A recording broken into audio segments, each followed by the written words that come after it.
Armenia, we are delighted to open our country and host you for the next 3 days.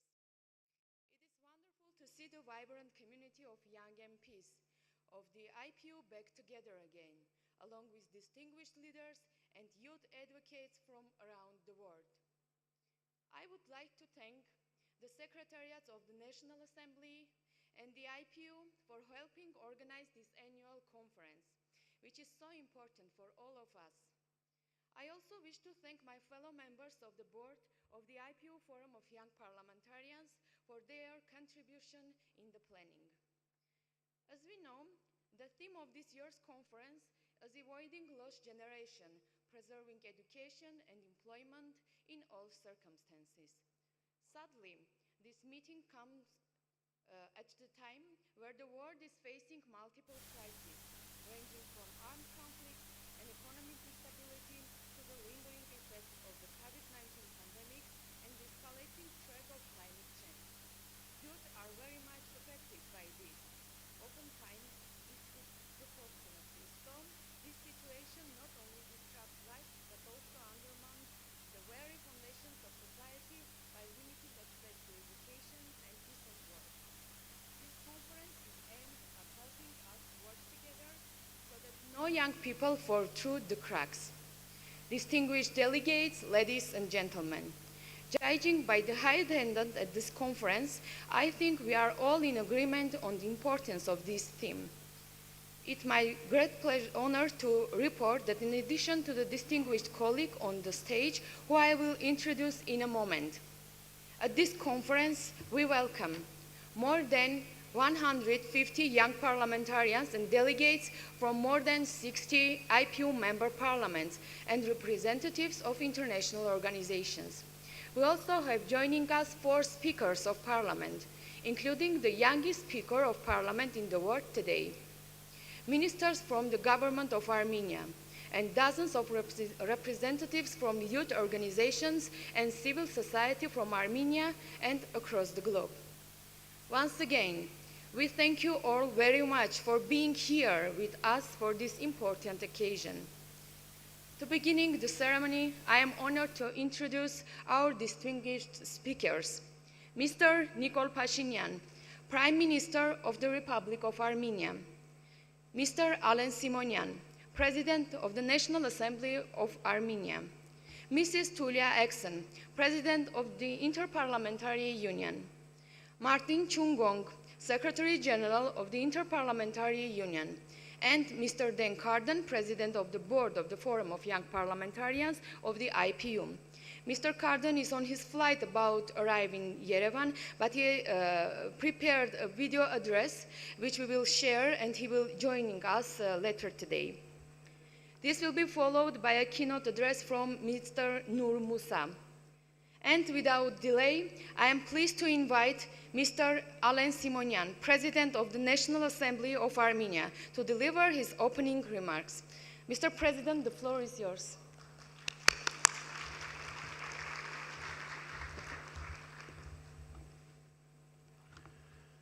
Ladies and gentlemen, I will speak in Armenian, so please be prepared.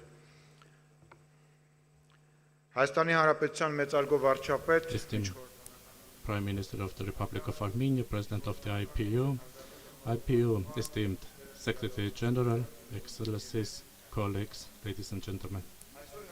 Today, in the Republic of Armenia, there is a memorable day for the Parliament. It's a memorable because for the first time in our country we are holding the IPU, such a high-level event that is the Young Parliamentarians 10th Global Conference. Here we have participation from 60 members of the organization, 150 young parliamentarians, associated members, experts, academicians, and international organization representatives.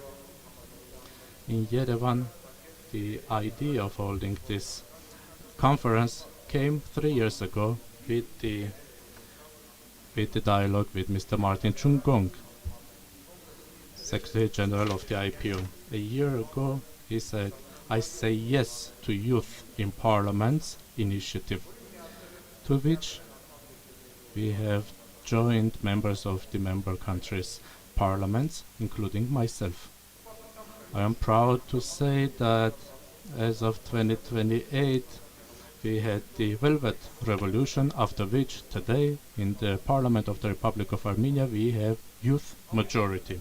Moreover, according to the research of the IPU, the Parliament of the Republic of Armenia is in the first place with the number of its young parliamentarians. This factor was very important also for our decision to hold this conference in Armenia, in Yerevan.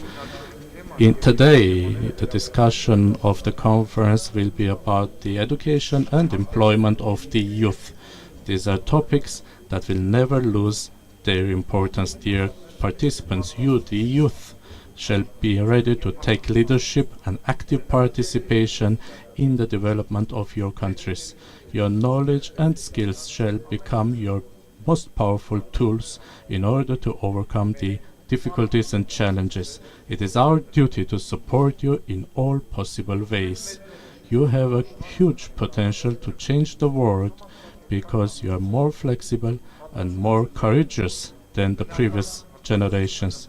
The history has shown that the natural competition will provoke the development. Therefore, you have all the chances of becoming leaders. Dear participants, in the coming 2 days, you, the youth of the world, will have a chance to have an interesting and interested discussions on the matters of importance to you, make new networks, and also have a chance to learn about our country and our population.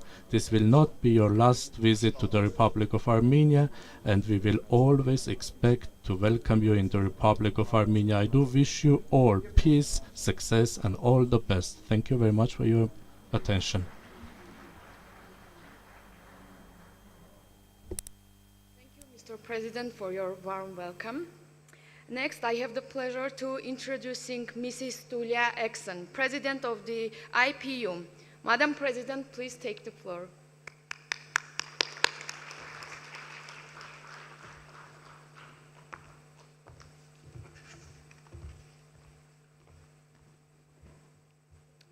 Mr. Prime Minister of the Republic of Armenia, Mr. President of the National Assembly of Armenia, Mr. Secretary General of the IPU, and of course we are all looking forward to receiving the President of the IPU Board of Forum of Young Parliamentarians, who, as we have been informed, will be joining us in the course of the day.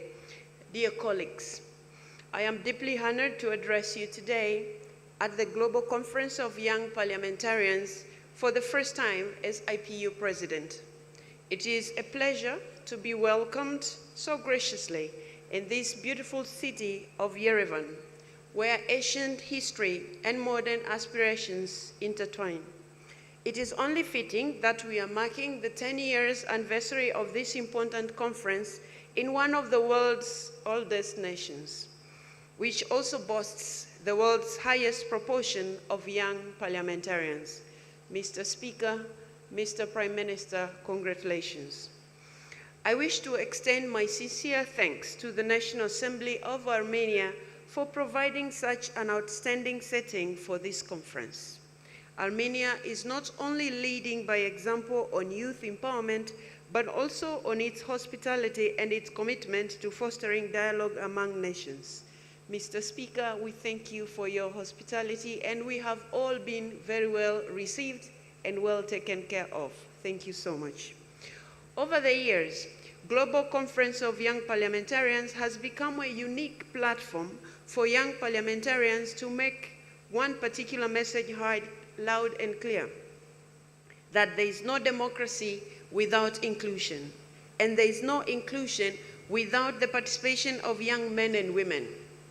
I am so pleased to now be a part of this conference. Today, as we gather in this esteemed hall, we find ourselves at a moment that demands our full attention, our collective wisdom, and our unwavering resolve. The world is beset by conflicts that threaten to undo decades of hard-won progress in education, employment, and equality. On every continent, young people continue to endure most profound hardships, whether it is in Africa, where young people are taking to the streets to demand a better standard of living, or in Asia, where only last month a government was toppled. Especially in these tumultuous times, the voice and needs of young people must not be ignored. As leaders and parliamentarians, it is our duty to ensure that no generation is overlooked. Over the next 2 days, we will discuss the importance of education and employment. As a former lecturer and an educator, this topic is very close to my heart. Let me be clear. Education and employment are not mere privileges. They are fundamental rights and cornerstone of stable and prosperous societies. They empower individuals to contribute meaningfully to their communities, to innovate and to lead.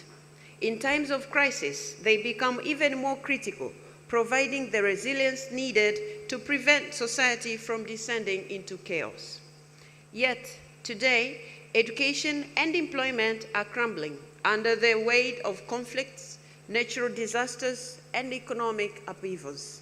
Millions are being displaced, stripped of their right to learn and work, and jeopardizing their futures and stability of our societies. If we allow a generation to be lost, we face a future marred by deepening inequality and widespread disillusionment. The cost is not just human potential wasted, but entire communities and nations weakened. Education and employment give hope. Without them, young people may drift into the shadows, and the seeds of despair can take root, threatening to unravel the very fabric of our societies. This is why the urgency of our mission has never been clearer. We need to bring education and employment back to the center of our politics. We must double down. It is high time that access to education for all is guaranteed and delivered. This includes free and compulsory education for those in crisis situations, supported by flexible curricula, language programs, and teacher training. As more people are on the move, we also need to ensure that they can be productive workers in new environments. This requires greater investment in job investment and placement services, language assistance, and recognition of skills for newcomers. But above all, if we are to craft laws and policies for young people, we need young people at the heart of designing these initiatives. To echo the words of IPU's young members of parliament, no decision should be made about youth without youth. So how are we faring? Aside from success stories like Armenia, we have much work to do. Only 2.8% of members of parliament are under the age of 30, despite half of the world's population being in this group. Parliaments are not just legislative bodies. They are platforms for change. And to embody this change, they must reflect the people they serve. The more voices they are, the better our policies become. This is not just a moral imperative. It is the surest path to delivering to the people. We see this with youth in politics, and we also see this in another group, women. We know from IPU research that women members of parliament tend to prioritize social welfare in their work, and this has a positive impact for policies on education and labor. When more women are in political sphere, these areas receive increased attention and societies prosper. Yet women's leadership and political participation remain insufficient. Less than 25% of the world's members of parliament are women. And when it comes to young women, the situation is even worse. Only 1.4% of members of parliament are women under 30. This represents millions of voices unable to provide the solutions we need on education and employment. Of course, the same can be said for many other groups that face underrepresentation, marginalization, and even discrimination. People with disabilities and the impoverished, minorities, and many more.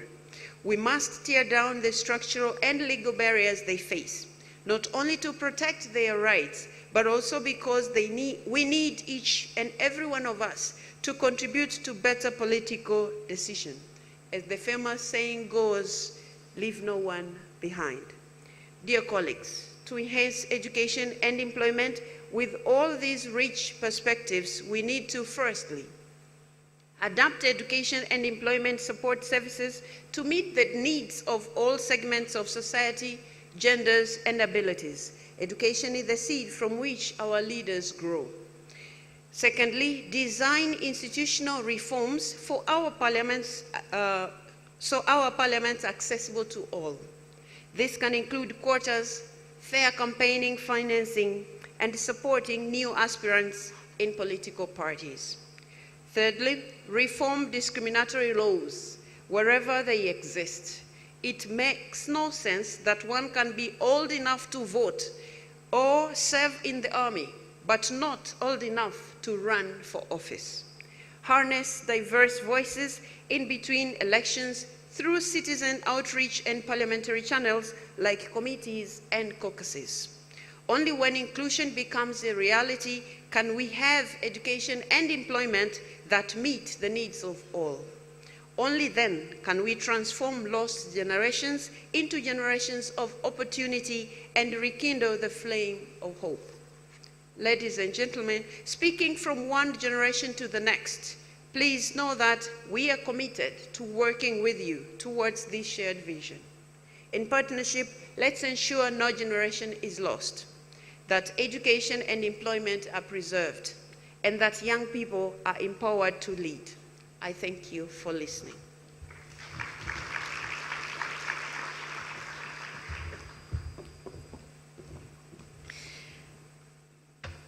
Thank you, Madam President, for your inspiring address and for highlighting the importance of our work here today.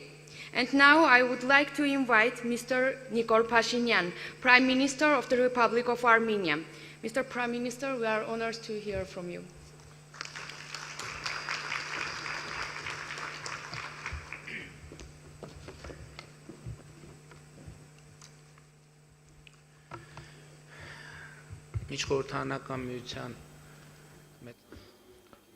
Esteemed Madam President of the IPU, esteemed Secretary General, esteemed Speaker of the National Assembly of the Republic of Armenia, distinguished participants of the Global Conference of Young Parliamentarians of the IPU, I welcome the conference held in the Republic of Armenia, and I wish to the conference to be fruitful. There is this conceptual question which I wish to share with you. Young people's activity in politics and young people's entry into politics is essential and understandable. But I do have a conceptual question regarding the expression young parliamentarian, because according to my perception, a parliamentarian is a parliamentarian, young, middle-aged, or senior. They have one mandate, the same authority as the senior parliamentarians. And as we're speaking about young people's engagement in politics, I do recall back in the day the advice of a very respected friend of mine when I started to practice journalism, subsequently also politics. Their advice was, never allow anyone to call you a young journalist, because when the public fix that you're a young journalist, even if you're 60, everybody will recall you as that young journalist. And in this sense, I trust there is much meaning in that piece of advice. And it's important to note that in politics, the entry of young people should importantly be safeguarded. But once someone is in the parliament, at least metaphorically, they stopped being young, and that's an indication of a certain level of political maturity. And I do highlight the importance of this consideration. Of course, experience is crucial in everything you do, especially in politics. But there is also knowledge. Already in this day and age of technologies, there is knowledge and there is wisdom and there's competence that, fortunately or unfortunately, and I don't know, everyone should decide this individually for themselves, there's knowledge that is more accessible to the young generation than the senior generation. And this is the truth. But the old saying remains, and perhaps will remain, relevant. And it goes like this. If youth could know, if seniority could do. And I think one of the main challenges here is that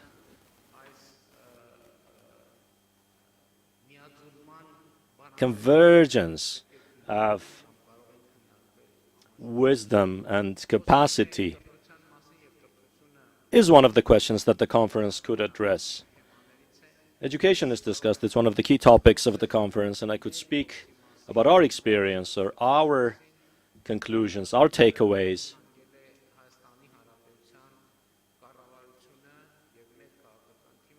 The conclusions reached by the Armenian government or our political team. And more broadly, we try to promote this idea in the Republic of Armenia.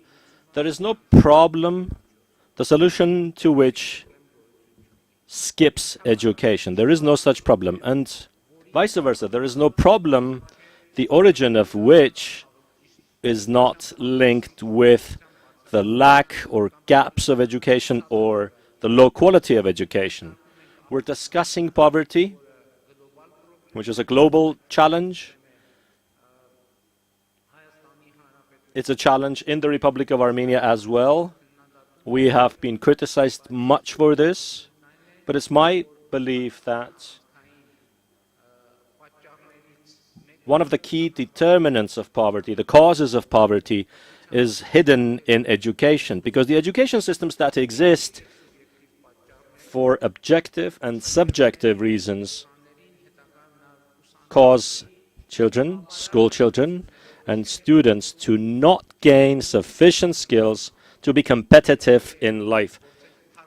If we were to translate what poverty means, it means basically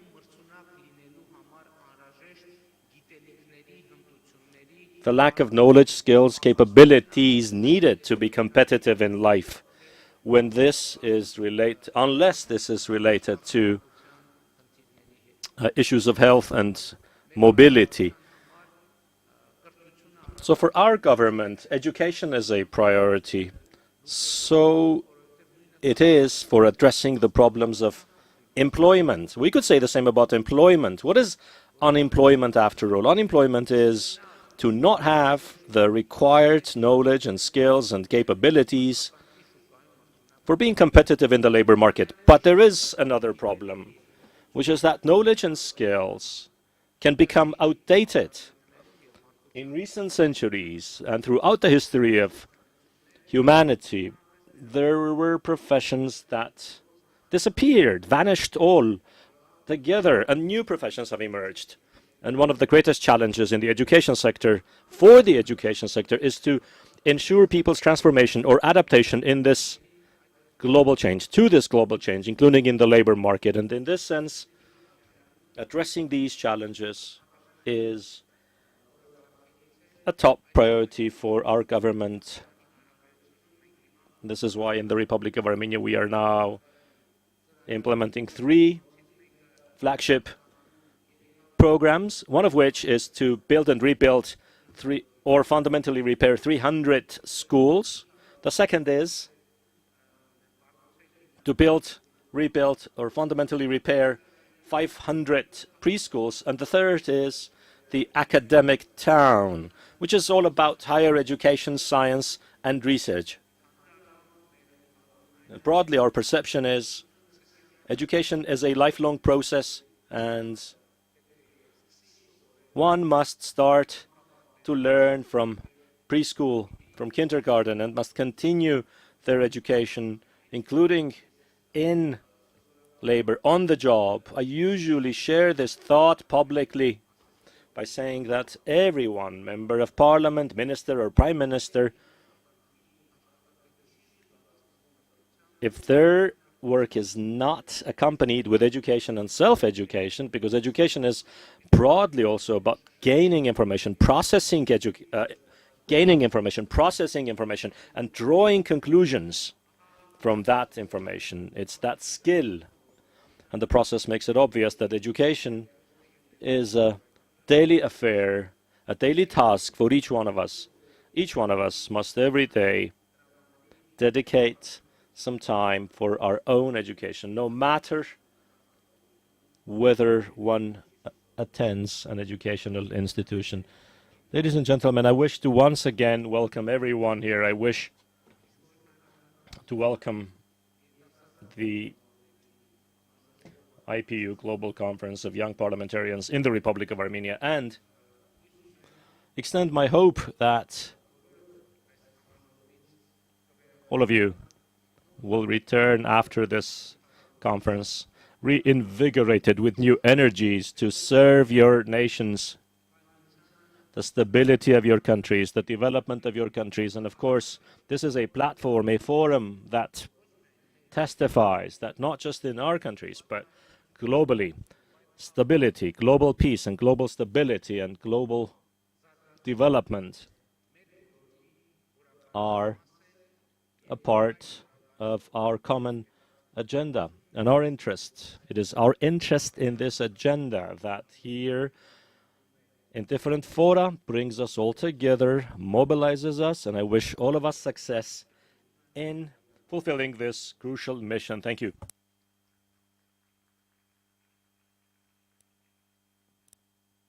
Thank you, Mr. Prime Minister, for your remarks. Following that, I am pleased to invite Mr. Martin Chungong, Secretary General of the IPU. Mr. Secretary General, the floor is yours.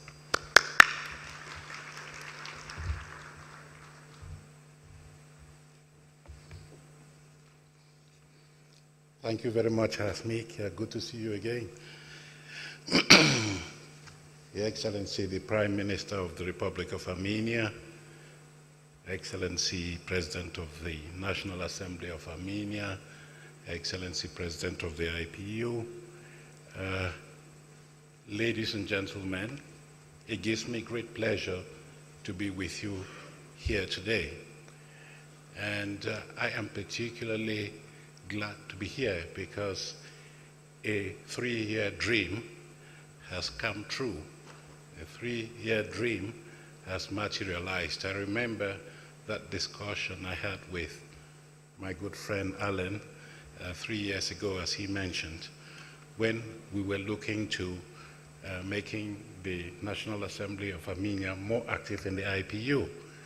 And we did agree that Armenia, being, I would say, the youngest parliament in the world, may want to take the lead in organizing one of the global conferences of young parliamentarians. So today, we are here to realize that dream in a country that symbolizes the empowerment of youth as articulated in its governing institutions. I want to join Madam President in thanking you, Alan, and your colleagues and staff of the National Assembly for putting together this wonderful conference. I arrived early this morning, but I see that a lot has gone into preparing for what promises to be a very successful conference here in Yerevan. Thank you, therefore, for all your leadership.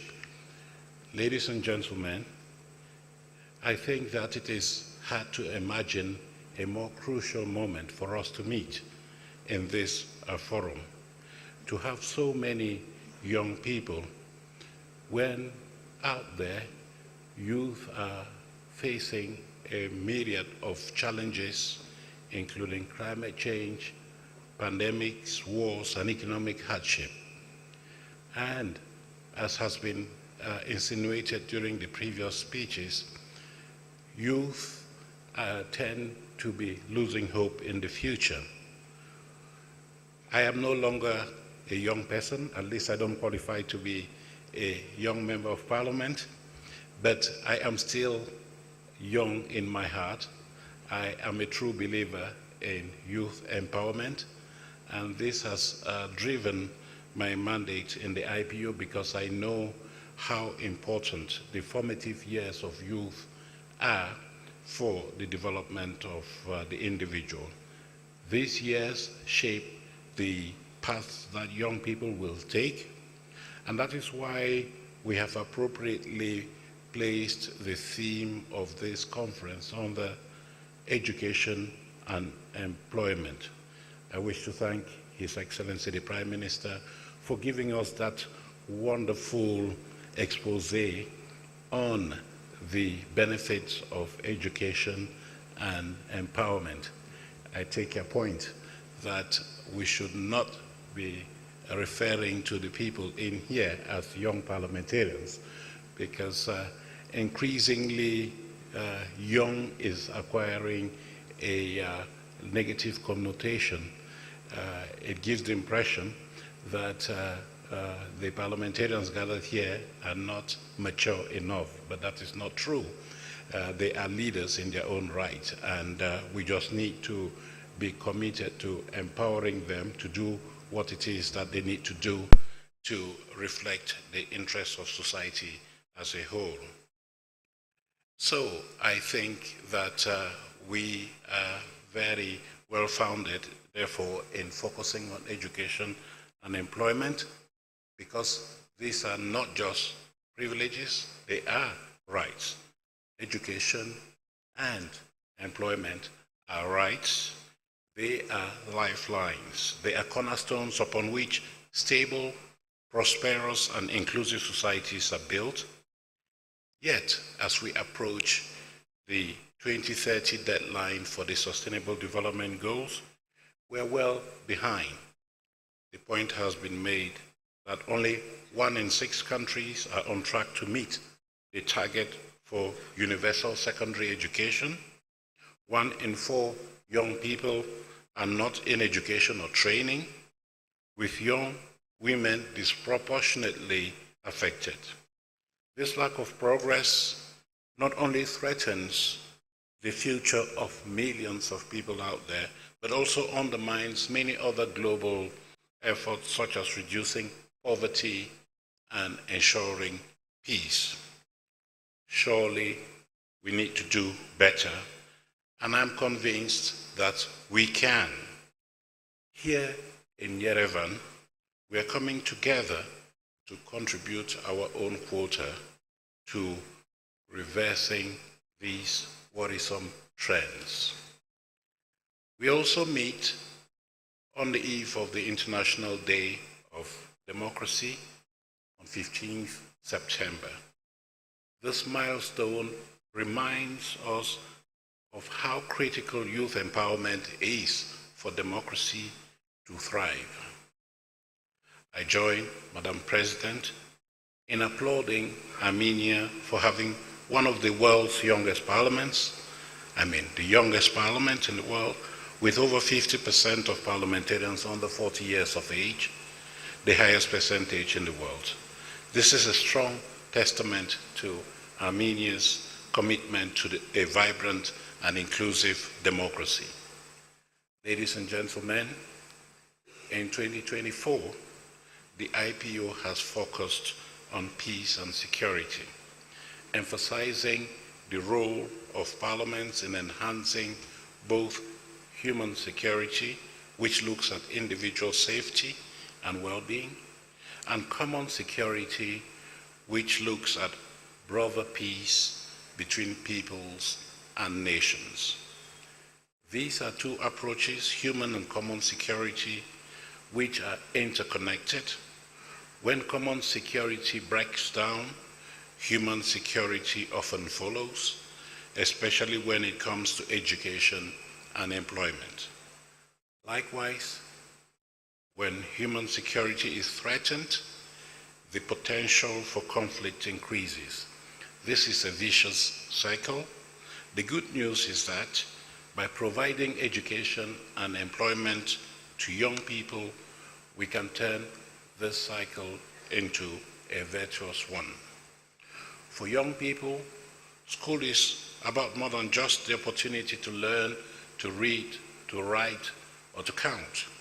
School means protection, it means a safe environment, and it means learning how to live in peace with our neighbors. Similarly, decent employment is central to social participation, offering independence, identity, and dignity. Employment is also key to social and economic integration. Through these, we can build more resilient societies that not only protect the rights of young people, but also pave the way for a more peaceful world in the future. This is what the IPU is all about. This is what this conference is all about. Let's work together to promote greater investment in education and employment, to enhance stability and better deliver to those affected by disruption, especially young people. Our guiding star must be to ensure that education and employment are delivered for all at all times. Let's also ensure access to education and employment for all and eliminate discriminatory barriers. Opportunity is not a privilege but a universal right. Your Excellencies, ladies and gentlemen, as I have said, I've always been a strong believer in the power of youth in the IPU and in the power of young parliamentarians to lead the way in crafting solutions. This is particularly true for education and employment, which affect young people above all. Let us use this conference as a turning point, hosted by a parliament that exemplifies youth power to propel this vision.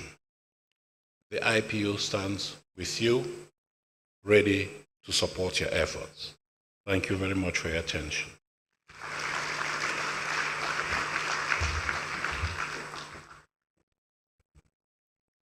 Thank you, Mr. Secretary General, for your speech and for your leadership in guiding the work of the IPU.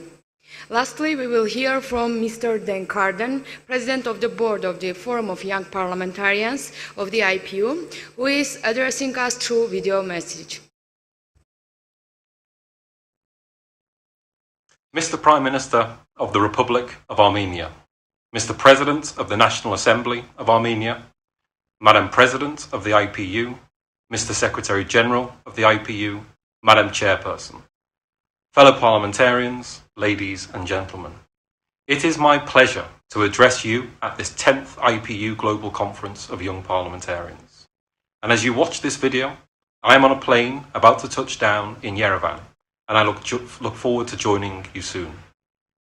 Let me start by thanking our generous hosts for bringing us together in Yerevan. I wish to thank my fellow board member of Young Parliamentarians, Hasmik Hakabayan, for her tireless efforts in helping organise the conference. I also want to thank you, all of you, fellow young MPs, for being here today. Ours is a time in which all that was solid has seemingly melted into air. Many young people will feel as if they have been preparing their whole lives to step into a world that may no longer exist.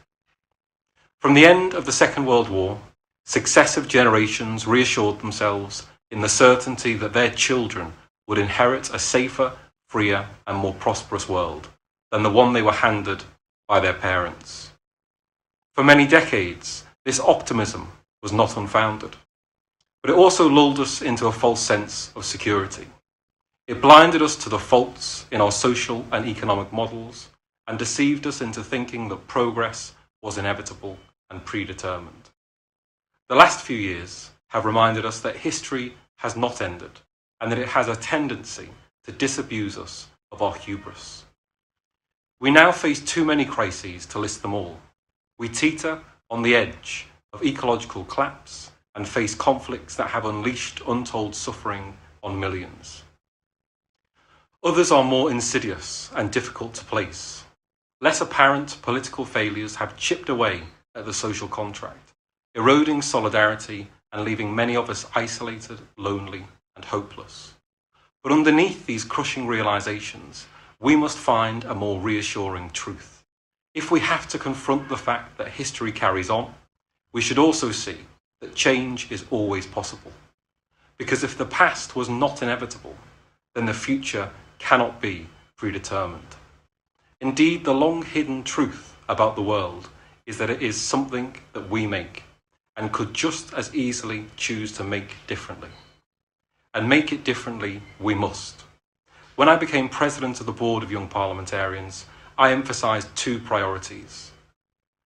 The first was to boost our work in education and employment. For many young people, these are the areas that affect them most. Without education, young people are deprived of a safe environment to develop their skills and talents, integrate with others, and develop a culture of peace. And without employment, young people cannot step into the world as self-sufficient agents. Its absence slashes aspirations and breeds marginalisation, unrest, and instability.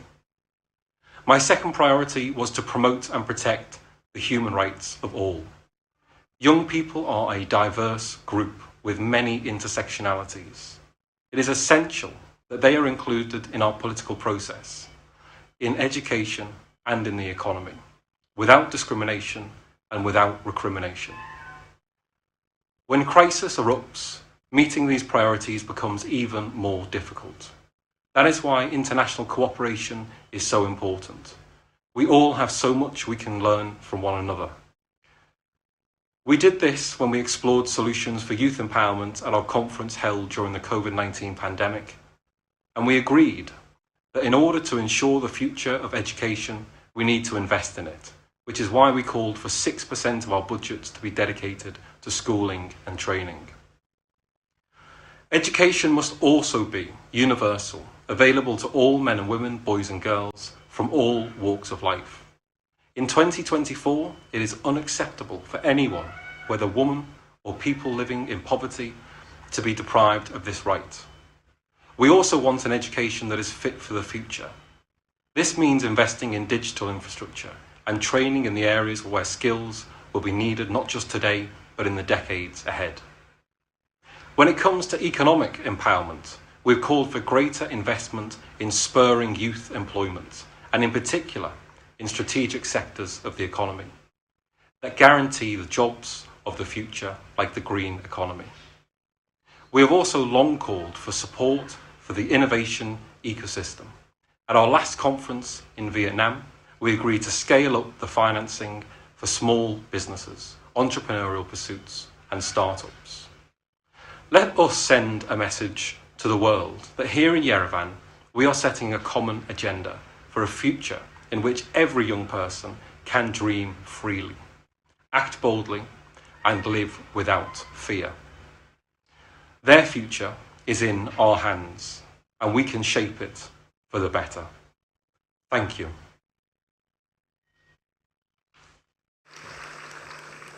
Thank you. Now it is my distinct honor to introduce our keynote speaker, Mr. Nur Musa.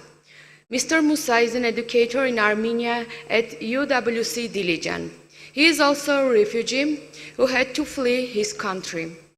We are that he has been able to join to share his inspirational story and the power of education for those in crisis.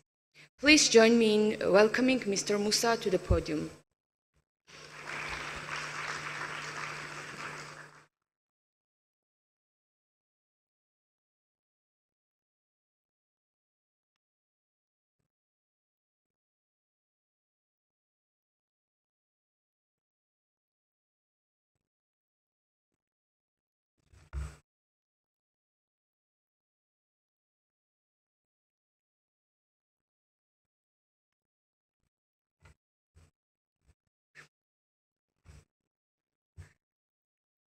Ladies and gentlemen, Excellencies,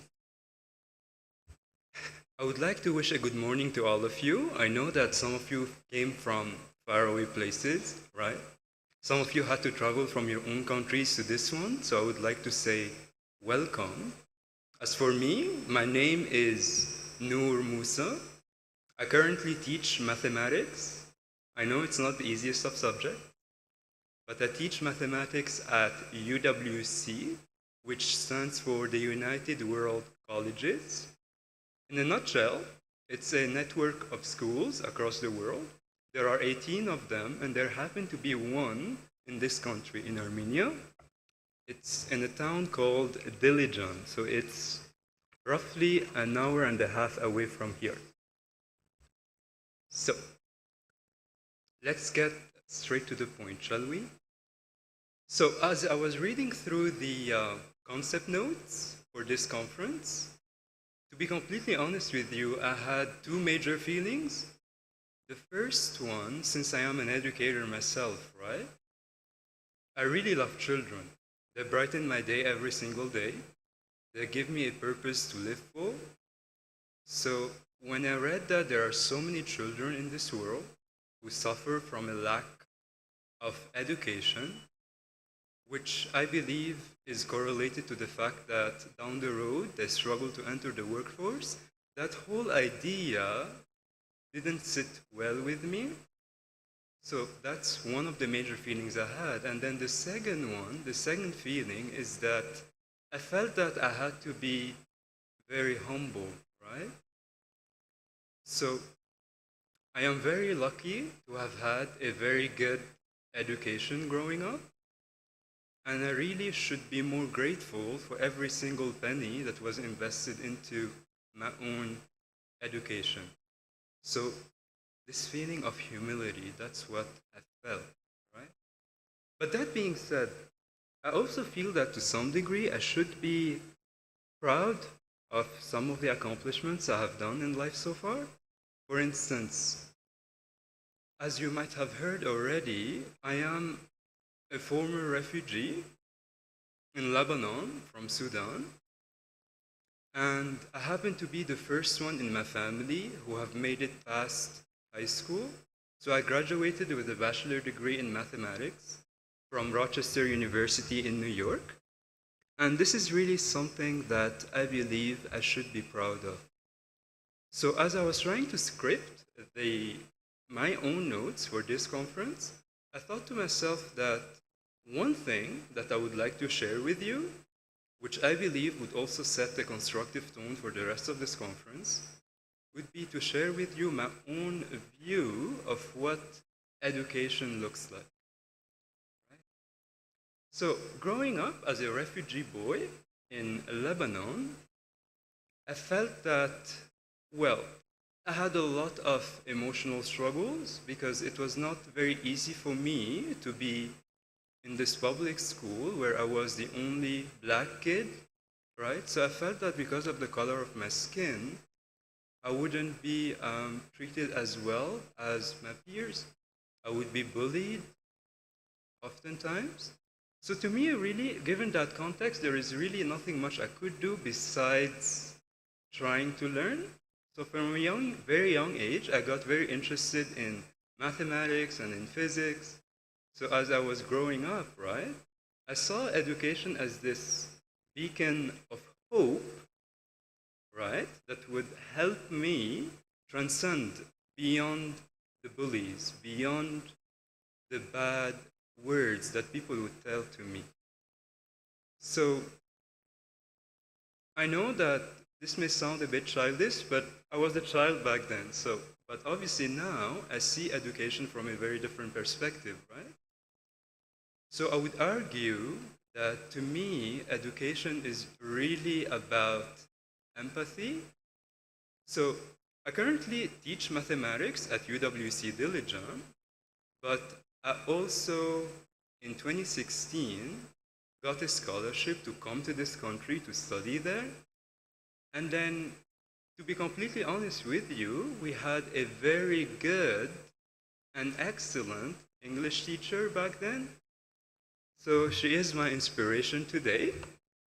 she made sure that every single one of us made progress. So she was very caring, she was nurturing, and she was our light, right?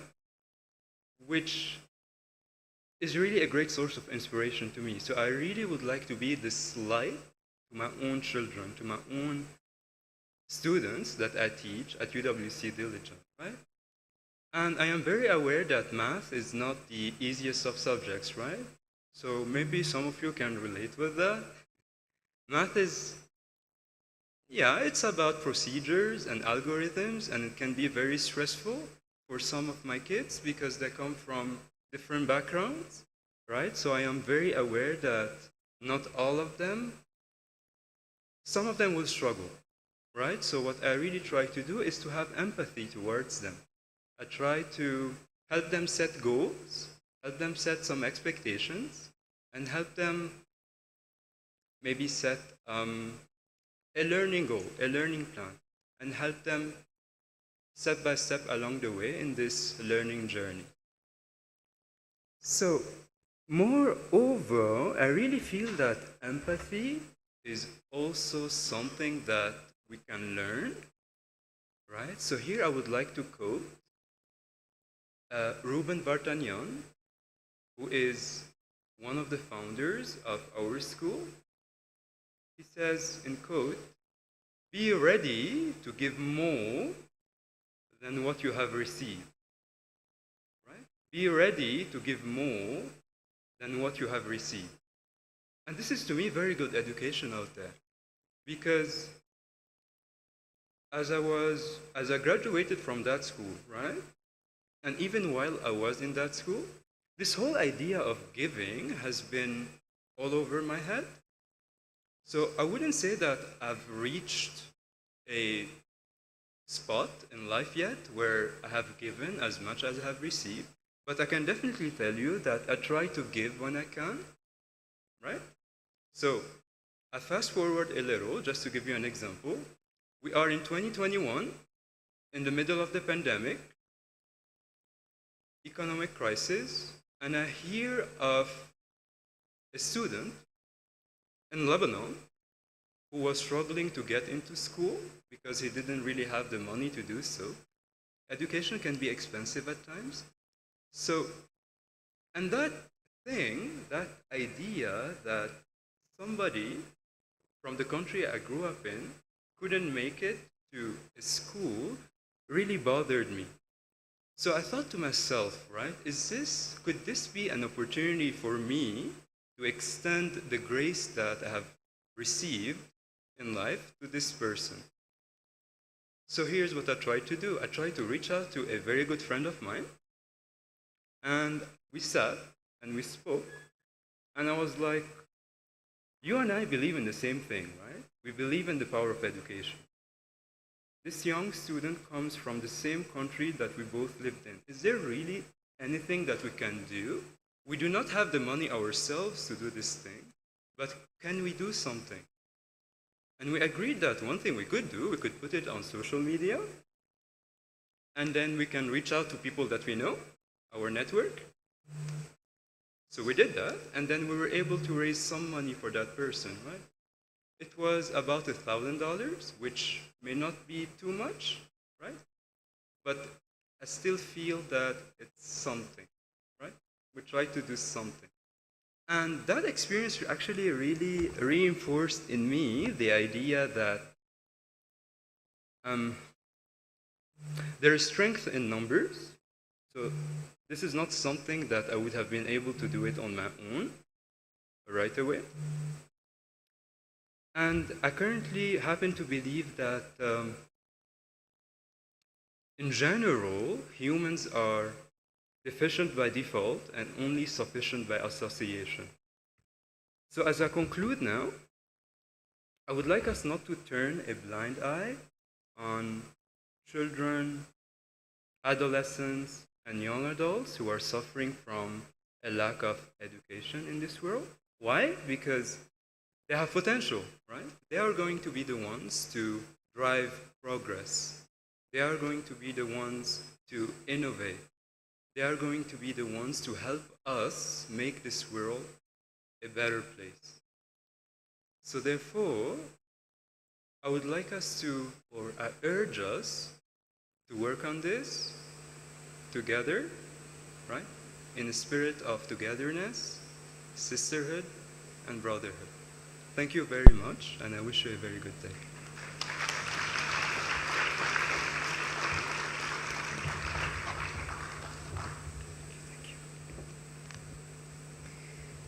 Thank you, Mr. Musa, for that powerful speech. This concludes the opening ceremony. I would like now to invite for a coffee break. This will be a great opportunity to network and exchange ideas before we dive into our first session on taking stock, where we are on youth education and employment. Thank you.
welcome you to the first session titled Countdown to 2030. We are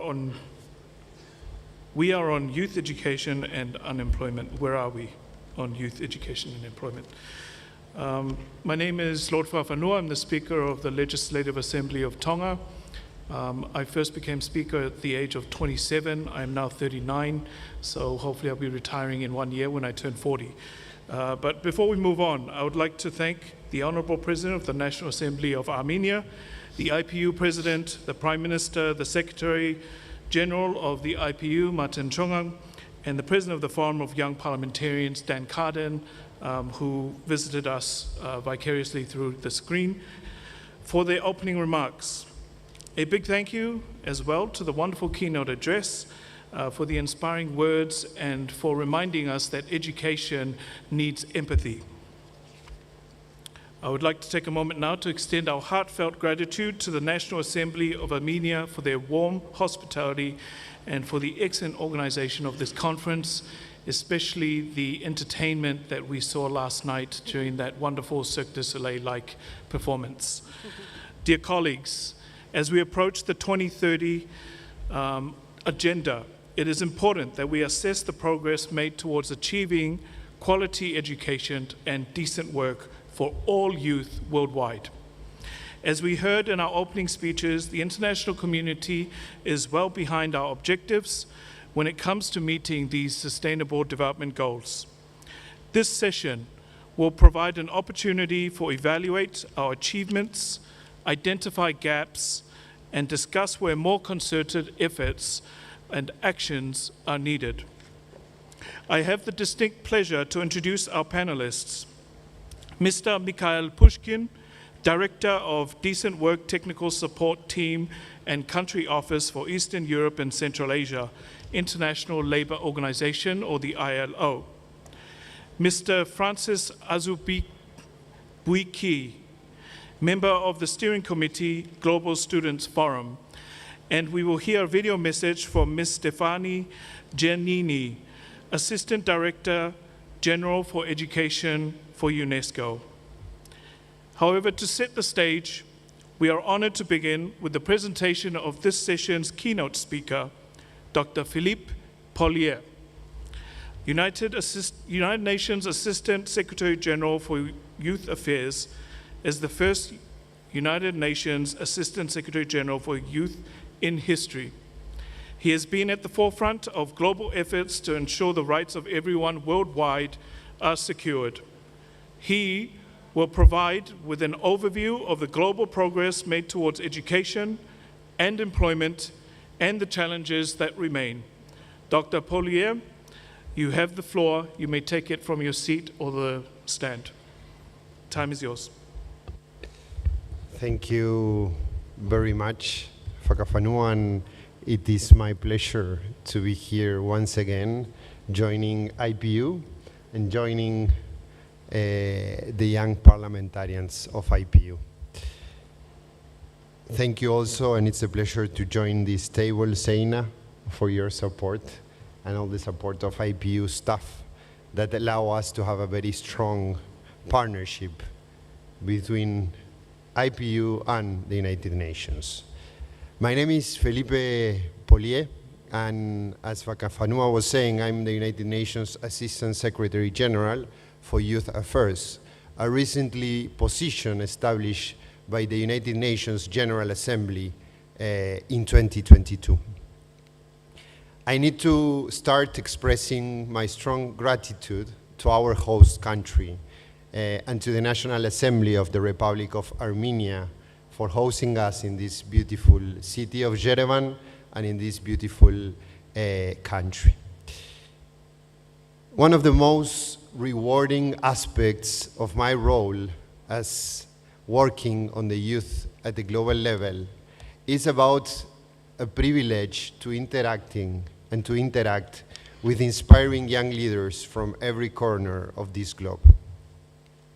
Just as the ones you are here in this floor. Platforms like this one, which unite a diverse array of young parliamentarians' voices to engage in a meaningful dialogue that is not only about what is happening here in this room, it's about all those connections that will come from each of the coffee breaks, are spaces and essential spaces for fostering intercultural understanding and solidarity. And as we confront complex crises around our world, from climate change, from economic downturns to escalating inequalities and geopolitical tensions, we need these dialogues more than ever. While significant strides have been made in increasing access to education globally, we must recognize that disparities remain. Many countries have improved enrollment rates, particularly at the primary level. However, challenges like gender inequality, regional disparities, and inadequate infrastructure continue to hinder the achievement of quality education. And the COVID-19 pandemic exacerbated these issues, leading to increased dropout rates and learning losses of many children, adolescents, and young people across the world. So it's very crucial that this IPU Global Conferences is gathering us under the theme of preserving education and employment in all circumstances. You know, 1 out of 5 young persons is currently out of education, employment, or training in our world.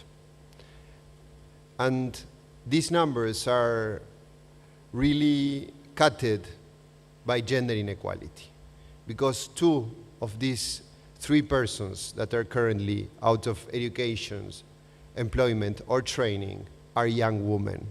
So it's not the same to be a young woman when it's about accessing education, employment, or training. In terms of decent work, there has been progress, particularly through international frameworks like the International Labour Organization's Decent Work Agenda, and I'm sure Mikhail is going to go deeper into this portfolio. But yet, many individuals, and especially young people, still face unemployment and underemployment in both developed and developing nations. And this is an issue that transcends the divisions we have put into the table when we talk about the Global South and the Global North. It's imperative to address the dual side of technological advancement as we have these discussions. Because while we celebrate innovations that make tasks easier and unlock new creative potentials, we must also recognize their broader implications. And as technology has the potential to enhance education and employment, we must remain vigilant about the risks innovation involves, allowing our connections, creativity, and individuality to be commodified that could dilute our human essence also. We need to ensure that technology acts as an enabler rather than a replacement. We need to prioritize preservation of the human touch in our learning environment and workplaces, while balancing tech-based tools with opportunities for personal expression. Because by doing so, we can cultivate a workforce that is not only skilled, but it's also connected to their work and connected between each other. As we move forward, let us harness technology to support our educational missions and labor needs, but at the same time, let's safeguard the core values that make us human, that ensure we protect our capacity for genuine expression, for genuine connection, and for growth in all circumstances. Aligning with the forum theme and accelerating progress in both quality education and decent work, a holistic approach is essential. And this includes infrastructure investment, policy integration, public-private partnerships, and meaningful youth engagement. Involving actively young people in decision-making, especially when it's about education and employment policies, ensures that their perspectives and their needs are fully considered. And this empower our institutions, our societies, to really navigate these challenges effectively.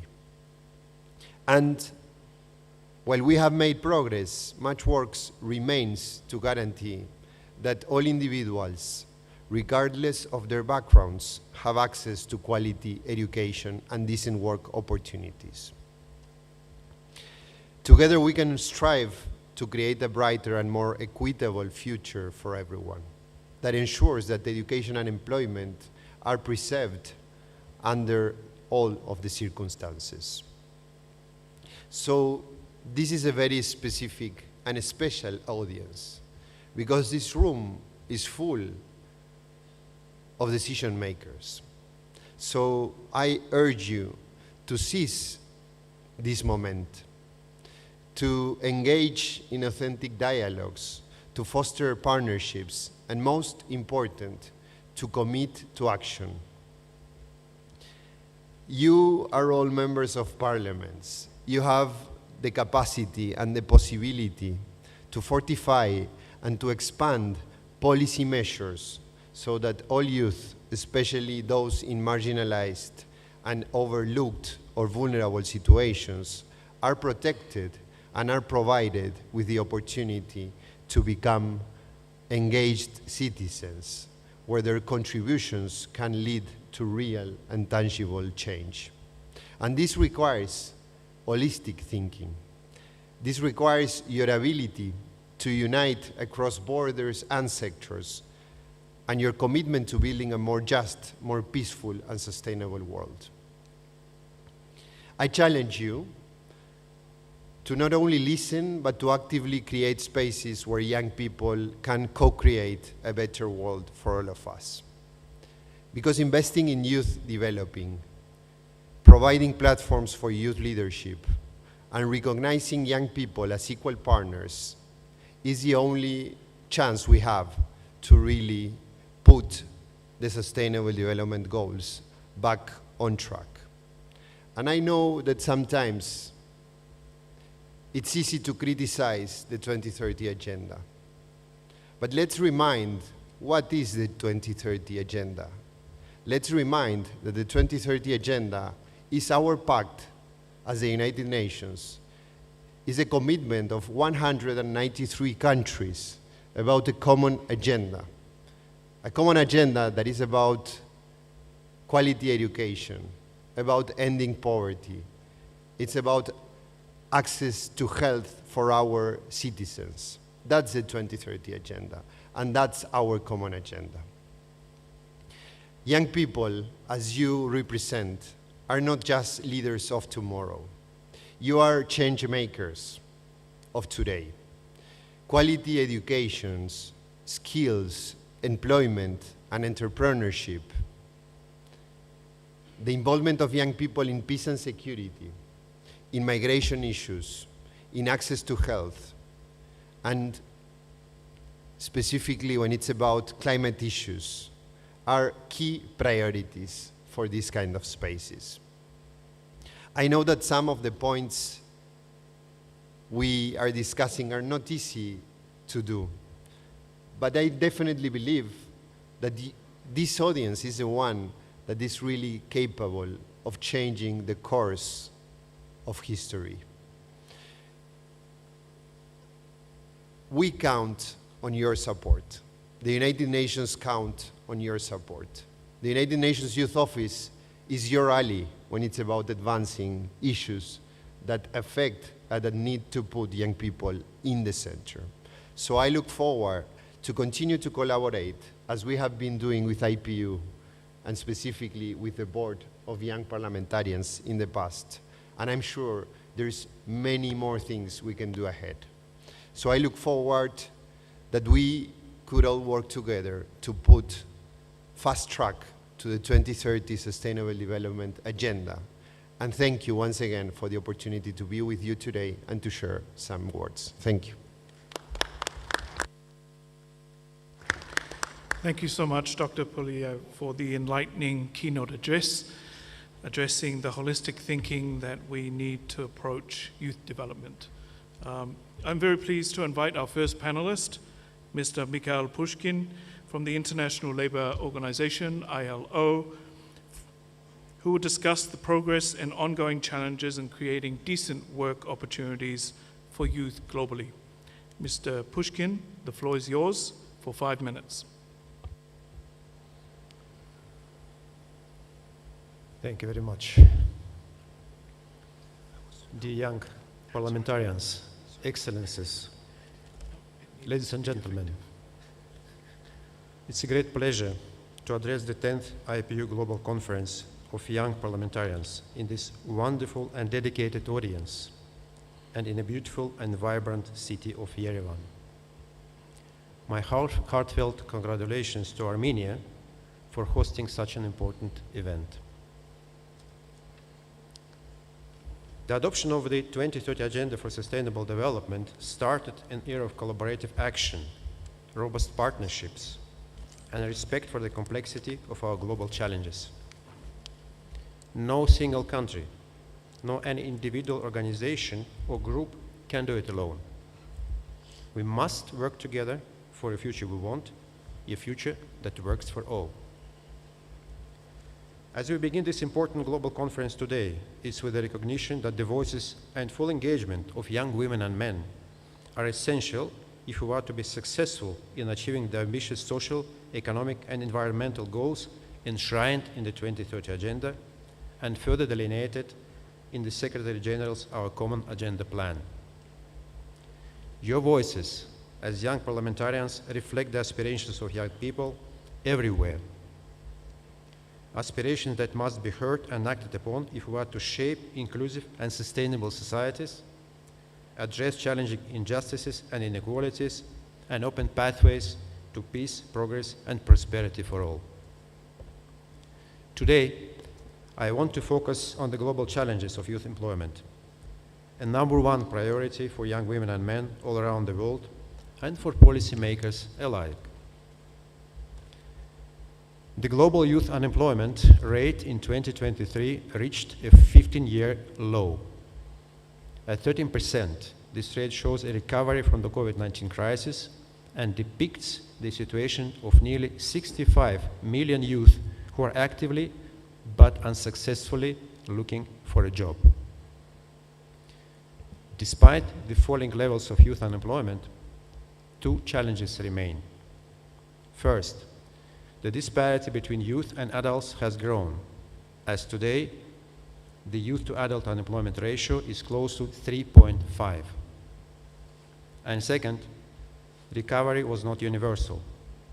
Youth unemployment rates continued to rise in some regions, like East Asia, and remained at very high levels in others, like the Arab states. Now, very often we think only about unemployment, but as it turns out, this is only the tip of the iceberg when it comes to the youth employment challenge. In 2023, 256 million youth aged 15 to 24 were not in employment, education, or training, the so-called NEET of this generation. Currently, 1 in 4 of the world's young people lives in a country that is off track in the SDG target 8.6 to reduce the share of young NEET. And this is a figure of worrisome magnitude, especially because of its gender implications.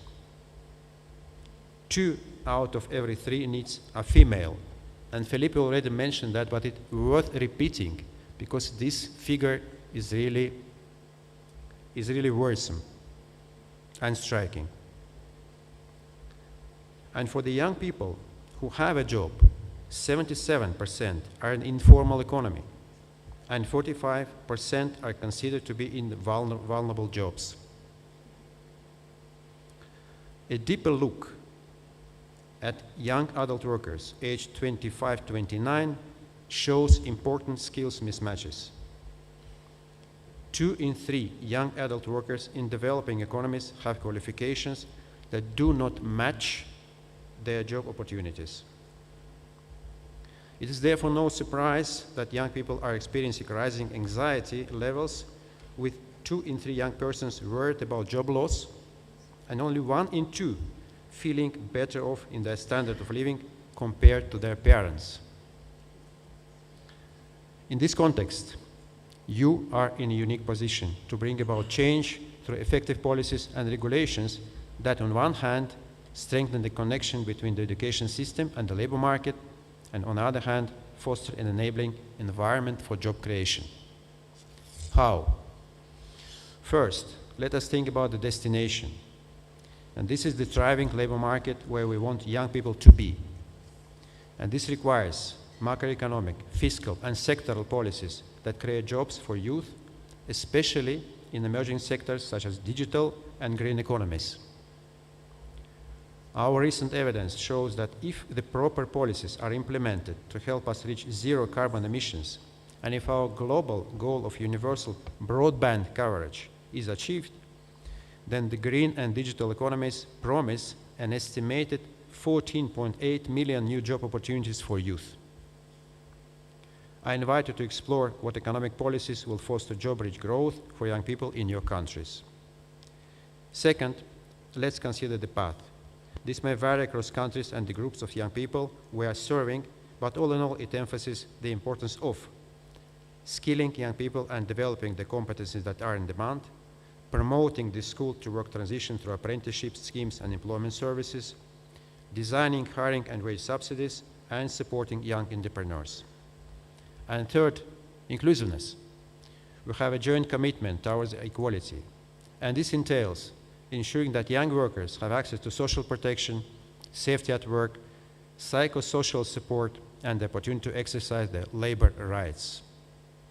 I am sure you all heard the argument that any job is better than no job, but I am equally sure that the audience knows all too well that a low-paid, dangerous, demeaning job can all too easily become a trap from which people never escape. Young people must be aware of their rights and surrounded by institutions that protect them. So let's lead by example and uphold and promote the application of international labor standards. As young parliamentarians, your engagement is vital for building a socially just and inclusive world. I invite you to join hands with the ILO and become a member of the Global Initiative of Decent Jobs for Youth, a UN multi-stakeholder alliance to scale up action and impact on youth employment.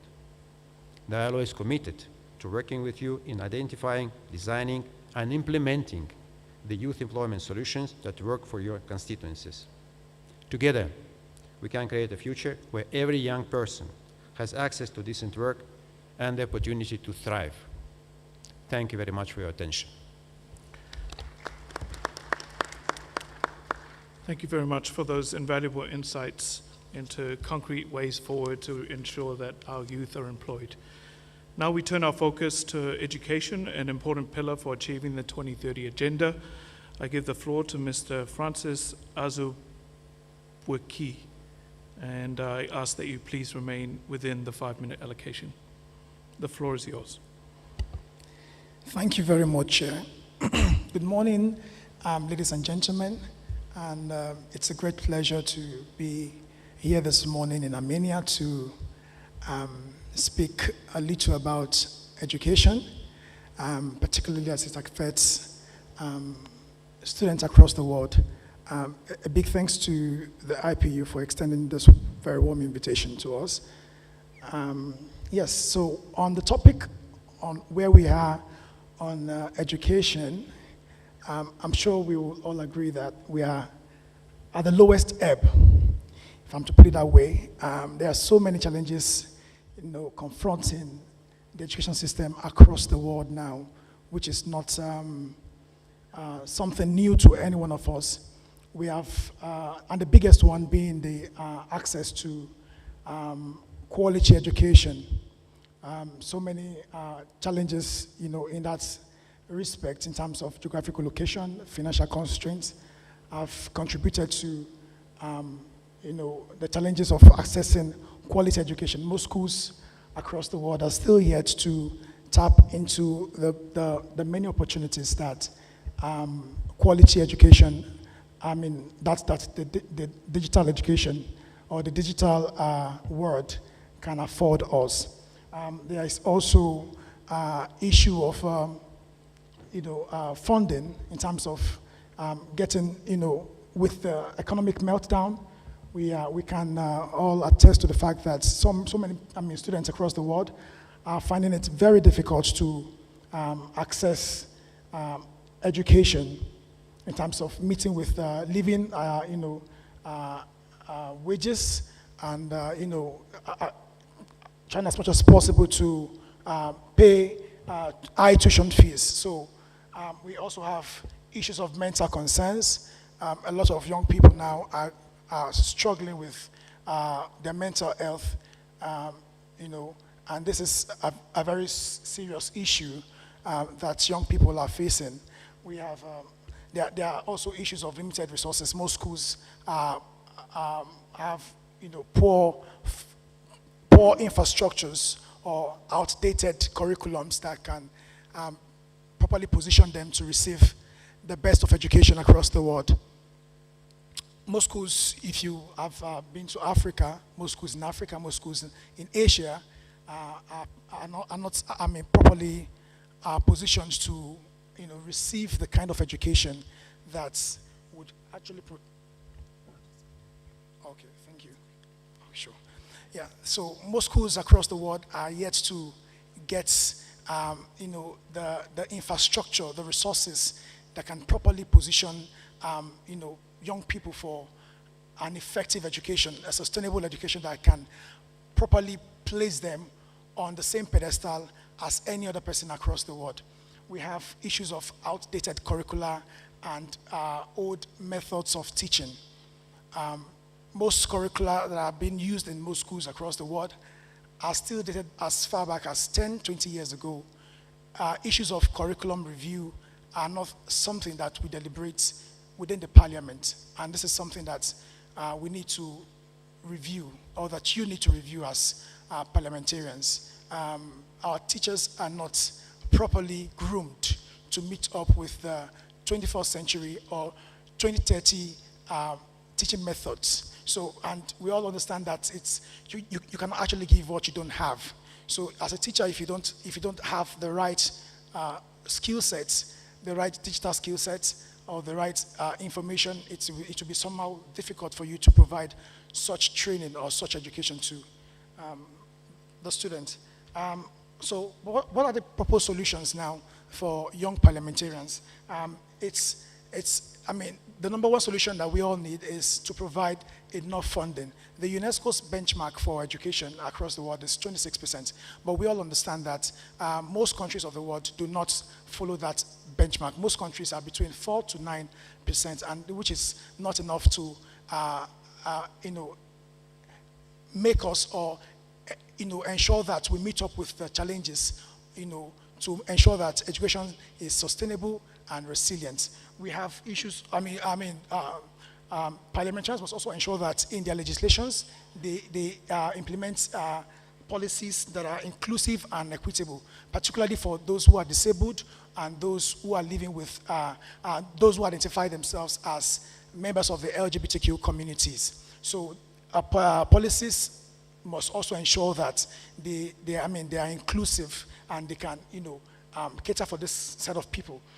Support teacher training in terms of continuing professional development programs, across the globe. Then promote mental health initiatives as a method of legislation. We could ensure that ensure that most schools or every school in our constituencies, in our districts, have mental health support system for students, for teachers to be able to manage that.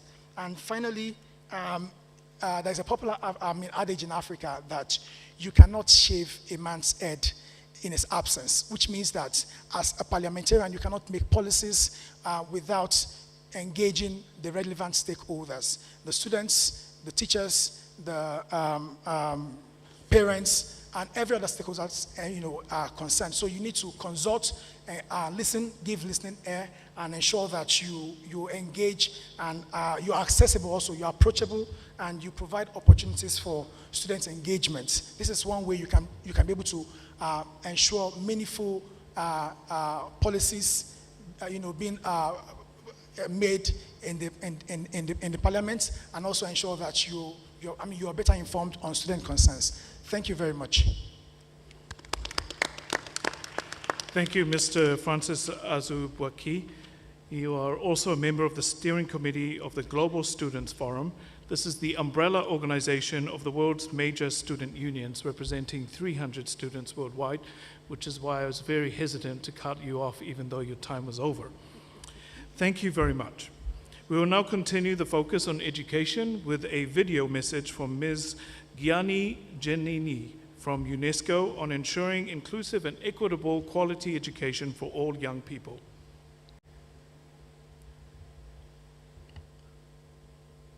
Video Excellencies, message, please. ladies and gentlemen, dear young parliamentarians, thank you for your kind invitation to this first session.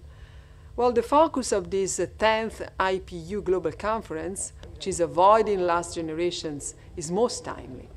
We know all that the Sustainable Development Goal 4 on education will not be met by 2030 unless a strong political will and investment put us back on track. To achieve universal primary and secondary education by 2030, we need to bring 250 million out-of-school children back to learning and to recruit 44 million additional teachers. Sounds ambitious, sounds very, very much a huge challenge, but I think we have to focus on this common mission, and we can get progress in the coming months and years together. Once again, alarmingly, UNESCO data shows regressions in public education expenditure, which is another important part of the story. The right to education is also threatened by even more frequent, protracted, and complex crises, as we all know. These, of course, include armed conflicts, climate-induced disaster, economic shocks, or health emergencies. Not to mention the many other challenges related to misinformation, hate speech, intolerance, and so on and so forth. Well, there is also the opportunity of driving technology and the digital transformation for the best, but we all know that digital transformation can also be an AI in particular part of the challenge. Well, today, 224 million school-aged children worldwide are somehow affected by all these crises globally. And to them, education is a lifeline, a key for restoring normalcy and hope, and lay the foundations for recovery, social cohesion, and a better, peaceful futures. Yet less than 2% of the financial needs for education in humanitarian context are funded, and this is really too little. The situation may seem discouraging, but there is much that we can do together. Together with UN agencies, UNESCO is exploring innovative financing solutions such as debt swaps for education.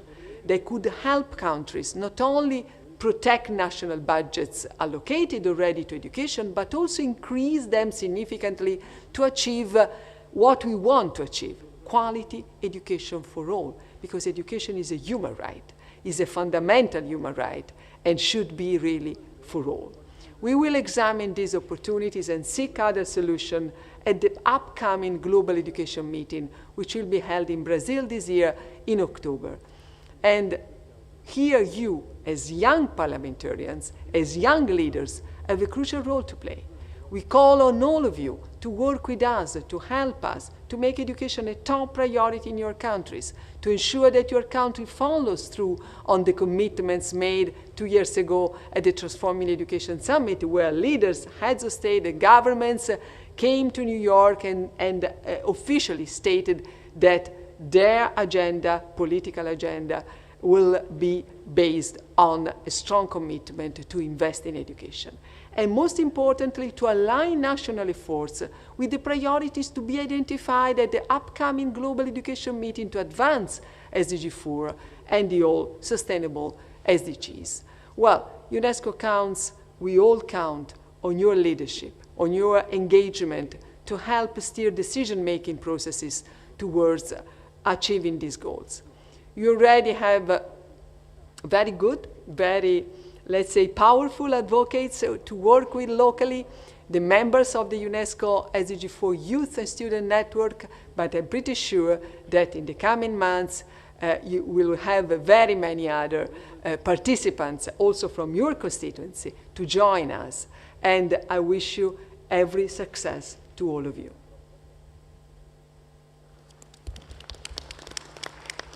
Thank you to all the distinguished panelists for this overview from the global perspective. We will now move on to our second part of our session, where we will hear from young members of parliament from different countries on their national perspectives on achieving the 2030 goal. I am now very pleased to welcome Mr. Adrien Charles Duval, the youngest Speaker of Parliament in the world today, the Speaker of the National Assembly of Mauritius, who will now give us a keynote address. He's an active member of the IPU Forum of Young Parliamentarians. Mr. Speaker, you now have the floor. Thank you. Thank you to my predecessor, the former world youngest speaker. Her Excellency, the Right Honorable Dr. Tulia Ackson, President of the IPU, Speaker of Tanzania, His Excellency Mr. Martin Changong, Secretary General of the IPU, distinguished young parliamentarians, honored guests, ladies and gentlemen. First and foremost, on behalf of the Mauritius delegation, I would like to express my heartfelt gratitude to Armenia for its excellent hospitality and very warm welcome. I would equally like to extend my gratitude and appreciation to the IPU for their invitation to participate in this momentous event. The theme of the conference, Avoiding Lost Generation, Preserving Education and Employment Under All Circumstances, directly aligns with our current session, Countdown to 2030, Where Are We on Youth Education and Employment?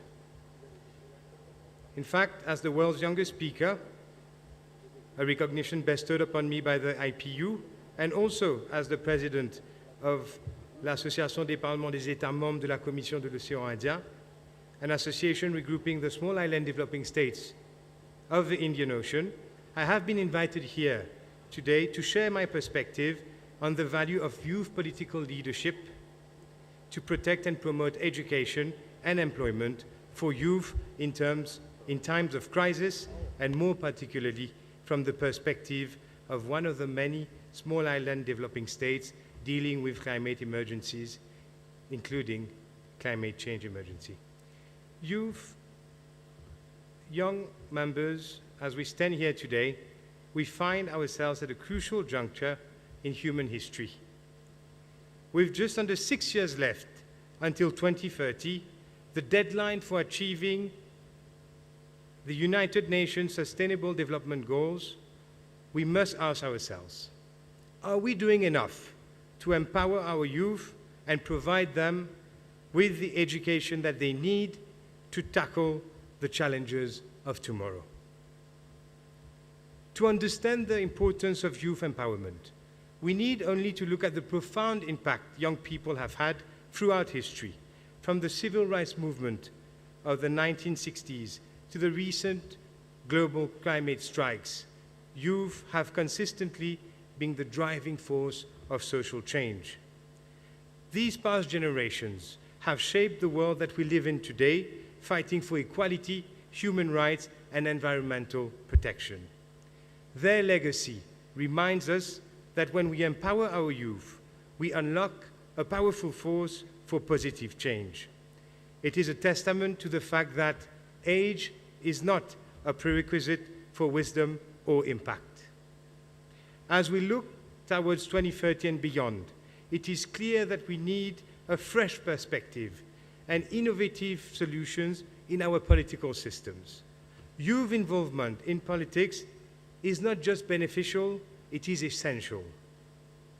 Young people bring new ideas, tech-savvy approaches, and a sense of urgency to political discourse. We must create the pathways for our youth participation in politics at all levels, from local councils to national parliaments. We must promote the appointment of young MPs to cabinet positions and other key positions of state. The Armenian parliament, in this respect, is truly commendable, being presently the world's youngest parliament with an average age of 40.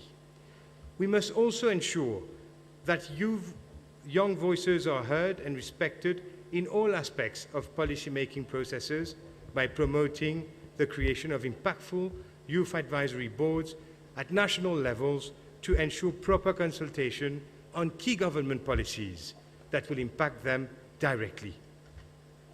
The next generation will inherit a planet facing unprecedented environmental challenges. Climate change, biodiversity loss, and pollution are not distant threats, they are present realities that will shape the future of our youth. Therein also lies an opportunity. The passion and dedication and determination of young climate activists around the world have already begun to shift the global conversation.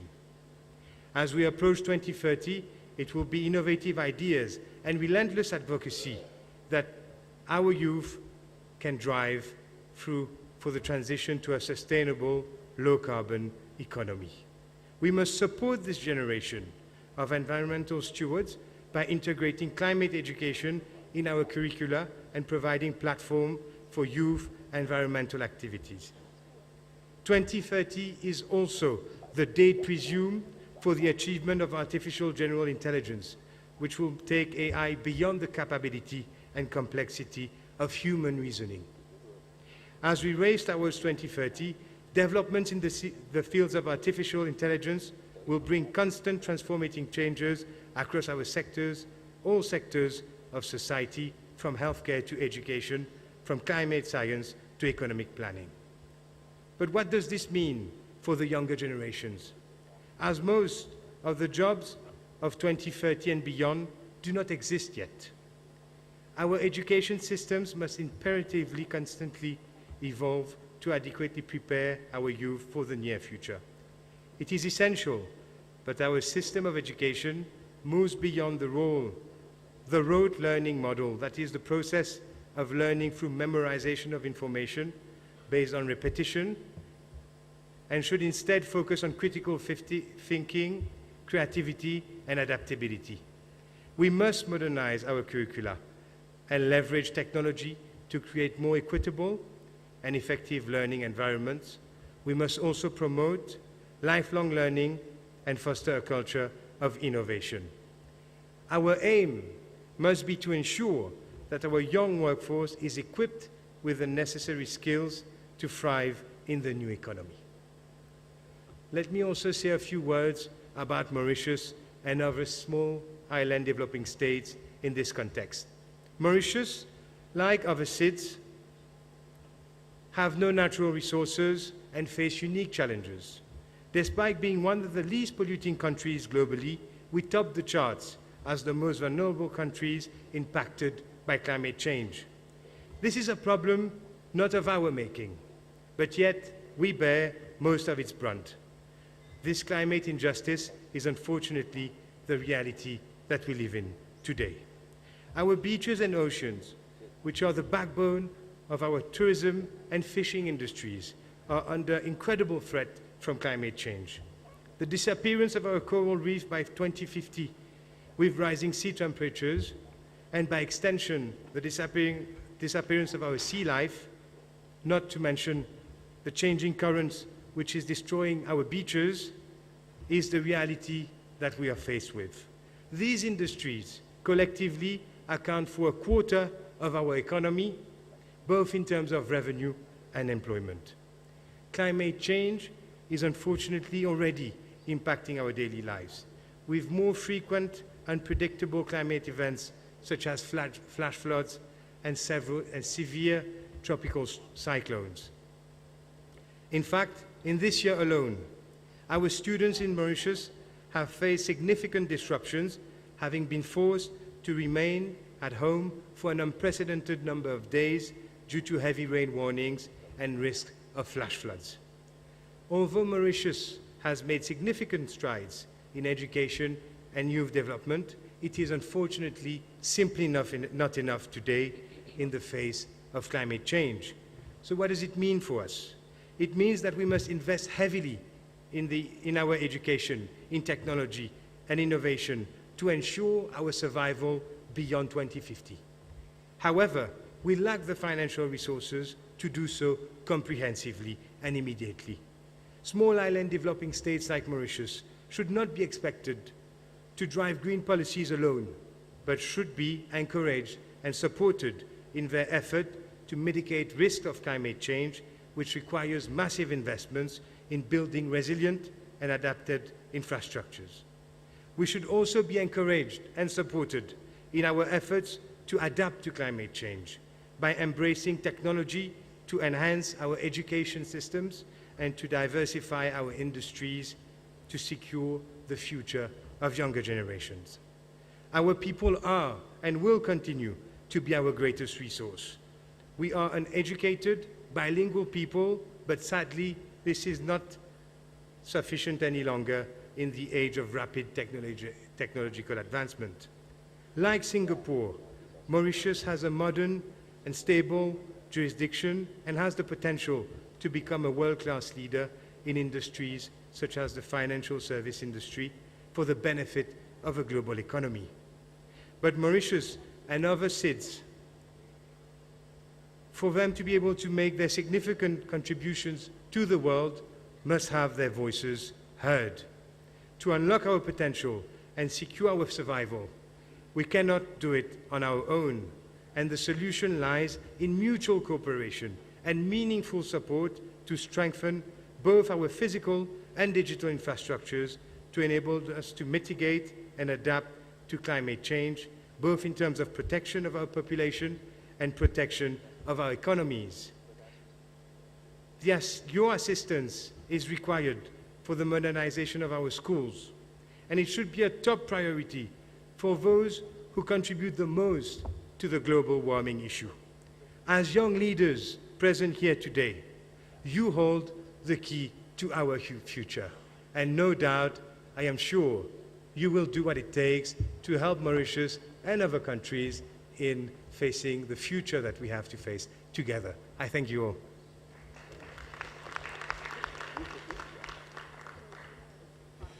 Thank you, Mr. Speaker.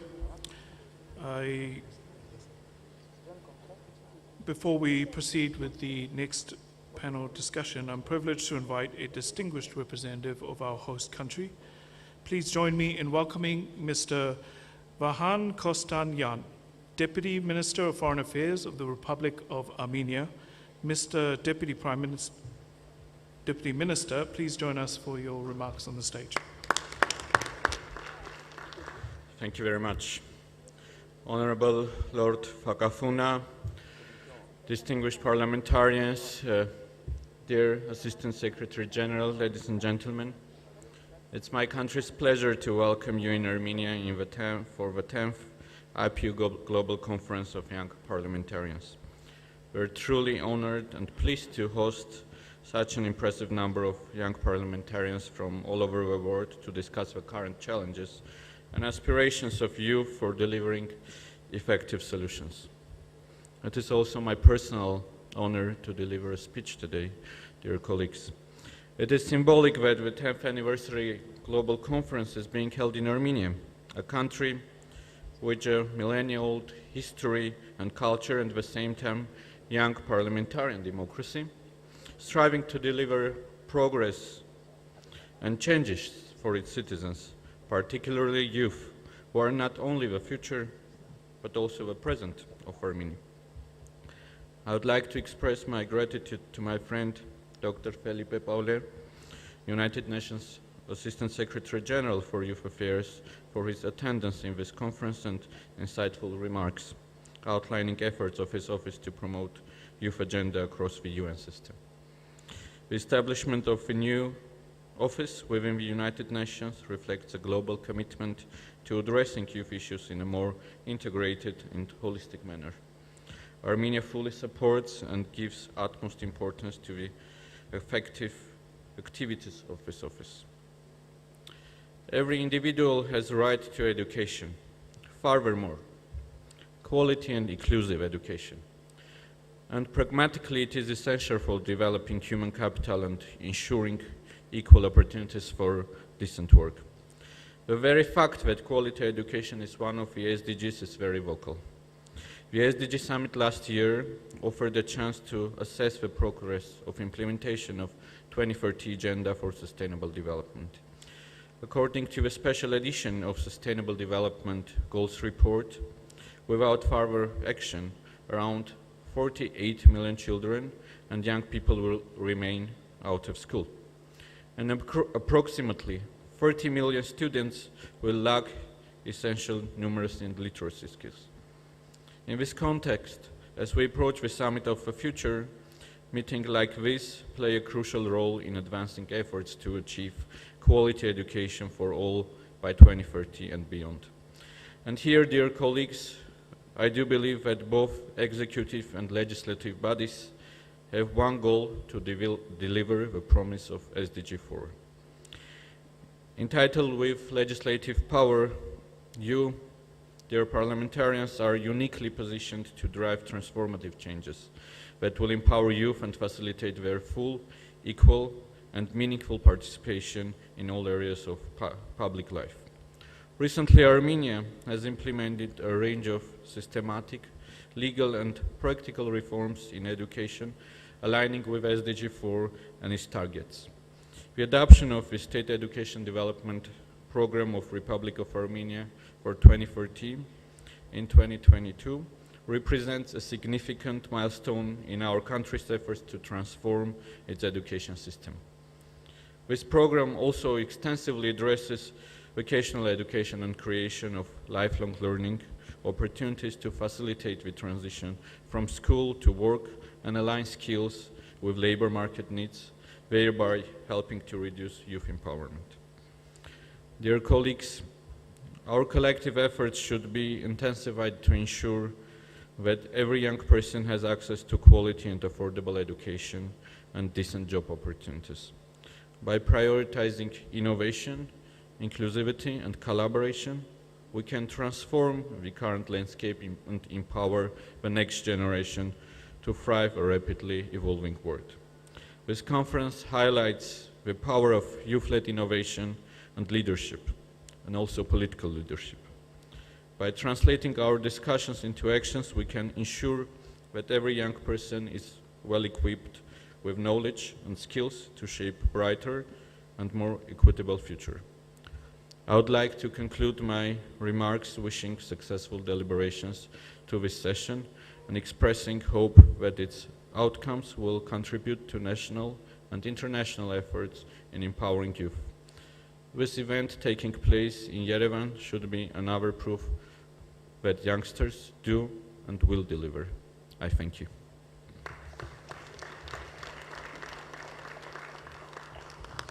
Thank you very much, Mr. Deputy Minister, for your enlightening address. Now, as we move into our panel discussion, I am pleased to introduce our panelists here with me today. We have Ms. Sovina Vardanyan, Member of the National Assembly of Armenia, Ms. Katrine Dugau, Member of Parliament from Denmark, and Ms. Patience Masua, Member of Parliament from Namibia. Ms. Vardanyan, I invite you to speak to share your experience from Armenia. The floor is yours for 5 minutes. Thank you.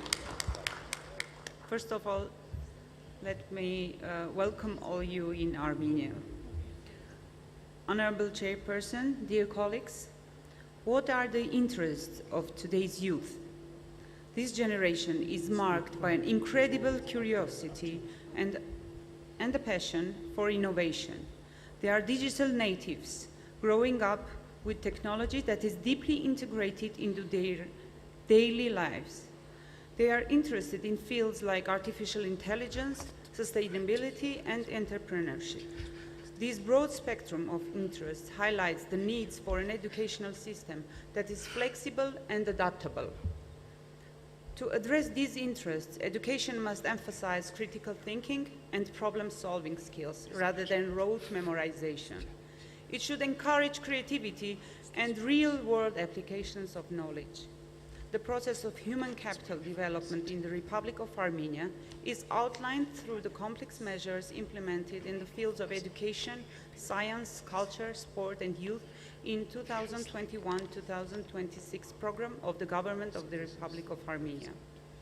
The final goal of the state program is the formation of an effective and internationally competitive educational system based on national and universal values aimed at the development of the Republic of Armenia, which will give everyone at all stages of life the opportunity to receive quality education according to their needs and abilities. However, with these opportunities come significant challenges. Many young people face an educational environment that is often rigid and standardized, failing to accommodate their diverse learning styles and interests. Moreover, the digital divide remains a pressing issue. Not all students have equal access to the technology and resources that are essential for modern learning. Addressing this inequality is crucial for ensuring that no one is left behind and every student can succeed. To meet these challenges, we must advocate for an education that is inclusive and student-centered. I would like to refer only to one, but the greatest educational program of all times of our country, implemented by the government of Armenia, which is the creation of an academic city that is planned by the State Program for the Development of Armenian Education until 2030. It is going to be a university and research campus with all the necessary infrastructure. The concept of the master plan was developed by the German architectural company. Intensive works are underway in the direction of the city transport project, urban development management and financing systems. It will be possible to locate up to 16 higher education institutions in the academic city. Around 44,000 people will work and live there. There are agreements reached with the best international higher education institutions. With the London University of the Arts, a memorandum was signed for the purpose of cooperation in the design of the management, system, and program content of the arts cluster of the city. With the Technical University of Munich for the purpose of cooperation on the technology cluster. The education our youth needs is one that prepares them not just for exam, but for the life.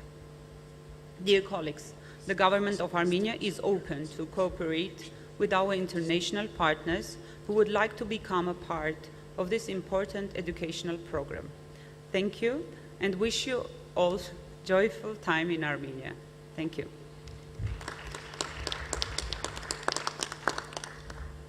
Thank you for that detailed account.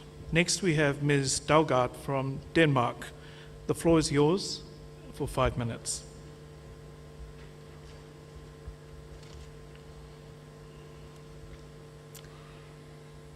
Dear all, the Danish labor market is thriving with record high employment, a low unemployment rate of just 2.9% in Denmark in December 2023, and high job mobility. This success is due largely to Denmark's flexicurity model, a unique combination of flexibility and security. The model has three main elements: liberal hiring and dismissal policies, strong unemployment benefits, and active labor market programs. However, we face a crucial challenge: ensuring that young people aged 15 to 24 have the best opportunities to create a stable and promising future. In 2023, approximately 6.3% of the Danish youth around 43,000 individuals were not in education, employment, or training, often referred to international as NEET. While this is below the EU average, it remains a concern that we must address. The NEET group is diverse. Some young people are briefly out of education or work, while others face significant barriers such as mental health challenges, time spent in foster care, or having attended special education programs.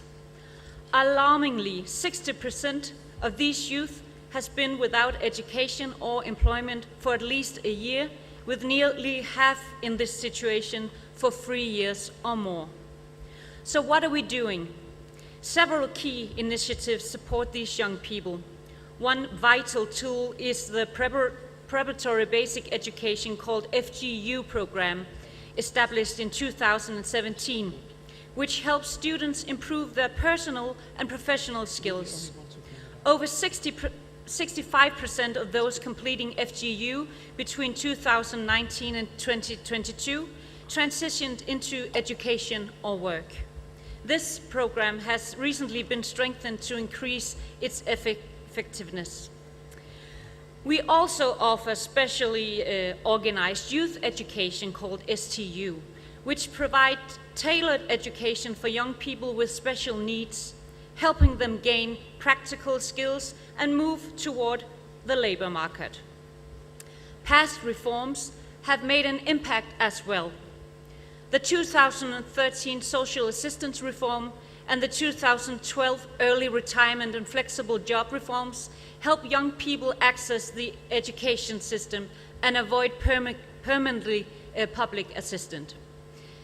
At the municipal level, collaboration between local job centers, vocational schools, and businesses has created pathways for unskilled workers to secure apprenticeships, opening new doors for young people. But our work isn't finished. New initiatives are coming, including a proposed culture pass for young people with NEET status to help them find community, and a proposal to make part-time work more accessible.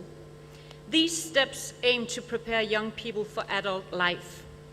Denmark's goal is to reduce the number of young people without education or employment to just 3.5% by 2030.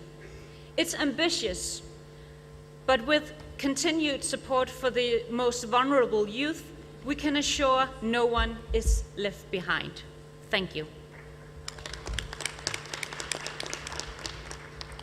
Thank you for your presentation. We will now turn to our last, but not the least speaker, Ms. Patience Masua, who is a Member of Parliament from Namibia.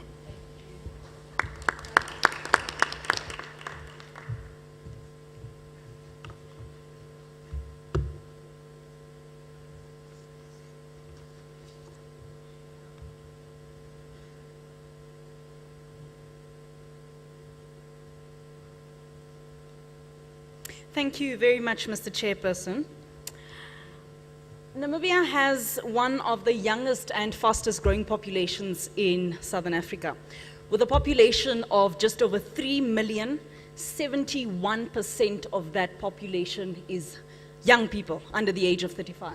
So on the first graph there on the top left, you can see that on the right side, that entire chunk of our population of 3 million people is under the age of 35. Now, 62% of the working age adults in the country are between the ages of 15 and 34, and projections indicate that that number will have doubled by 2045. Now, this youthful population constitutes a crucial resource, but without sufficient job prospects, it is a resource that will remain untapped. Now, because of the demographic bulge of youth, our future, the future of entire nations, rests on the ability of our young people to thrive. And yet, as we approach the deadline for achieving the SDGs, particularly SDG 4 on quality education, which is intrinsically linked to SDG 8 on decent work and economic growth, it is clear that progress remains uneven and progress remains in many areas insufficient. Therefore, it is our collective responsibility to close this gap.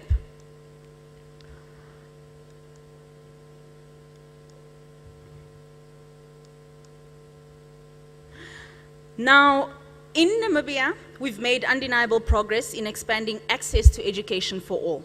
Our government in the past decade has implemented a range of policies to ensure that we increase the rate of school enrollment, including the provision of free primary education, free secondary education, and highly subsidized tertiary education. Our aim as a government was to focus on access to education as a key pillar, looking at the developmental needs of our country at the time. However, we must recognize that access alone is not enough. The challenge now is ensuring that the education that our young people receive is of high quality and relevant to the evolving demands of our economy. Too many young Namibians are leaving school without the critical skills needed to participate meaningfully in the modern workforce. This skills gap is a serious concern for us because it limits the ability of our youth to secure sustainable employment and contribute to the national education. Now, our education system, through expanding, still needs to modernize its curriculum so that it reflects the changing nature of work in a globalized, digitized economy. We're increasingly focusing on integrating technology and vocational training into our education system so that we better prepare our young people for the realities of the 21st century labor market. And this is particularly important for us with the production of green hydrogen that has just started in Namibia, as well as the discovery of oil. But this transformation, naturally, would require sustained investment and strong partnerships between government, educators, and industry leaders. And one of the cornerstones of our education reform in Namibia has been expanding technical and vocational education programs.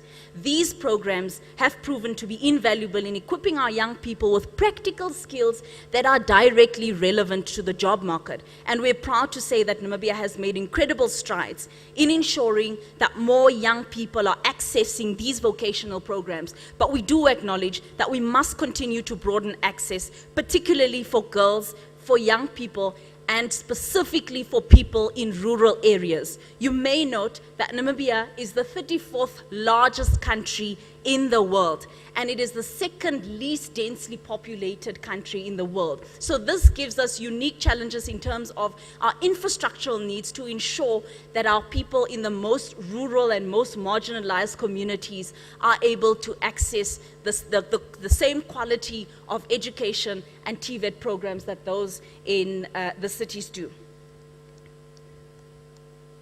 Now, youth unemployment remains an urgent priority for us.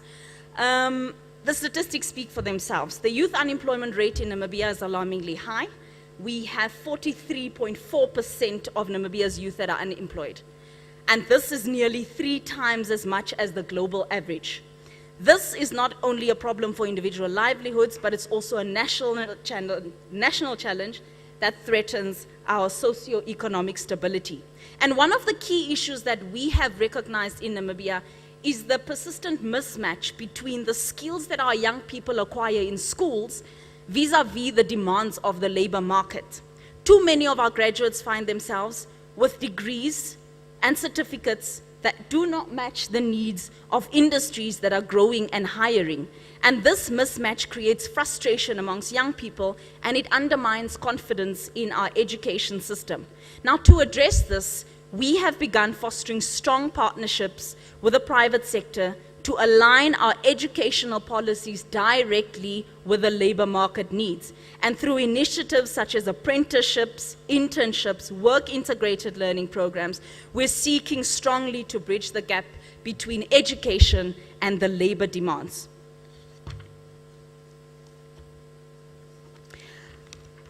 Now, we can't underestimate the need for fostering entrepreneurship among our young people. We've recognized as a government that it is critical that our young people are not only educated to become employees, but that we prepare them to become employers.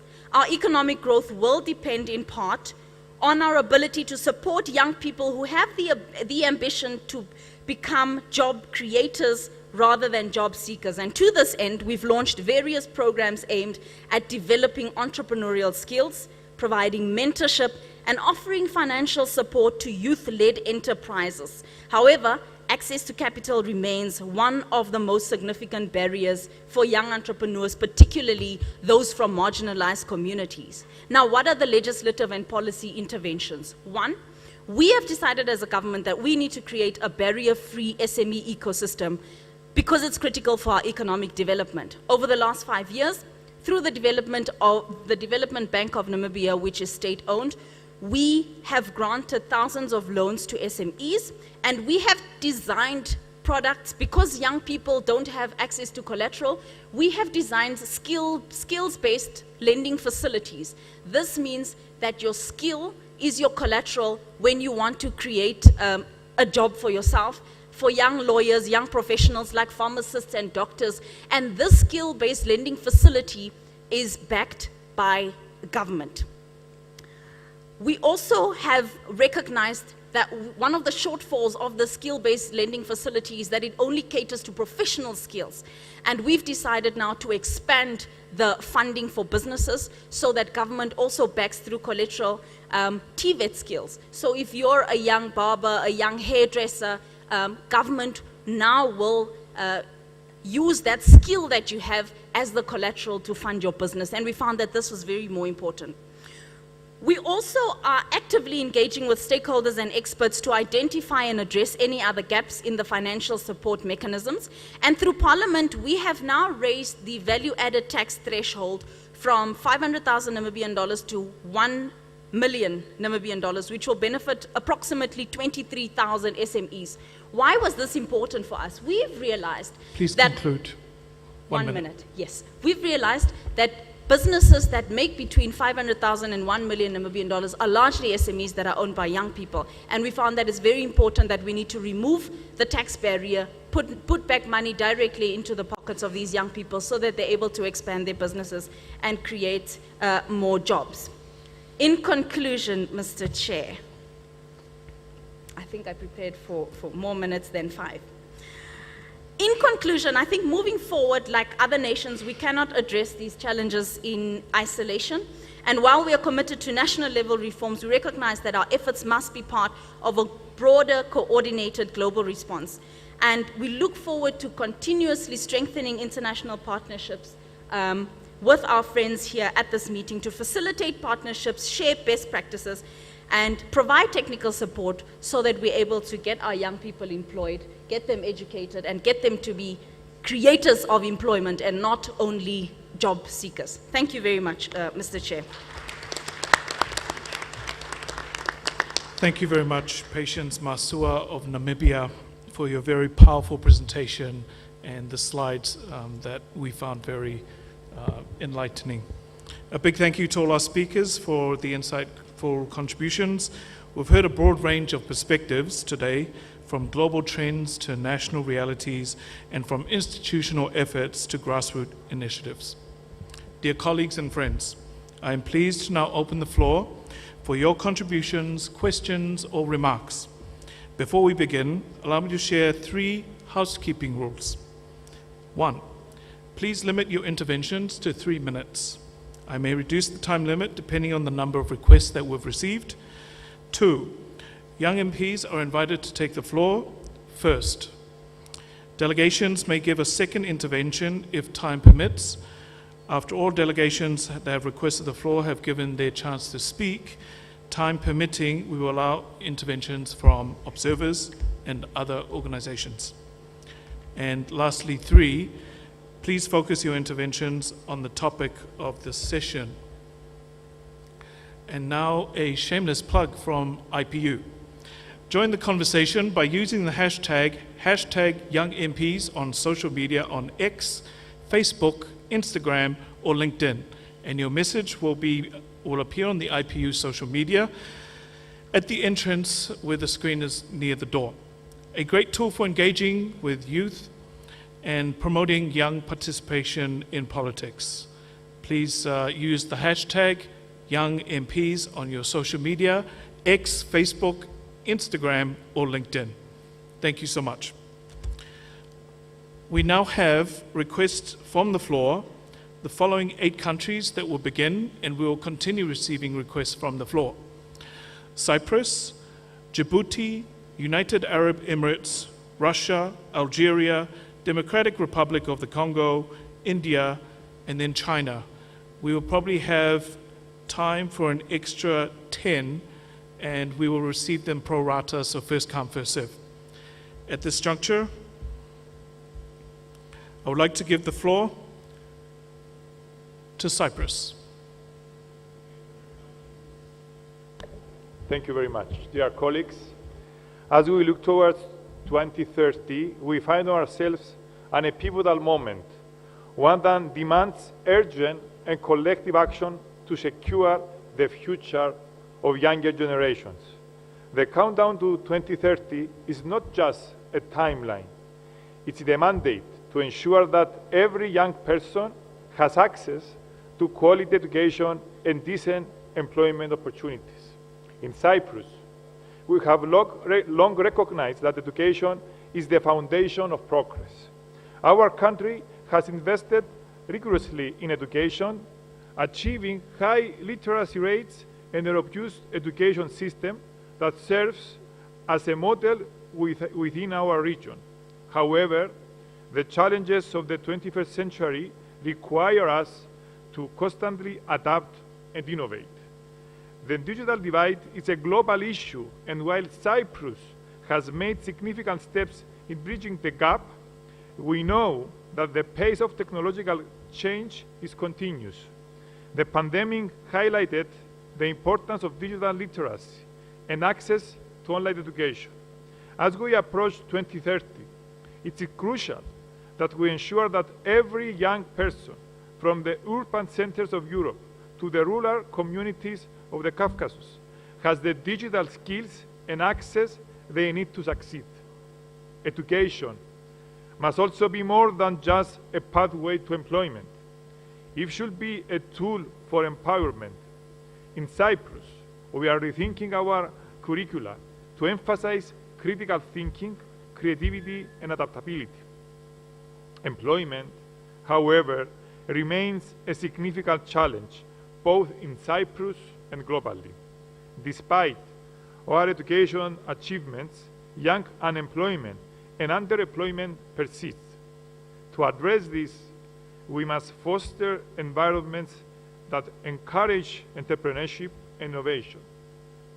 In our country, we are focusing on diversifying our economy, particularly in the fields of digital services, green energy, and sustainable tourism, sectors that hold great promise from creating new vacancies for our youth.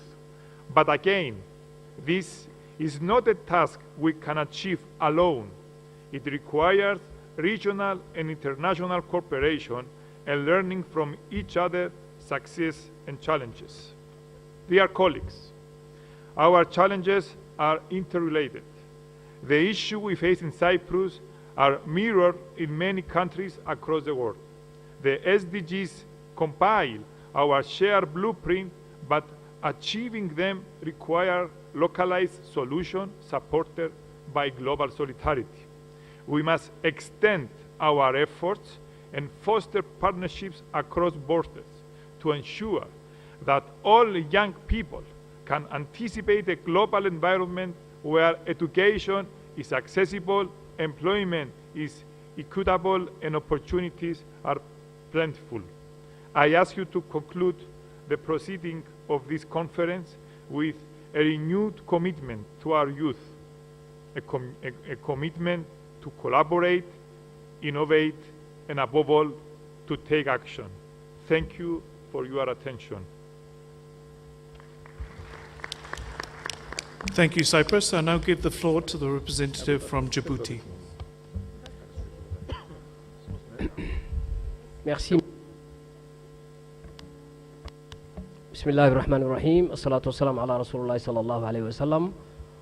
Aujourd'hui, nous avons l'occasion de faire le bilan des progrès réalisés à Djibouti dans le domaine de l'éducation et de l'emploi des jeunes, deux piliers essentiels pour le développement de notre nation. Ces domaines sont non seulement des vecteurs de croissance économique, mais aussi des fondations sur lesquelles repose notre avenir collectif et le bien-être de nos citoyens. Depuis plusieurs années, le gouvernement de Djibouti, en collaboration avec les divers partenaires internationaux, a engagé de réformes significatives pour moderniser notre système éducatif.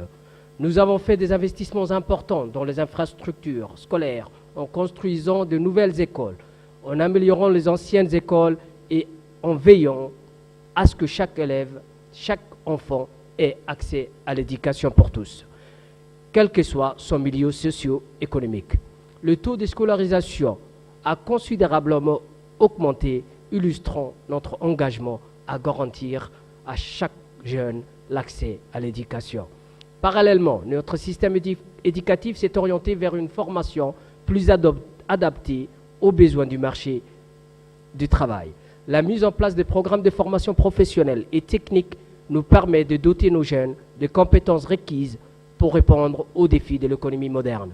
Ces initiatives ont été essentielles pour réduire le fossé entre l'éducation et l'emploi, favorisant ainsi une meilleure insertion professionnelle des jeunes diplômés. Il est impératif de rappeler aussi que Djibouti est situé dans un lieu où il y a trop de souffrance. Dans les pays voisins, nous avons 3 pays voisins auxquels l'Éthiopie, la Somalie et le Yémen qui souffrent des guerres civiles. Près de 40% de réfugiés sont des enfants en âge d'aller à l'école. Djibouti a adopté une loi qui donne aux réfugiés tous les droits à une vie égale aux citoyens djiboutiens. Depuis 2017, le cursus mis en œuvre est celui de la population djiboutienne. C'est le même système que pour les Djiboutiens. Malgré, il est crucial de reconnaître qu'il reste encore des défis à relever. Malgré les progrès réalisés, le taux de chômage de jeunes demeure préoccupant. Nous devons continuer à investir dans les programmes qui favorisent l'employabilité et encourageant l'entrepreneuriat. Nous devons créer des opportunités qui permettront aux jeunes de transformer leurs rêves en réalité. Nous avons également besoin d'une synergie entre le secteur public et privé pour créer des emplois durables.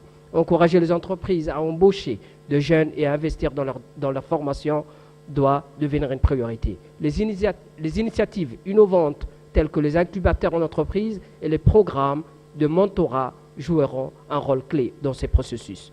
En conclusion, Monsieur le Président, le bilan que nous pouvons dresser aujourd'hui est encourageant, mais nous ne devons pas nous reposer sur nos lauriers. Nonetheless, we've got a lot still to do. Education is crucial for young people who need ongoing support, and we need to continue with our reforms. As a country, we need to pave the way for the future in order to ensure that young people can acquire the necessary skills in order to get decent work. Thank you. Thank you, says the Chair.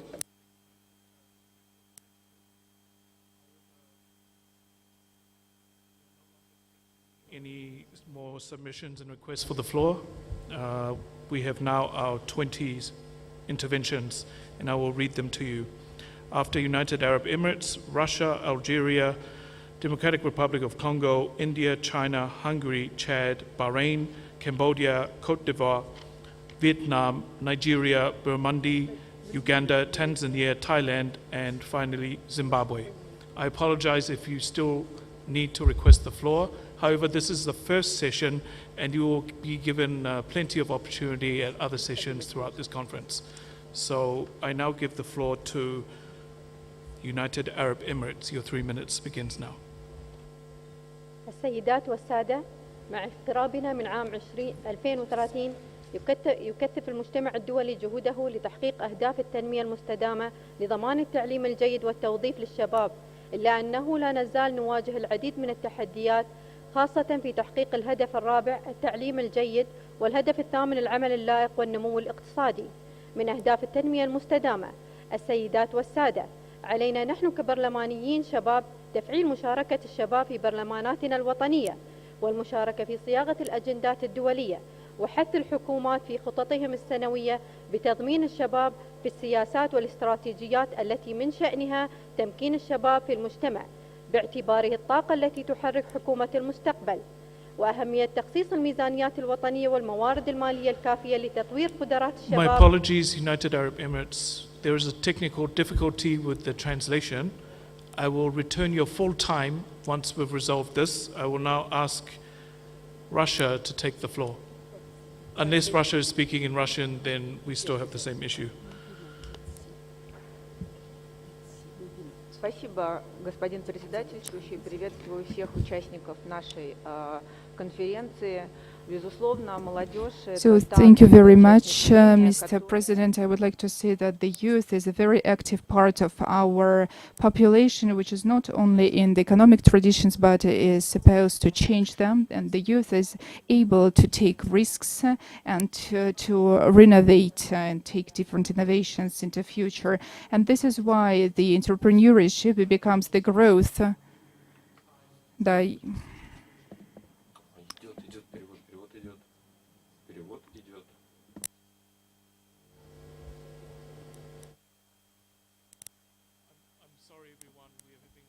Difficulties. Russia, could you please start again? Россия, пожалуйста, начните еще раз. So thank you very much once again, Mr. President. I would like to welcome all the representatives of the conference, and I would like to say that the youth is the active part of our population, which has not only to follow the economic system, but also to change them, and the youth is able to change the situation and is able to renovate. And this is why the youth entrepreneurship has the possibility to grow and to grow the economy of the whole country. And so the youth is the most mobile and creative part of our population, of our society, and is able to generate and to put to life the best ideas possible. And that is why it is really necessary to stimulate, to foster the work of the young people into entrepreneurship and to support the young entrepreneurs in their work. In Russia, the interest of the young people is growing to the entrepreneurship, and if we compare the last 2 years, so these are very two different fields.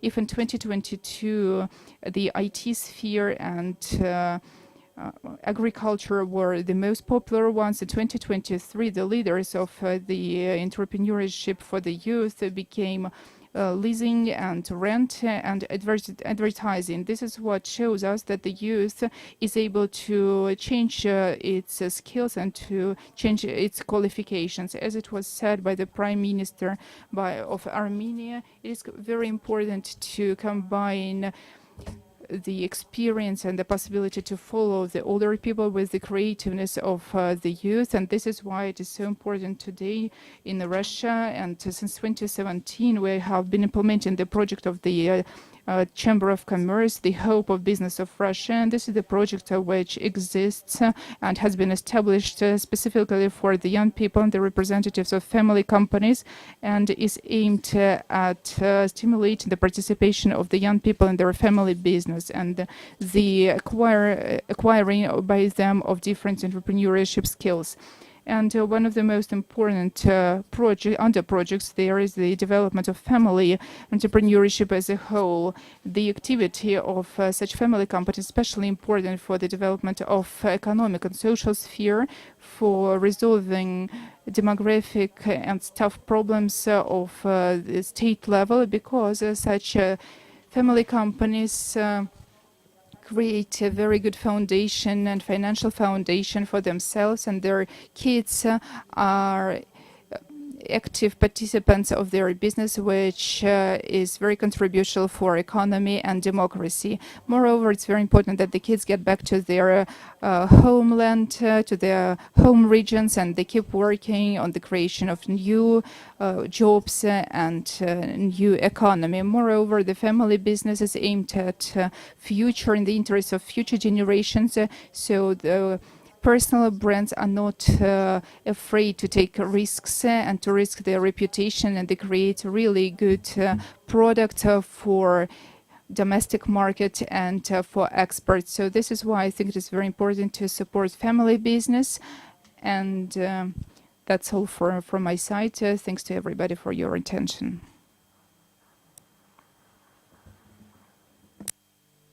Thank you. I now give the floor back to the United Arab Emirates representative. السيدات والسادة، مع اقترابنا من عام 2030 يكثف المجتمع الدولي Ladies and gentlemen,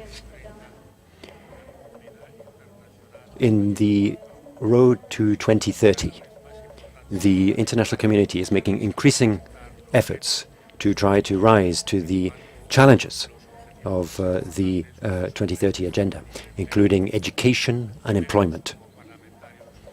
As young parliamentarians, we need to take on these ideas and contribute to this effort and convince our governments to adopt a number of policies and strategies to empower young people in various areas so that we can rise to future challenges.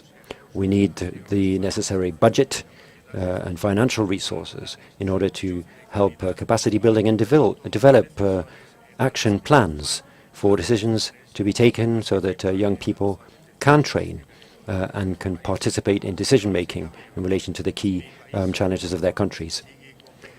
My country remains committed to improving education for young people through our 2030 vision. We've taken a number of initiatives and adopted policies to strengthen our education system with smart schools and the Ben Zayed Forum for Education.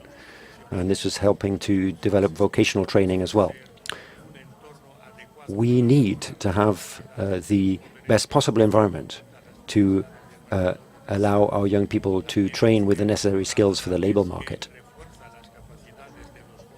We have capacity building programs. The Dubai program is in place for young people, supporting their initiatives in the business environment. And all of this coordinated with our government's efforts to pursue development. And it helps young people get access to the most important positions.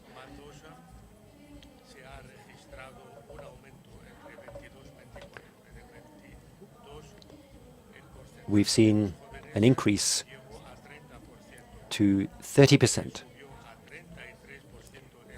or from 30 to 33% of the percentage of young people in Parliament and in the National Council. In the 18th legislature, we see 22.5% of the representation of youth.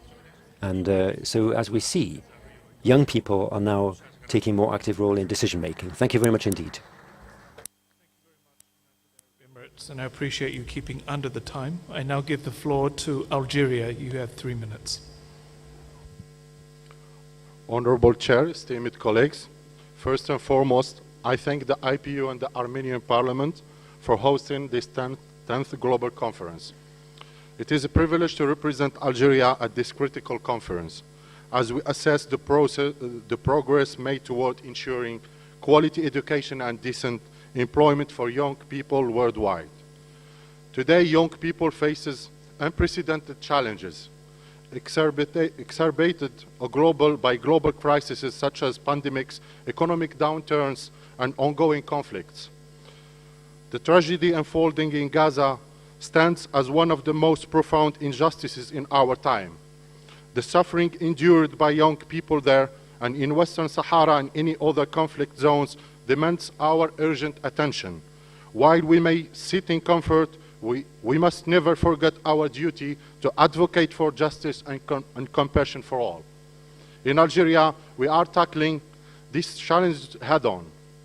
Over the next 5 years, our government is committed to creating 450,000 jobs, driven by 9,000 registered investments. aimed to diversifying the economy beyond its reliance on oil and gas. At the heart of this transformation is Algeria Ministry of Startups, established in 2022 and led by a 29-year-old minister. In just 2 years, the ministry has supported the creation of 7,800 startups, generating over 100,000 jobs. Through the Startups Fund, young entrepreneurs receive grants and equity financing. To further support youth employment, Algeria introduced a jobless allowance in 2022, which has benefited more than 1.7 million young people.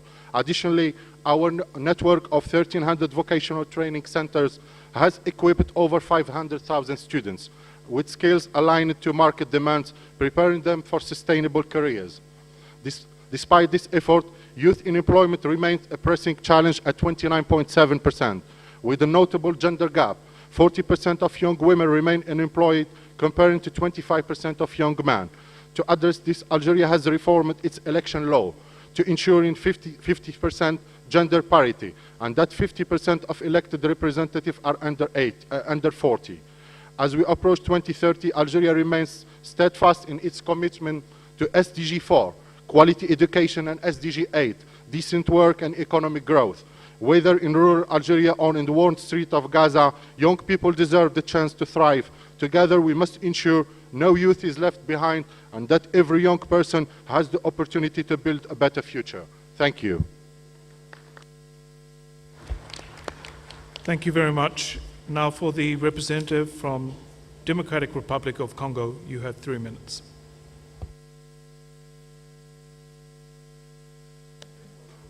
Merci pour la parole. Alors, comme vous allez remarquer, il y a eu trop de progrès en You've RDC. said there has been progress in the DRC. We've seen now free education introduced in 2020. We now have 6 million children who have come back into the school system. 2,500 new modern schools have been developed thanks to the very ambitious program launched by our government. And this is throughout the national territory. We have 4 new universities that have been built, and we've seen a reform of the educational system with a focus on the skills that children need. We have a program for young entrepreneurs which helps get access to loans, and the implementation of the United Nations Convention on the Protection of Children. And yet we have great challenges that remain, and allow me to focus on the most pressing. The war which has been waged for 30 years, led by Rwanda, which has led to lawless areas where children continue to be recruited by armed groups. We see the illegal exploitation of our mineral resources as well. Thank you. Give the floor to India. You have 3 minutes.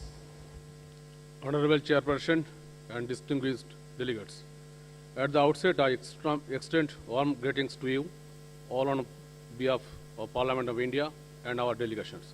I also extend my heartfelt thanks to IPU and our gorgeous host, National Embassy of Armenia, for excellent organizations of the conference and warm hospitality. Youth and crucial to sustainable development, driving social change, economic growth, and technological innovation. For them to fully contribute to the 2030 Agenda for Sustainable Development, quality education, SDG 4, is essential. Education, skill development, and training enhance employability, productivity, and innovation for fostering sustainable growth and democratic societies. However, it is concerning that only 1 in 6 countries is on a track to achieve universally quality education by 2030. Equally, traveling is a fact that young people face unemployment rates more than 3 times higher than older adults. Despite this challenge, India has made notable progress, particularly post-pandemic, according to the SDG India Index 2023 to 2024. India is a performer in SDG 4 with a score of 61 and front runner in SDG 8 with a score of 68. India net enrollment rate of elementary education has risen to 96.5% for 2021 to 2022, up from 87.26% in 2018-2019. India's new education policy have 2020 aims to modernize and enhance quality of education. The Samagra Shiksha program and the national guidelines of equitable and inclusive education are pivotal in this regard. The PME with the initiative integrates digital and online education, ensuring multi-mode access. The Union Budget of 2024 allocates $17.84 billion for education, employment, and skilling, with a Prime Minister's package accepted to benefit 41 million youth over 5 years. Our national policy on skill development and entrepreneurship and the Pradhan Mantri Kaushal Vikas Yojana, which was trained over 15.2 million individuals, continue to bridge skill gaps. Our craftsman training scheme, CTS, has successfully trained 2.63 million individuals from financial year 2019 to 2024, with women constituting 82% of the beneficiaries. International partnerships enhance skilling through information exchange, standard setting and training. The Skill India Digital... conclude your remarks. Yes. The Skill India Digital Hubs integrates government initiatives over 9.5 learners. Honorable Chairperson, India remains committed to SDG 4 and SDG 8. It is crucial for all of us to collaborate to ensure quality education, enhance employability, improve job equality, and address labor market inequalities. Thanks, Chairperson. Thank you, India. I now give the floor to the representative from China. You have 3 minutes. Thank you, dear colleagues. On behalf of the People's Republic of China, I would like to express sincere thanks to the Republic of Armenia and also the IPU for making this important conference happen. It is an unsurviving goal of China to ensure every citizen has access to good education and decent jobs, so as to meet people's aspirations for a better life.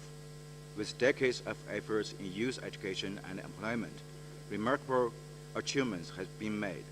I would like to share 3 numbers with you. First, 4%. The central government's annual budget on education accounted for more than 4% of overall GDP for more than 10 years. Second, 0. China has won the historic battle against absolute poverty, and at the stage of compulsory education, the number of dropouts from poor families has successfully achieved dynamic 0, ensuring that every child has access to good education. Third, 100 million. We provide skills training to vulnerable groups. Each year, more than 10,000 vocational schools across the country provide training for nearly 100 million people. The reason why Chinese government can take such resolute measures and make such remarkable achievements lies in 4 practices of China. First, vision. China is committed to the principles of no one left behind, the free and comprehensive development of people, and the building of our community with a shared future for mankind. The core of our vision is the people first principle. We are guided and powered by this vision. prioritizing youth education and employment under any circumstances. Second, action. We believe development is of overriding importance. We develop economy and maintain economic growth so that we can keep a steady flow of resource input. We enact a number of laws to protect citizens' rights to education and employment. We put forward various action plans with long-term goals combined with recent tasks and implement them diligently and arduously. Third, digitalization. Digitalization changes the world. China attaches great importance to seizing digital opportunities and regards digitalization as an important way to provide widely covered, equal for all, and commonly beneficial education in China. Digitalization creates new jobs and opportunities to increase income. We take measures to achieve this goal. Fourth, cooperation. China will, as always, attach importance to international cooperation in education and employment. We will support young talents from developing countries to study in China through programs such as national scholarships. We will further advance of the future of Africa vocational education cooperation plan and build more Luban workshops to cultivate more skilled local talents for relevant countries. Last week, our President Xi Jinping, in his keynote speech at the opening ceremony of 2024 Beijing Summit of the Forum on China-African Cooperation, he said, we will create at least 1 million jobs for Africa.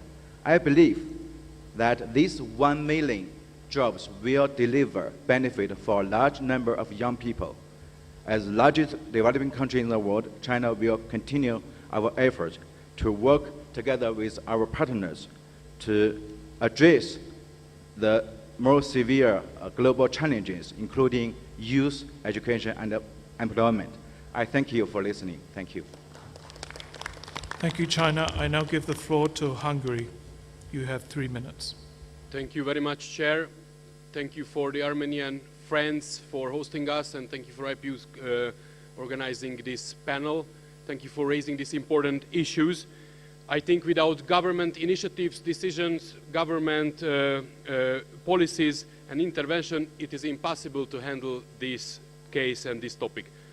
What I think, first, we need global peace and connectivity and cooperation between our region, because without peace, everything is harder and everything is slower. I brought to you some examples and best practices from Hungary, where I come from. We spent more money on education in every year since we started to govern. Overall, it's a 138% of increase on education budget. Since 2010, the employment of young Hungarians has grown at the 5th fastest pace in the European Union. Youth unemployment has decreased since significantly. Before 2010, it was sky high. The share of young people who do not work and do not participate in training has fallen below 10%, and that's a good direction. We started different supporting programs for the youth. First of all, under 25 years of age, no one has to pay personal income tax in Hungary, so more money remains in the young people's pocket to start their life. We initiated special programs for youth employment. We initiated housing and family foundation subsidies, programs to help the youth become entrepreneurs, and we strengthened the vocational training program. We offer a broad and a really wide family support system in Hungary, almost 30 different types of family subsidies you can apply for, and most of it applies for the young people as well. So youth employment is really a key figure here, and of course education, and you need to increase the budget for education every year, and you need to increase the employment budget every year, and that's why you can involve the young people for the sake of the future in your society. Thank you very much. Thank you very much, Hungary. Before I call on the next intervention from Chad, I just wish to remind everyone that we have 11 interventions in the floor left at 3 minutes each. That takes us to 33 minutes in total, plus the closing remarks from our 5 speakers at 1 minute each. That brings us to a total of 38 minutes before we finish. We are well into our lunchtime, so the quicker your remarks, the quicker we get to eat. So I now give the floor to Chad, 3 minutes. السيدات والسادة السلام عليكم. نشكر دولة أرمينيا على الاستضافة ونشكركم على إتاحة الفرصة. وهذا الموضوع مهم. Thank you, Chair. Thank you to Armenia as well. This is a very important issue for us. We cannot progress without work for our young people. We have a very young population, where 70% of the population are youth, and the government has made great efforts to improve the education system for them. In this year, we have made education free of charge, especially for people with special needs. We've launched a number of initiatives to ensure decent work for young people, and there's a national framework to support them. We are making great efforts to ensure that young people are involved in decision-making, and that goes in particular for young girls. But we continue to face great challenges. Firstly, terrorism.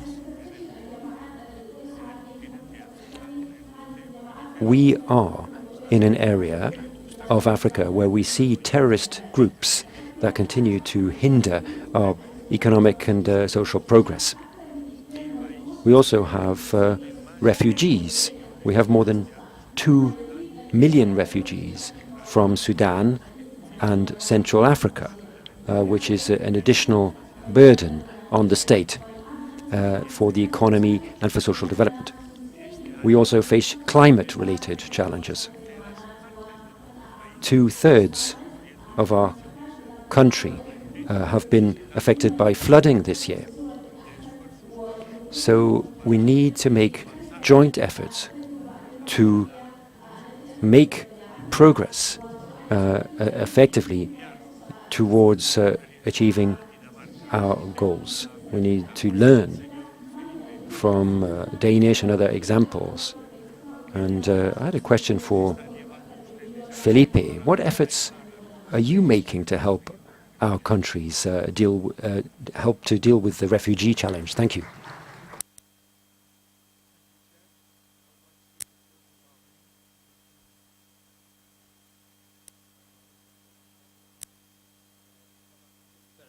العالم تقدما ملحوظا في مجالي التعليم الشباب وتوظيفهم حتى عام 2024 حيث ارتفعت معدلات الالتحاق. The world has made great strides forward now in trying to ensure better employment prospects for our young people, and the percentage of young people in universities and vocational training schools has also increased, including through digital programs which help those in rural areas. Our country is proud of what it has achieved. We now have the leading system in the Gulf. 90% of our people are literate, and that of course helps human development more generally. We've guaranteed free primary education, and the state and the government plays a key role in providing education for its people. Civic and religious education programs are also included in our efforts. Our country has made great investments in education, and we try to incorporate the best possible practices at international level. We are second in the region and 35th globally in terms of the skills that our labor force has. And in 2023, we consolidated our position in terms of providing medical services and education and ensuring gender parity. We pursue our development objectives through guaranteeing employment opportunities for our young people. And really, that is the engine for human development. The positive results that we've achieved have been achieved thanks to pooled efforts directed by the King of Bahrain, and we have been strengthening the capacities of our young people so that we can ensure success. Bahrain has a youth city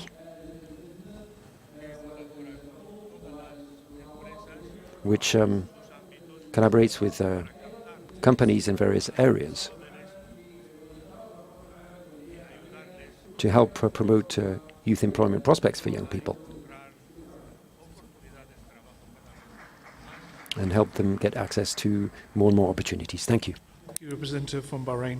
I now give the floor to Cambodia. You have 3 minutes. Honorable Chairperson, Excellency, ladies and gentlemen, it is my honor to speak about youth education and employment. Around the world, over 1.2 billion young people aged 15 to 24 represent incredible source of potential. However, many face barriers to accessing quality education and decent employment. Global youth unemployment remains stubborn high, and many education systems struggle to keep up with the rapid changing job market. Today, education must go beyond knowledge. It must equip young people with critical thinking, adaptability, and digital skills. Yet millions of young people are denied this due to poverty and lack of access to educational resources.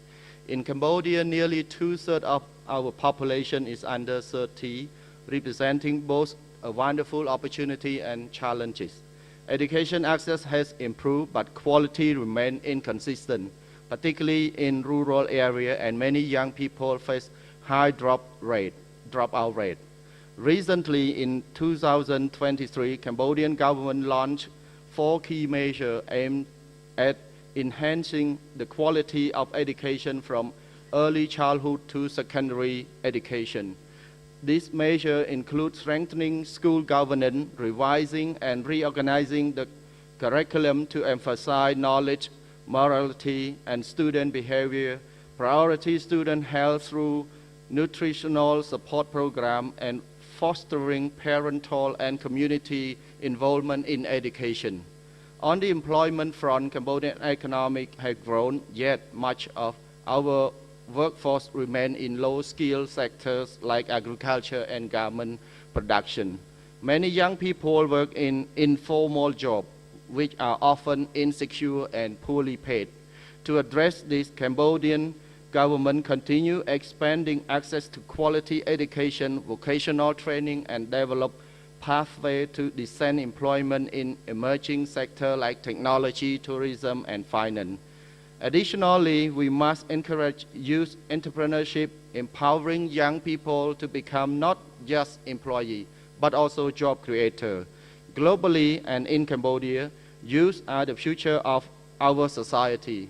By investing in their education and employment opportunity, we are shaping a more prosperous and sustainable future for all. Last but not least, on behalf of Cambodian delegation, I would like to express our sincere appreciation and thanks to the National Assembly of Armenia for organizing this important conference. Thank you. Thank you very much, Cambodia. I give the floor to Côte d'Ivoire. You have 3 minutes. Je vous remercie. Mesdames et messieurs, chers collègues Ladies and parlementaires, gentlemen, dear colleagues, parliamentarians, on behalf of our National Assembly in Côte d'Ivoire, I would like to express my sincere thanks for this opportunity to speak here. I'd like to offer my sincere thanks to our host, the National Assembly of this country. I'd also like to thank all of the organizations who have contributed to the success of this event. I'd like to thank you also for hosting us. In Côte d'Ivoire, we have understood that education and employment are crucial in order to avoid having a lost generation. Therefore, the Parliament, working together with the government and young parliamentarian, we have undertaken key reforms in terms of education. What we've done is that we adopted a law on obligatory schooling up to age 16. And we are looking at a number of schools in rural areas. We've also looked at the curriculum in order to ensure that young people are well prepared for the labor market, particularly with regard to skills in science and technology. On employment, we've undertaken a number of initiatives. The government's program has a youth program going up to 2025, offering placements in the world of work. And we think that here we need to help 100,000 young people in different roles. We want to support youth entrepreneurship, and there are funds available to finance different programs led by young people. Our response to the pandemic shored up our resilience, and this meant that we had to move forward to digitalization in education, and this allowed us to ensure continuous education. We implemented a number of economic measures for young people during the pandemic to support SMEs and young entrepreneurs. In August, specific laws were adopted to provide for the inclusion of young disabled persons and young women, and to ensure that there are equal opportunities for everybody. We have also provided vocational training for young disabled persons, and we are promoting inclusive education. By way of conclusion, Côte d'Ivoire is committed to continuing with these efforts because we are fully convinced that our future lies in the hands of our youth, and therefore it's incumbent on us to give them the tools they need in order to ensure that we have a fairer, more prosperous society. Thank you. Thank you, Representative from Côte d'Ivoire. I now have the pleasure to call on last year's host of the 9th Global Conference of Young Parliamentarians, Representative from Vietnam.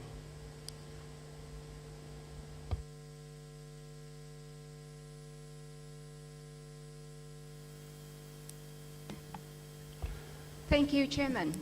Ladies and gentlemen, I'm honored to participate in the 10th IPU Global Conference on Young Parliamentarians. On behalf of Vietnam National Assembly, I would like to highlight our achievement in implementing SDG, especially regarding SDG for quality education, ensuring free, equitable, and quality primary and secondary education for all. Second, providing access to early childhood development and pre-primary education. Third, offering equal access to affordable, quality, technical, vocational, and higher education. Four, increasing number of skilled laborers for the job market. And fifth, promoting education for sustainable development, human rights, and global citizenship.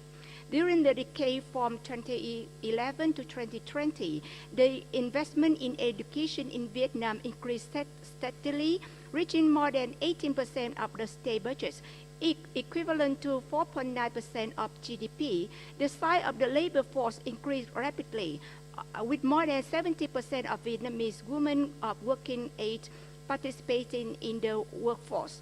The quality of Vietnamese workforce has been gradually improving with remarkable advancement in labor productivity. Human resources have been grown in all sectors, particularly in intellectual workforce and the fields of science, technology, and innovation. Ladies and gentlemen, for youth development in education and employment toward 2030, Vietnam approved decision launching in Vietnamese youth development strategies. This strategy focused on building a patriot, talent, and knowledgeable young workforce that will contribute to rapid and sustainable national development and global integration. It aims to foster civic responsibility, ethics, health, and creativity among youth. From the declaration from the 9th Global Conference from Young Parliamentarians in Hanoi last year, we all recognize that digital transition and innovation is one of the key issue in promoting SDGs. Therefore, countries' educational system need a strong network to optimize potential and ensure that no one is left behind. We must prioritize making education for more flexible and inclusive. This means investing in digital infrastructure to ensure that all students have access to online learning tools. We need to create flexible learning environments that can adapt to future disruptions. In line with Vietnam's active participation with IPU, we propose the following action. First, strengthen leadership and direction at all levels. Second, improve policy and law related to youth. Third, enhance policy dissemination. Fourth, improve services and support for youth. Fifth, ensure resources for implementing the strategy and promoting international cooperation. And sixth, monitor and evaluate the strategy implementation. Thank you very much for your attention. I wish all delegates good health and great success at the 10th IPU Global Conference of Young Parliamentarians. Thank you. Thank you, Vietnam. I now give the floor to the representative from Nigeria. You have 3 minutes.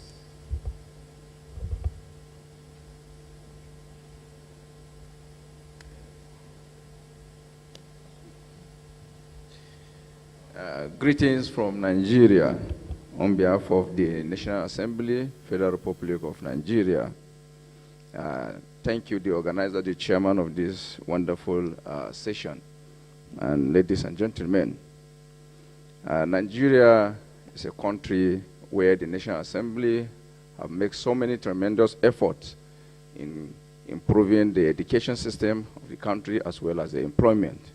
And the area of where we have certain laws that have been enacted, Nigerian Education Loan Funds for students, National Youth Investment Funds, National Youth Empowerment Funds, Universal Basic Education Commission, National Secondary School Education Commission, Tertiary Education Trust Fund, and we have National Commission for Persons with Disabilities to ensure inclusiveness in education and employment within the country.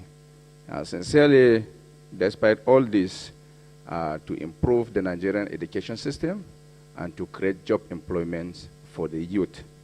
The World Bank equally have so many programs, which among they have what they call knowledge, learning, innovation, grant support, result-based financial projects to ensure education. But generally, the unemployment rate we have in Nigeria is slightly above the global unemployment rate of 2024, which is 4.9%. But in this, I look at it, there is still a little gap in the area of what we call talent identification and discovery, where it is not, as one of the speakers says, that age is not a prerequisite for wisdom. God has given so many people different wisdom and talent. Our ability to discover their talent and give them the enabling environment to strive is more important as well. And as well to divert a little bit or to improve in the area of what we call technical educations, where skill acquisitions will be the priority for global education system. This will improve and reduce the unemployment in the youth affairs that we have. And therefore, at last, the IPU should equally ensure to increase what we ought to promote, what we call skill transfer among different countries. With this relationship and this forum, we'll look into that, will help us sincerely. Thank you, and thank you very much for the IPU, as well as the National Assembly of the Republic of Armenia. Thank you. Thank you to the representative of Nigeria.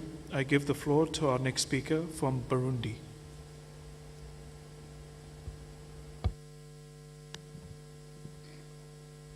Excellence Madame la Présidente de l'IUP, Monsieur le Secrétaire Général de l'IUP, of the IPU, Secretary General of the IPU, parliamentarians, Ladies and gentlemen, good afternoon, everybody.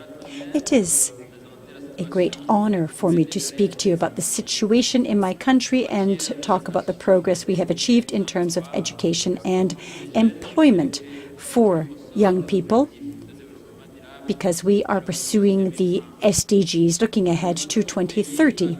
In my country, we have understood how key education is in ensuring quality training for decent employment. And this is the only way to ensure that there is economic success for young people.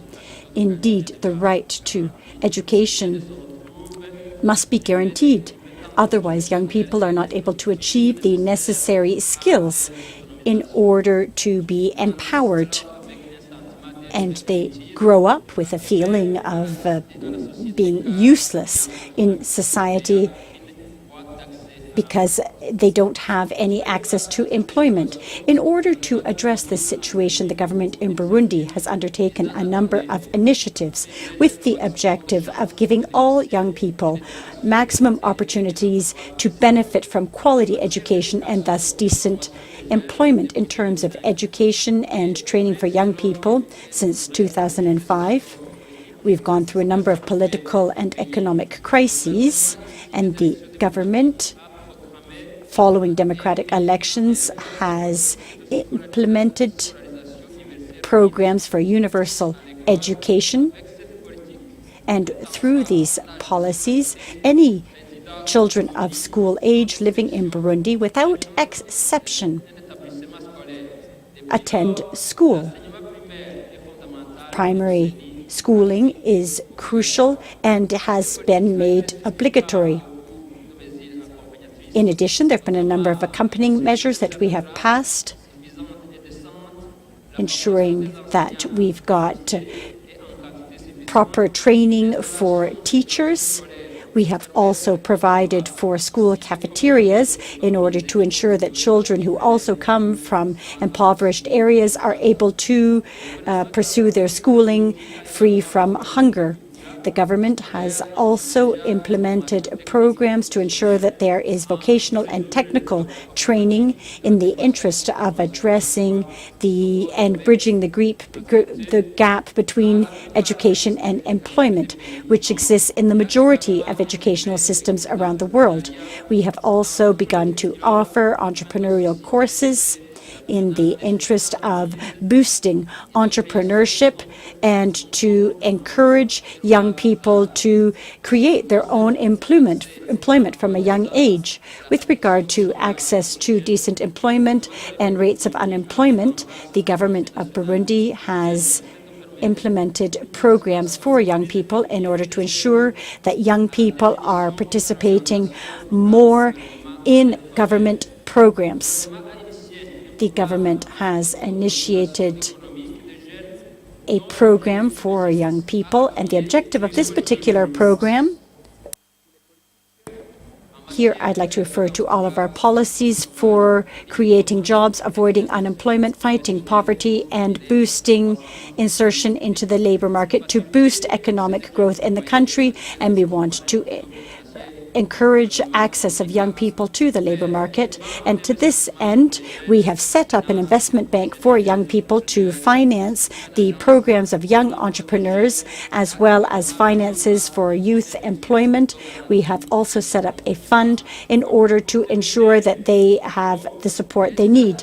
By way of conclusion, we know that a lot has been done to help young people in our country. However, there is still much to be done because youth unemployment is a key issue to address. Therefore, the government, together with a number of key partners, particularly businesses, are ready and willing to do more in order to help young people, in order to help them in their socio-economic lives. I would like to thank you very much for your kind attention.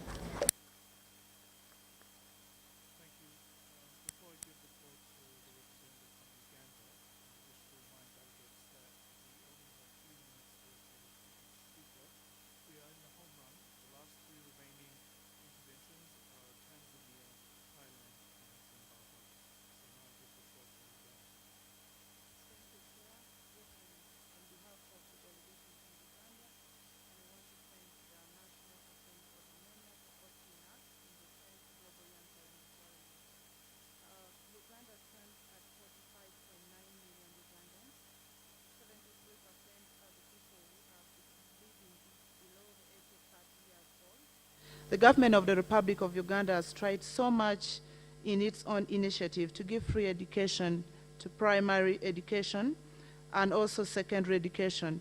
All Ugandans children who are studying in government-aided schools are going through free education.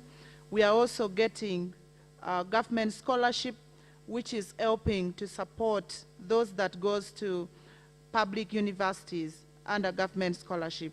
We have State House scholarship being initiated by the President of the Republic of Uganda, basically to enhance the science and technology education in the country. And we also have the district quota system, which help to support the girl child and also the male students that come from hard-to-reach districts in the country. And in regards to issues of employment, Uganda has tried so much because out of the 73% of the 45.9 million Ugandans, at least 4.5% are unemployed. So basically the government of Uganda has created about 166 industrial hubs, both government and private entity investments in the country, which is providing at least 1.2 million jobs to the young citizens in the country.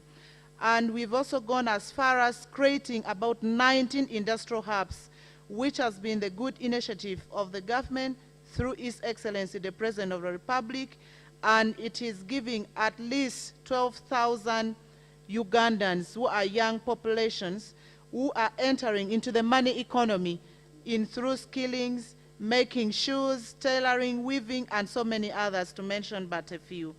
And we have so many programs which is supporting the youth livelihood projects that gives money to the youth in all the 146 districts to start their own private business.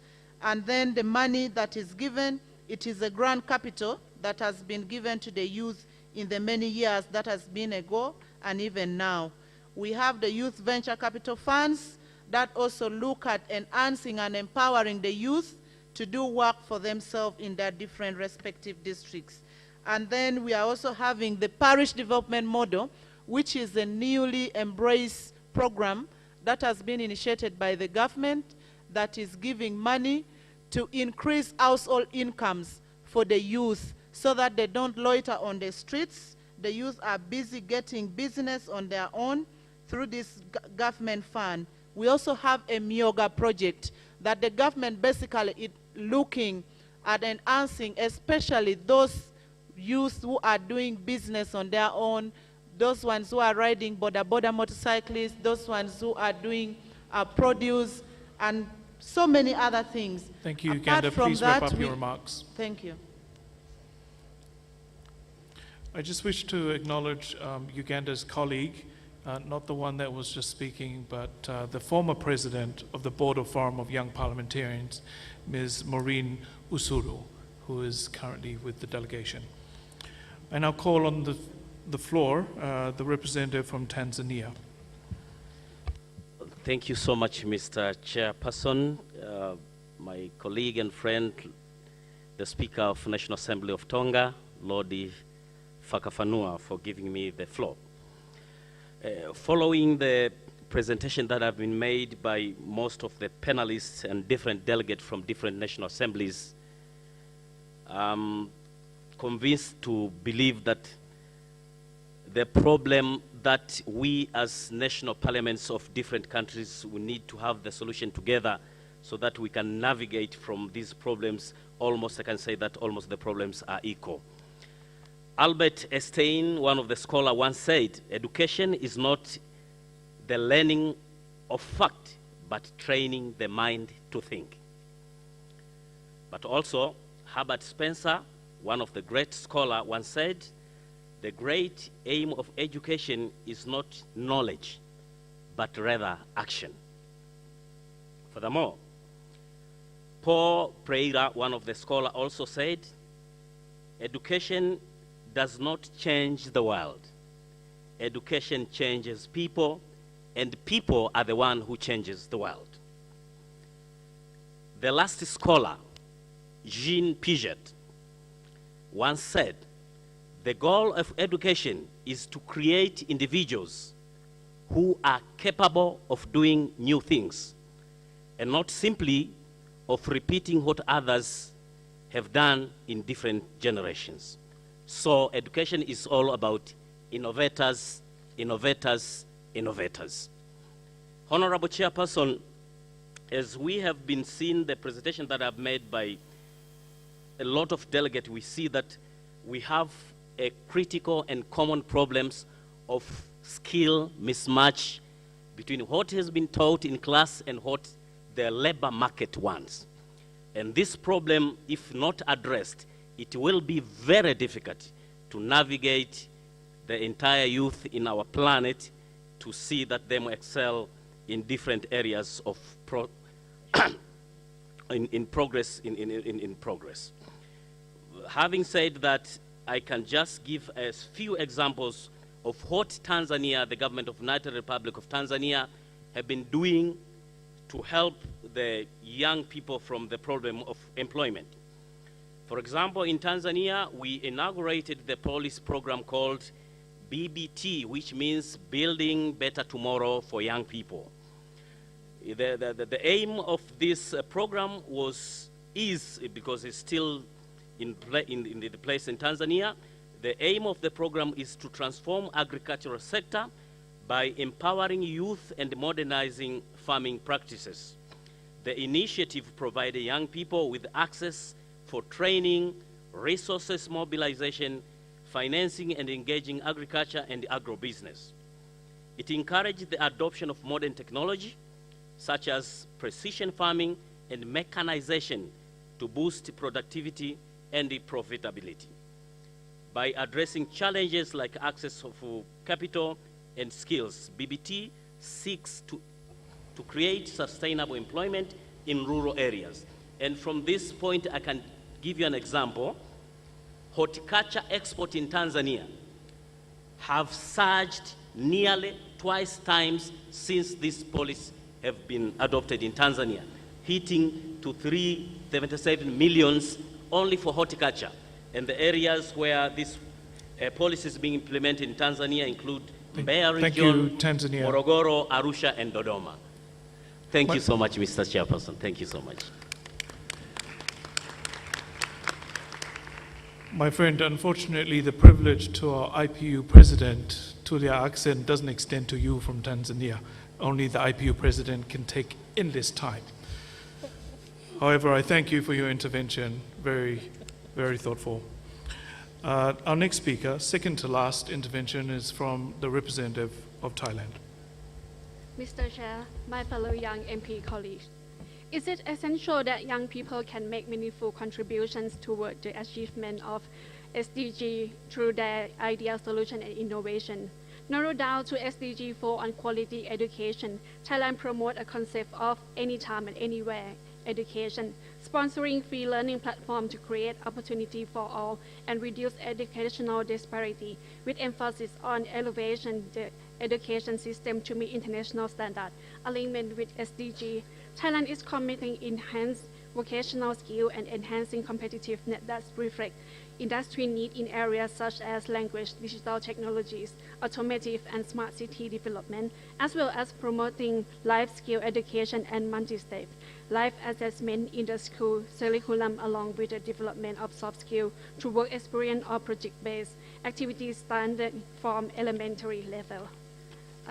Next to the SDG 8, Thailand, as the second largest digital economy in Southeast Asia, is determined to drive forward our vision of digital Thailand with an aim to build a sustainable and inclusive economic growth by optimizing to use the digital solution in socio-economic activities. This includes the development of e-commerce and utilizing digital innovation to its fullest potential. With our robust digital infrastructure, Thailand is working to elevate the country's digital industry competitiveness to the global stage. With particular focus on youth and young entrepreneurs, Thailand is strengthening active labor market policy and employment service to expand opportunity for youth entrepreneurs, and training entrepreneurship include a mentorship program, consolidate career orientation, guidance and counseling, and job matching service, as well as access to financial support such as loan for the startup. To encourage the new generation of digital workforce with promotion of employment in digital and IT field, the first job fair on Metaverse was launched last year for the first time for over 15,000 eligible IT job seekers, and the project entitled Graduate with Jobs is also implemented to match new graduates with digital market while promoting smart citizen with digitalization and green skill set that meet market demand and in the post-pandemic environment, which are the future of quality workforce in the changing world of work. Young people have greater potential to leverage the digitalization by bringing digital solutions to speed up SDG progress. As young parliamentarians, we must do whatever we can to help them create an open source community to exchange their idea and viewpoint about public affairs, global issues, and even grooming for political career. Before I conclude, I wish to share that in recent years, first-time voters and the people of new generation in Thailand has been speaking out and actively engaged in national politics during election campaign.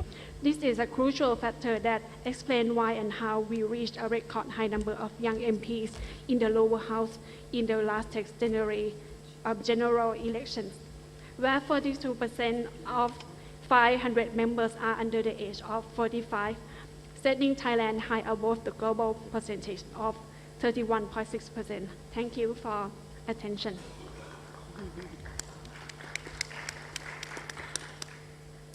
Khop Kun Krop. Thank you, Representative from Thailand. And now the last, but by none other means, the representative from Zimbabwe, who I will give the floor to for 3 minutes, please, and then we'll wrap up. Thank you, Zimbabwe. Chair. Ladies and gentlemen, Zimbabwe, like many nations, is rapidly approaching the 2030 deadline, and the areas of youth education and employment remain central to our national agenda. Zimbabwe has made commendable progress in expanding access to education with a literacy rate of over 90%. This achievement is testament to our government's unwavering commitment to providing basic education and broadening access to secondary and tertiary institutions. Our education reforms, particularly through the introduction of the Education 5.0 initiative, have revolutionized higher education. This initiative emphasizes teaching, research, community service, innovation, and industrialization, ensuring that our graduates are not only academically proficient, but also capable of driving economic development through innovation and entrepreneurship. Equally important is our focus on technical and vocational education and training, which plays a pivotal role in preparing youth for the workforce. Our 43 vocational training centers across the country are now equipped to provide young people with practical and entrepreneurship skills to start their businesses. The establishment of production and incubation hubs within and outside of these centers offer practical business exposure, particularly in agriculture, thereby empowering our youth to confidently participate in both the economic and political processes. Recognizing the challenges faced by vulnerable students, the Basic Education Assistant Module, known as BEAM, has been instrumental in providing financial support ensuring access to education for marginalized children. This initiative has significantly reduced the dropout rates and promoted educational equity, particularly for children from low-income families and those living with disabilities. Aware that without financial support, the various youth development initiatives will not succeed, the Zimbabwean government established the Empower Bank, specifically to support youth in entrepreneurial projects. Since most youth do not have collateral security, the bank offers different packages to meet their needs, including non-collateral loans known as nano loans. To address the significant challenge of unemployment, the government introduced the Youth Employment Tax Incentive. This initiative supports organizations that create jobs for young job seekers below the age of 30, offering tax credits for additional youth employment. This aligns with Zimbabwe's Vision 2030 initiative, which aims to transition the country into an upper middle income economy, highlighting the youth as key drivers of economic progress. To further assist in the employment creation, Zimbabwe has established what's known as Youth Desk in every ministry and government institutions. These desks serve as a platform for youth to access information, resources, and services that can help them start businesses or find employment. By creating direct link between the young people and government programs, these youth desks ensure that youth development initiatives are more inclusive, streamlined, and responsive to the needs of our young people. Zimbabwe last year, through our 2023 peaceful and harmonious elections, instituted as well the constitutional provision that directs 10 young people and additional 10 young women to become members of parliament. This stimulative piece of legislation has resulted in almost 40 young people under the age of 35 becoming members of parliament, with some of them actually being appointed as cabinet ministers. While Zimbabwe has made significant strides in expanding access to education and promoting youth employment and leadership, we acknowledge that challenges do remain. Achieving the goals of equality education and decent work by 2030 will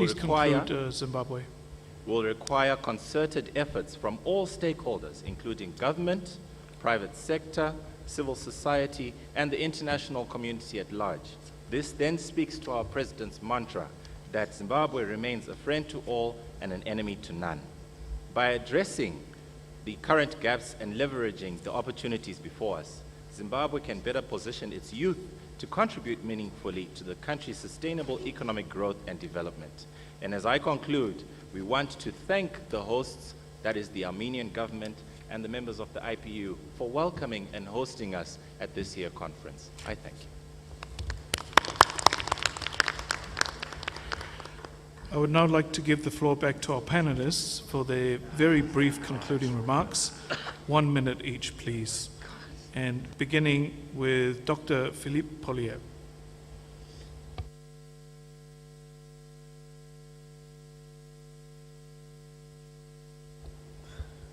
I would very briefly, first of all, thank the Member of Parliament of Chad for her remarks, and wanted also to share a little bit about what the United Nations and specifically the UN Refugee Agency does for refugees across the world.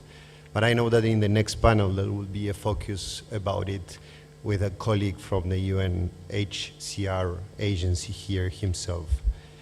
The UN annually assists and protects 131 million people fleeing from war, famine, and persecution.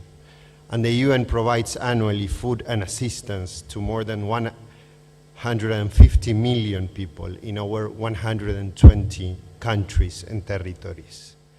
But you know, the most important thing to remember about the United Nations is that we are an intergovernmental platform.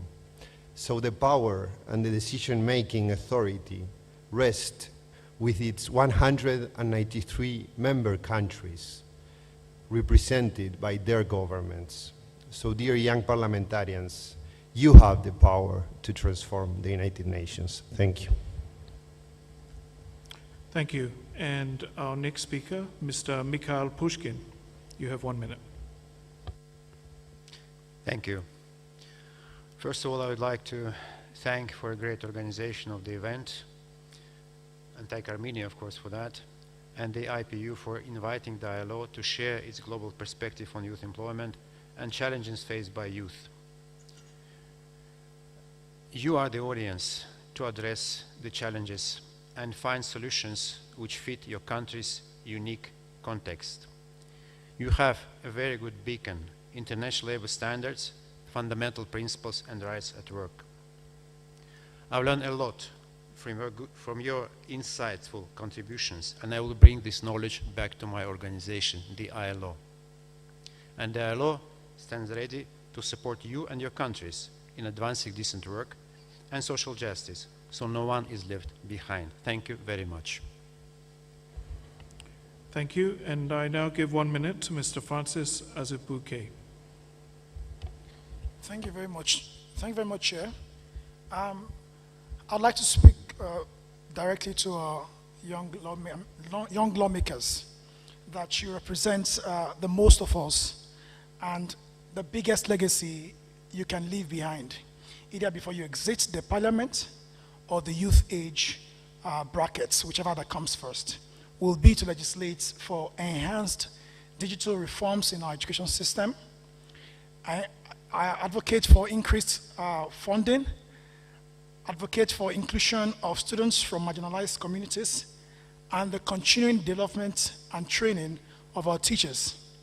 These are the ways we can ensure that our education systems are resilient and sustainable. You must understand that achieving quality education is central to achieving the other 16 Sustainable Development Goals that we have. Thank you very much. Thank you. Ms. Catherine Dogard. Yeah, it just dawned on me, listening to all the speakers, that I didn't speak about what is the most fundamental things of our good results in Denmark, and that is equal rights, and also strengthening women's rights into work, into having children, and such forth. I would also just like to say to the question raised by Chad that when Russia so horrific invaded Ukraine, we took on 40,000 refugees from Ukraine, and we of course also provide education and work for those. Thank you. And now the final remarks in response to your interventions from Mr. Speaker Adrian Charles Duval. Thank you, Chair. Thank you to everyone who's participated. I guess my concluding remarks to summarize the debate is that we need to know, as policymakers, we need to create the space for the youth to participate. As educators, we need to reimagine our respective education systems to prepare the youth for the challenges of tomorrow. As business leaders, we need to invest in youth training and mentorship programs, and we need to recognize that young people are tomorrow's innovators and tomorrow's leaders. And finally, as young people, we need to understand that here, as young leaders and young people around the world, our voice matters, and we need to demand a seat at the table, and we should never underestimate our power to create change. So with those remarks, I thank you all, and I wish you all much success. I'd like to thank the fellow panelists for their final remarks. I want to thank all the participations and the interventions from the floor. It was a great pleasure for me to chair this first session this morning, and I do apologize for cutting off those who were just over time. Let's keep the momentum going, and as we continue our discussions, I now call this session to an end. We will reconvene after lunch at 2:30 p.m. For the second session. Bon appétit. Thank you.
بسم الله الرحمن الرحيم.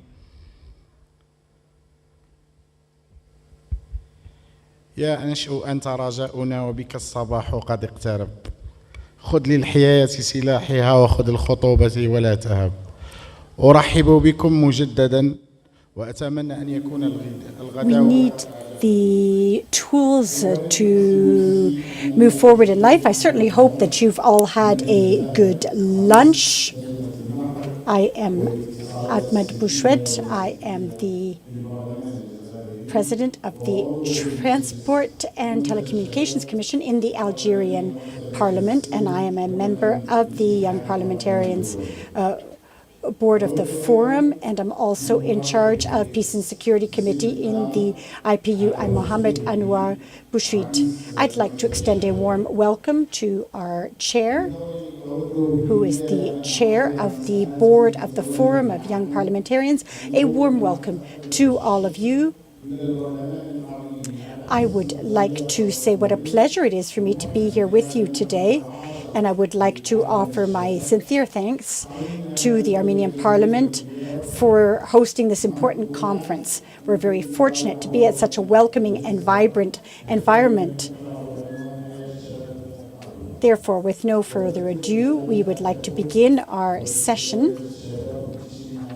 We are looking at young lives disrupted and the impact of crises on youth rights and empowerment, looking at their socio and economic rights. We're going to have a discussion on this issue, and we will be looking at the tragic circumstances that young people have to face, including climate change, pandemics, wars, and conflicts.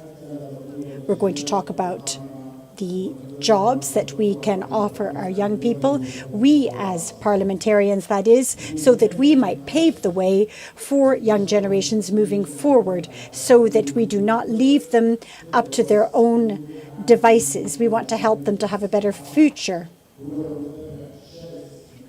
I would like to introduce to you now Dr. Tedros, who is Director General of the World Health Organization. He's been a steadfast advocate for global health and equity, and his address is going to be via video conference, and it certainly is a very insightful contribution to our discussions. Dear friends, I thank the IPU for convening this global conference of young parliamentarians and for the opportunity to address you.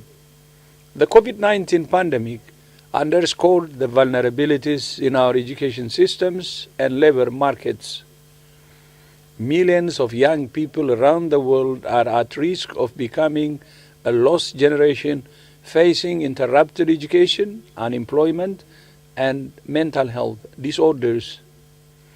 As young parliamentarians, you have a unique role in addressing these challenges.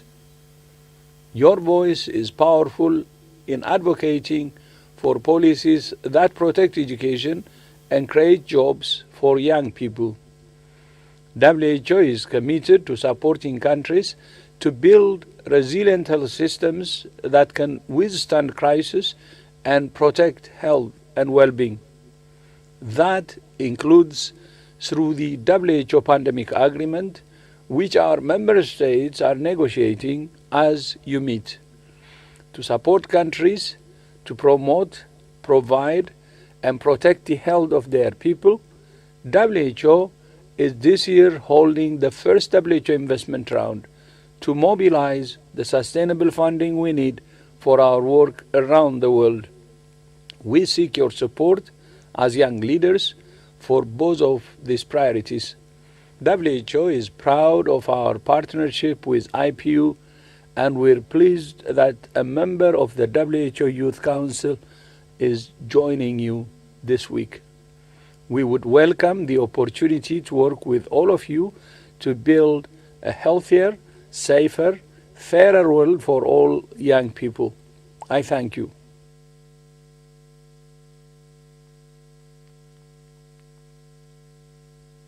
أتمنى أن تكون مداخلة الدكتور المهمة والثرية مفيدة لنا ولكم إن شاء الله. I hope you have all appreciated this very insightful contribution.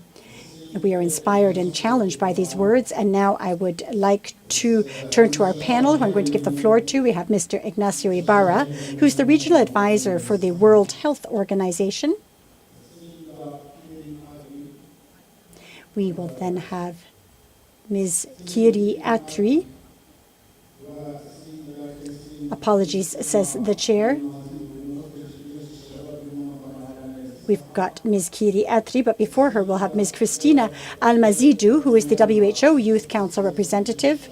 We will also have Ms. Verli Miranda, head of the Youth and Diversity Policies Unit at the OECD. Our first panelist is Mr. Ibarra from the WHO, with extensive experience in health-related law. I give you the floor, sir.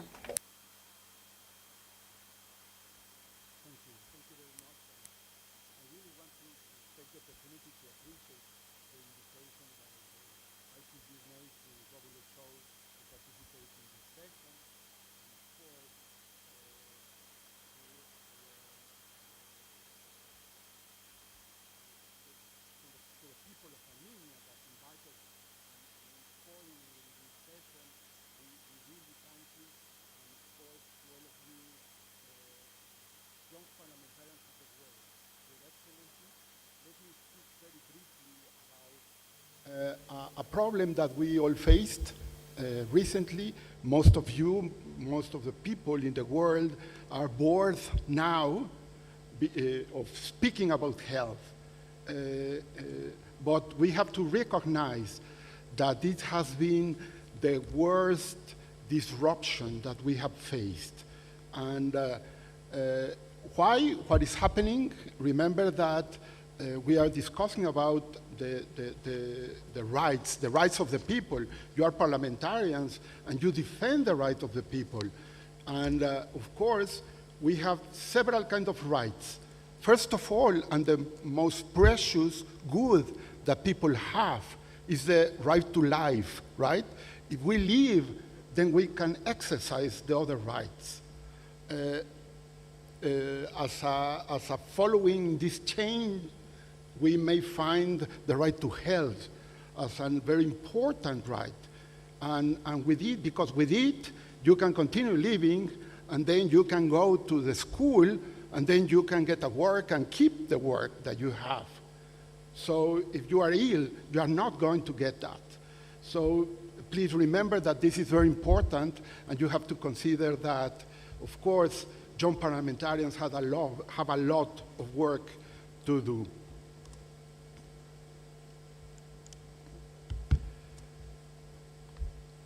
The World Health Organization is one of the international organizations that depend from the United Nations, and it was created formally in the 22 of July of 1946, when the United Nations was created. The first institution that was envisioned to be created afterwards was an organization for health.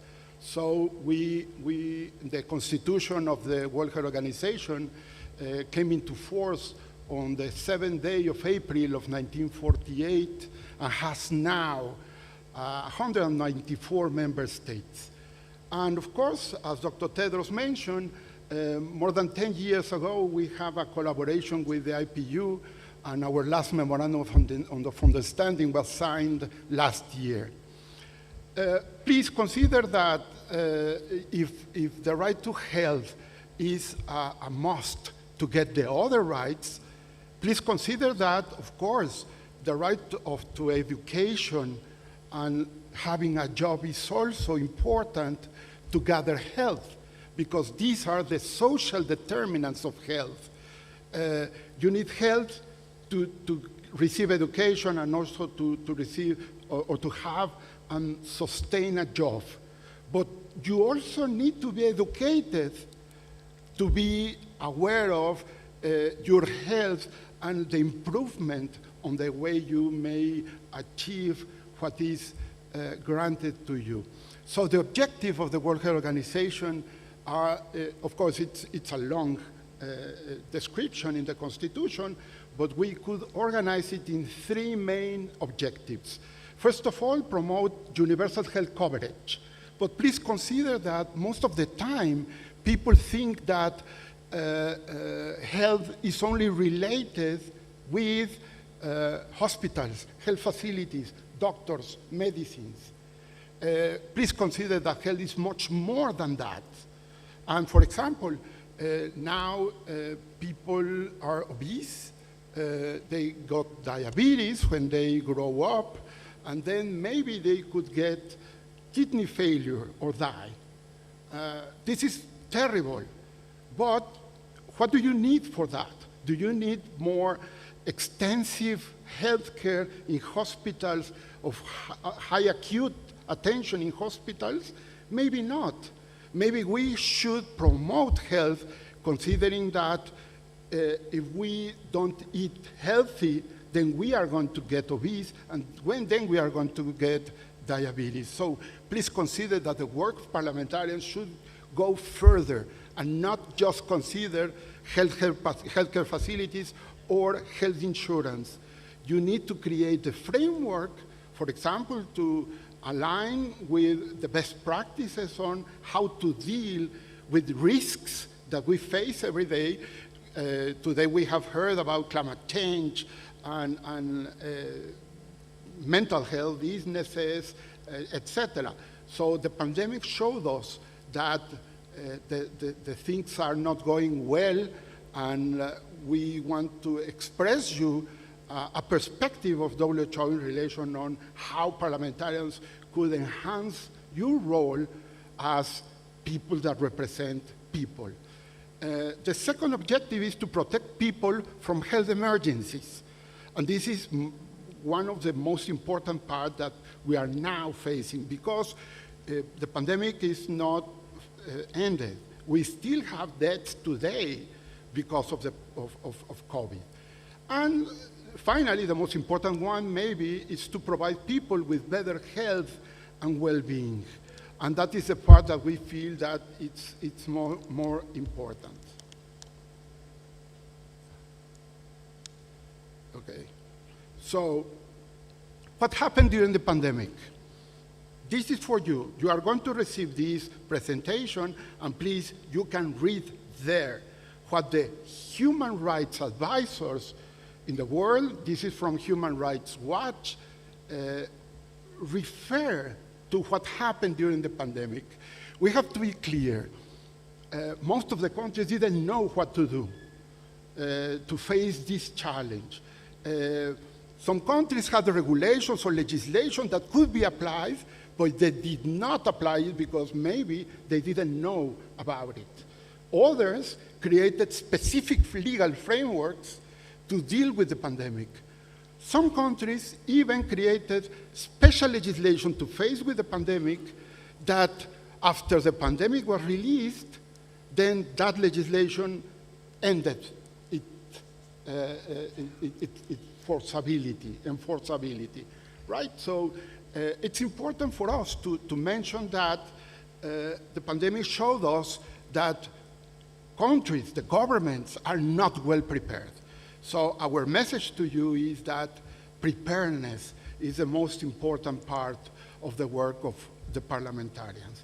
And you can see here that what WHO does during emergencies. And this is very important, because what to do when we face a pandemic?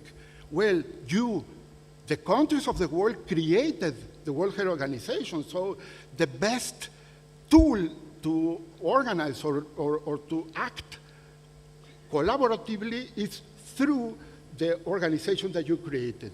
And the main functions during pandemics of WHO is to prepare for emergencies by identifying, mitigating, and managing risks, to prevent emergencies and support development of tools that are necessary during outbreaks, share information, that is very important, detect and respond to acute health emergencies. And for that purpose, countries need to raise the hand and say, hey, I may have a problem. So WHO can collect information, support the country, and if it's needed, then make a major announcement to the world that we may face a problem of international concern. And of course, support the delivery of essential health services in fragile settings. And for member states, this is the most important part. You already have a guidance, and that is the International Health Regulations. The International Health Regulations is a treaty that was approved in the framework of the WHO and was amended recently, this same year, during the World Health Assembly in May. And now, of course, it was updated considering what were the most important parts or information that was gathered during the pandemic. But please consider that the strength of each member state make the whole chain for protection tougher. So don't expect that World Health Organization is going to react and respond to everything. It's each member state need to create a framework, internal framework that support these. So one of the main challenges of WHO is to promote the strengthening of health systems. And these systems will and should be developed under what we think are common goods for health. Human resources, access to medicines and vaccines, innovation, technology, health financing is super important, and of course, the prevention, preparedness, and response to emergencies. I'm going to speed up. Why do we need a pandemic agreement? You have heard that in the framework of WHO, it has been a negotiation for 2 years for a new treaty. We already have other treaties in relation with health, the Framework Convention of Tobacco Control, the International Health Regulations, even the International Code for Marketing of Breast Milk Substitutes. So this is a new agreement that is needed. And the most important part of this agreement is that we need to make countries aware of the need of prevention, preparedness, and response, and ensure comprehensive, robust systems that are in place in all countries. So the most important part is to ensure that the agreement reflects domestic and international obligations to respect, protect, and fulfill human rights. The pandemic agreement very quickly was launched by a special session of World Health Organization, the second only special session created for that purpose. And during 9 years, it had 9 sessions. They started again because when the World Health Assembly was reunited at the beginning of this year, there was not consensus to achieve that agreement. But they started again. This week and the following week is the first round of discussions to keep things working. For us, and a message to you from our part, what is the role of parliamentarians in pandemics? We put it here as a kind of recipe on what you do and what you could be doing as well. Because remember that it is not important if you are not part of the health committee, but we are sure that health should be in all policies. That is why we also have a concept that is named One Health, because the health of all, the plants, the animals, the environment, and people are totally connected. So you can create policies and legal frameworks for preparedness. You can involve more on decision-making processes because you have that power. You can call, it doesn't matter if you are young or not, you are parliamentarians and you have vote. And you can also have will. And if you invest your will on health, you are going to have good outcomes, we assure you. You can review with health authorities the goals and activities and maybe illustrate other sectors on how they can work also with health. And The time is off, I'm sorry. So you are going to have these slides. I just want to finish with an upcoming opportunity that we want to share with you. In May of 2025,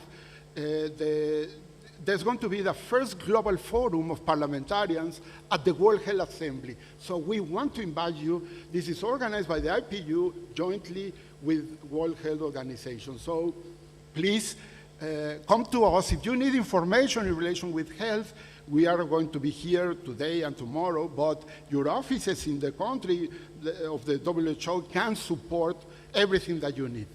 And thank you very much, and sorry for taking more time. شكرا دكتور، شكرا على تنويرنا وشكرا على ما قلته. حقا الشعوب لها الحق في الحياة، ولهذا نحن نناضل وسنبقى نناضل من أجل كل القضايا العادلة للحق في الحياة. أنقل الكلمة بدون إطالة إلى السيدة كريستينا المازيدو لتنويرنا. تفضلي.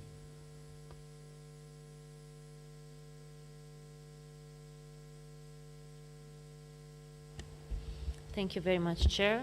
Honorable members of IPU, fellow young parliamentarians, distinguished guests, it is a great honor to be here today at the 10th IPU Global Conference of Young Parliamentarians and to represent the WHO Youth Council.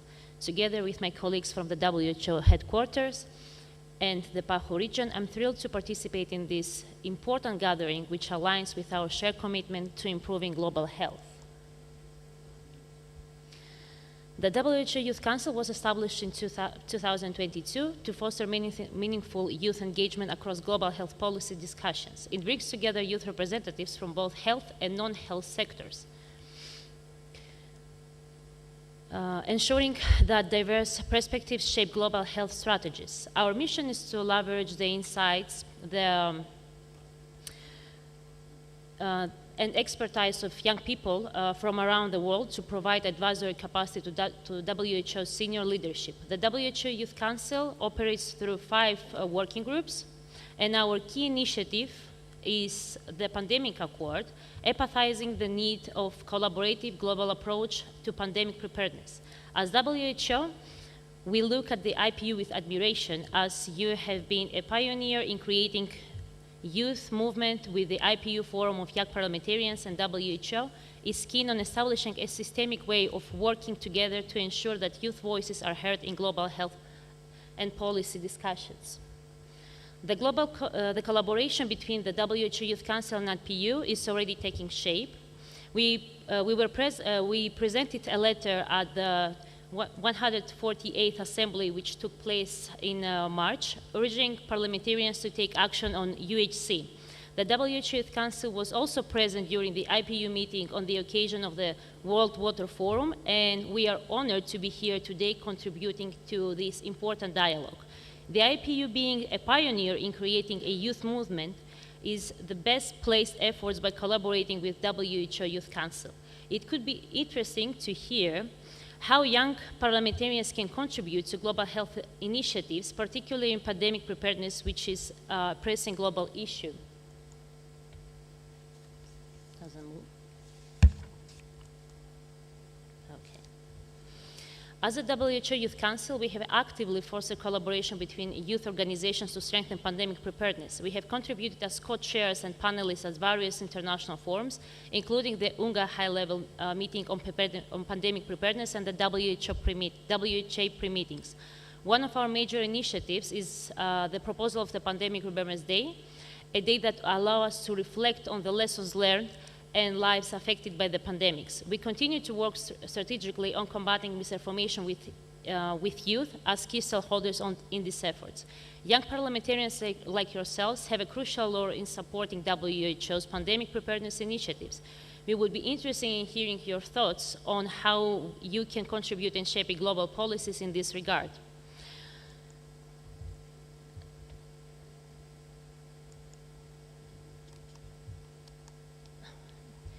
I would like to present some of the youth programs that WHO hosts The WHO Youth Delegate Program is one of the ways young people can participate in global health governance by becoming part of the member states' official delegation WHO meetings, including the WHEB and WHA, the World Health Assembly. This provides a unique opportunity for youth to influence decision-making at the highest level of the global health. Another initiative is the Global Health Workforce Network Youth Hub, which focuses on youth-related issues within the health and social care sectors, with particular focus on UHC and HCGs. Additionally, the global model WHO offers an authentic student-led simulation of the World Health Assembly, allowing young people to engage in multilateral health diplomacy and understand global health policy. From now on, let's focus on how IPU can engage with these WHO youth programs to support WHO youth initiatives and help build the next generation global health leaders. In conclusion, the collaboration between the WHO, the WHO Youth Council, and the IPU is essential to foster a strong, informed, and empowered youth presence in global health policy. By working together, we can ensure that young parliamentarians contribute meaningfully to addressing global health challenges, particularly in the pandemic preparedness. Thank you once again for this opportunity, and we look forward, along with my colleagues from the WHO, to working closely with all of you in the future. Thank you, Chair. I tried to be on time.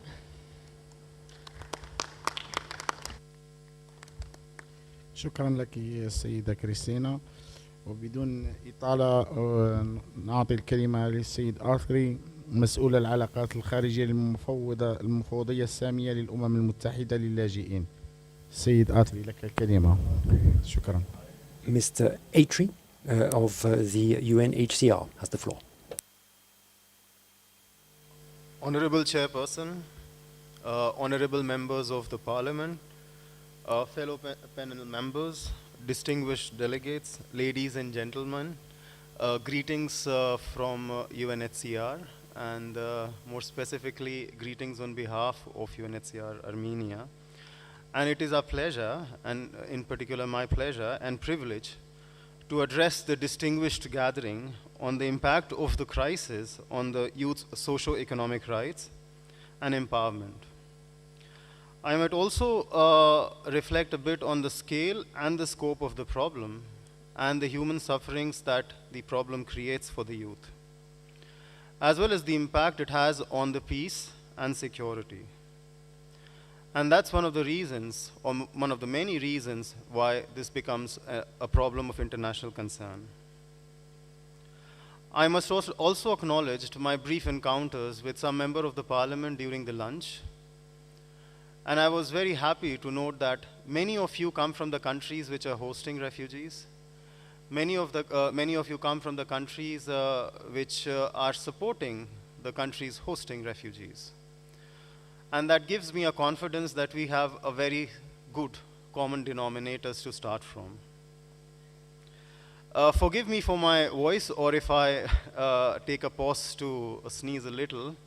It's the weather in Armenia which has taken a toll on me. And in terms of my presentation, I will try to take you through 4 sections to present you the context in which we are right now, to the impact on the socio-economic rights of the youth, especially the youths who are displaced forcefully, the global compact on refugees and the solutions that can be possible with the support of the young members of the Parliament. I must also highlight a fact that one of the refugees I was interacting with, and she mentioned it, that we are not the crisis, you make us the crisis. So I think when we delve into this issue, we also need to define this terminology. Who is this crisis for? A situation becomes a crisis when the particular person in question who's supposed to address the situation is unable or unwilling to address it. It is a crisis for them, and the people are not the crisis in themselves. So let me just give you a bit of a context to show you the magnitude at which we are. And these are not very numbers of which we are very proud of, but very sobering numbers. 40% of the 36.4 million refugees are youth or children. and youth or children who are fleeing persecution, youth or children fleeing conflicts, violence, and human rights violations. Refugee movements are indicative of a world in turmoil, a world which is rife with humanitarian crisis. And let me also just briefly give you a background to these numbers. Becoming a refugee is a very traumatic experience for any person. But I believe that it is much more for the youth who have the full future ahead of them. Can you imagine what it means to watch your house being shelled? Can you imagine losing all your possessions in flames? And can you imagine your family, friends, and your relatives and anything dear and near being killed in front of you? A lifetime of work, a lifetime of achievement, a lifetime of care being destroyed by an evil turn of history. And often, the only possibility left to the youth and children in certain circumstances is to flee for their safety. And often, when I speak to them in my work with UNHCR, some of them are very resilient, some of them are not, and the emotional aspect take a toll on them. They often ask us this question: what happens to my future? What happens to my home? Can I return? Is this the country where I establish my future? Or would I be displaced again? These are the concerns of the youth who are displaced, and precisely the 40% of the 36 million people. Another sad fact which I present before you is, on an average, refugees stay in a situation of displacement for 10 years. 10 years meaning that an entire childhood, your entire primary education is being spent in a country which is not your home. Another fact which I would like to draw the attention of the young parliamentarians here is the growing number of refugees who are now living in urban spaces. This is a fact which you need to acknowledge and be very conscious of while you develop policies, because now they are living next to the host communities. Another thing which I would like to also draw your attention is that low and middle income countries are hosting the maximum proportion of refugees. Why this is important? Because these economies, these countries are already struggling to cope with the challenges which they are faced with, and on top of that, they are hosting, welcoming refugees on a humanitarian ground. Let me also give you a last point on this slide. When we say that you have 36 million refugees, and when we say that they live in a displacement situation for a decade, that means it is no longer viable to have parallel programs for them. It is no longer viable to keep them isolated. So you as parliamentarians, when you design policies and you have refugees living in the urban spaces, and in particular youth, you have to be conscious of the fact of the long-term lens, of the long-term perspective, of making your policies, programs, and interventions much more sustainable. A few more stats. Apologies, I use a lot of numbers, but this is how you hit home the point, the magnitude of the crisis. Of course, we are very proud of some of the profound achievements which the member countries have achieved in terms of providing solutions to the youth and children. But at the equally, there are numbers which also point out that much more efforts are needed. In the interest of the time, I won't go through all the numbers, but suffice to say, there is progress, but there is much more needs to be done. 51% of the children still remain out of primary school. 67% of the refugees have right to work, but at the same time, only 45% of them are able to do so. Around 40% of the refugees are able to access social protection schemes in the countries of asylum, and 60% are not able to do so. Over 50% of the refugees have the legal right to open bank accounts, while the rest don't have that right in the countries of asylum. Why I put forward these points to you is for the parliamentarians to be aware that you need to have policies which provide these rights, which provide these access to certain socio-economic rights in your policies, in your laws, so that refugees, especially the youths and the forcefully displaced youths, are able to integrate within the society. And believe me, they are not there to stay for long. All the persons who are forcefully displaced, they have one burning desire, which is to go back to their homes.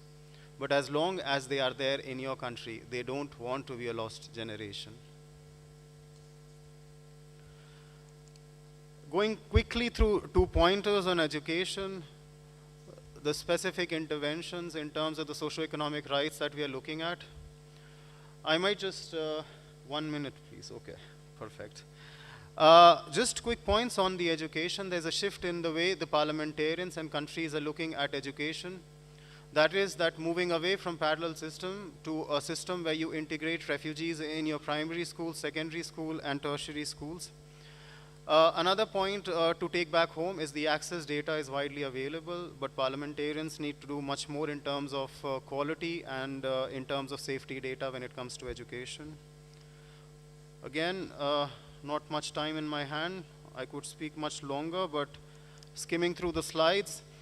Of course, many countries, refugees are locked out of the local labor market. However, that is not something which the World Economic Forum advises should happen. The World Economic Forum report 2023, quotes that. I quote the report. 53% of the companies face barriers to business transformation due to difficulties in attracting talents, but at the same time, there is skill gaps in the local market accounting for 60% of these challenges. There is a refugee gap. Why I call this as a refugee gap? Because the refugees do not have access to employment in many countries, and if you give them access, you would be able to fill this gap and you will be able to attract talent. These 4 key lessons, I would not again go a bit into details, but suffice to say that we have examples from across the world where you can look at.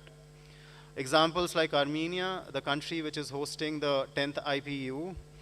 The examples from Germany, Jordan, Canada, Australia, Colombia, Kenya. You name it, you have in every continent 1 or 2 countries leading by example in terms of how economic rights of the youths can be upheld.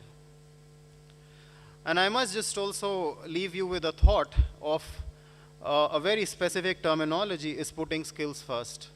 When you go back, perhaps you have to see how you attract talents into the business. Perhaps a new way of doing so, as not me as an expert in economics, but World Economic Forum, which has a group of experts to say so, works best is putting skills first. I would encourage all our young member parliaments to familiarize yourself with this concept. It is something which can help you build that skill gap. There is a light at the end of the tunnel, the pledges at the Global Forum for Refugees, which is something which, again, the member states have pledged to support refugees, stateless population, asylum seekers, displaced populations across the world. 260 pledges have been made for economic inclusion and social protection, and these are made by more than 40 states. There is also a global ambition of supporting 1 million refugees by 2027 on a pledge of economic inclusion. And I must congratulate and take this opportunity to express my deep appreciation through you to your countries for the generous contribution you're making through these pledges at the Global Forum for Refugees. Your support will enable us to do much, much more for the people who are displaced. This is a chart I will perhaps again leave with the organizers. Is one of the best charts I could come across is the policy pathways for inclusion of refugee children and youth. A very step-by-step way in which you can actually help address the situation and not make it into a crisis. Some recommendations. Let me conclude, as I think I've already taken more than a minute, which I was told last time. Let me reiterate the importance of approaching the issue of forced displacement broadly, taking full account of the diverse and the complex root causes of the displacement. My apologies, I read this statement because I don't want to miss any points. It is only through a better understanding of the causes and the consequences of the problem that we can hope to develop a very comprehensive response to this situation. Members of the parliaments have a very important role to play.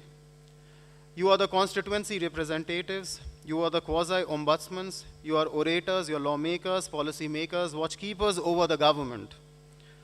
You enhance the legitimacy of the policy processes at the local level, national level, and now at an international level. Member parliaments should and could support in addressing the root causes which leads to such a situation which develops a crisis for the youth. You can act to build the state system that prevent and respond to humanitarian displacement. You can make sure that the developments of the legal frameworks are inclusive and sensitive. You can act to ensure that your countries adhere to the international commitments. And you can also create necessary legal frameworks to ensure that it never leads to a crisis. And let me also end by saying that let's also remember that awareness falls short if it is not backed by actions. And this conference provides an ample opportunity for all of us to delve deeper into this thinking. And I look forward to a very fruitful discussion from my fellow panel members. Thank you so much.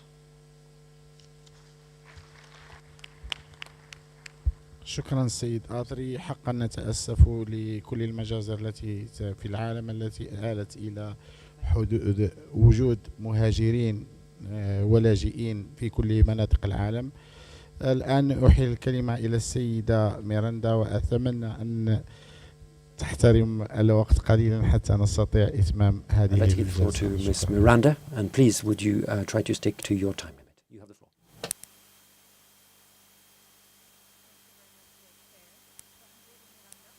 The OECD, an international organization based in Paris, and I'm really honored to be here today with you all. And so in my presentation, I will focus on how we can create better opportunities for young people, because that's why we're here today, right? And it's very important, it requires collaboration across the different sectors, different stakeholders in your government, outside your government. It requires collaboration from the education sector, employment sector, social sector, and also the health sector. So in my presentation, I will go over the different elements. So I will start with a few charts, but then tell you a little bit about the work that we do at the OECD and how we can support you to improve youth outcomes in your country. So a very basic stat, unemployment rates.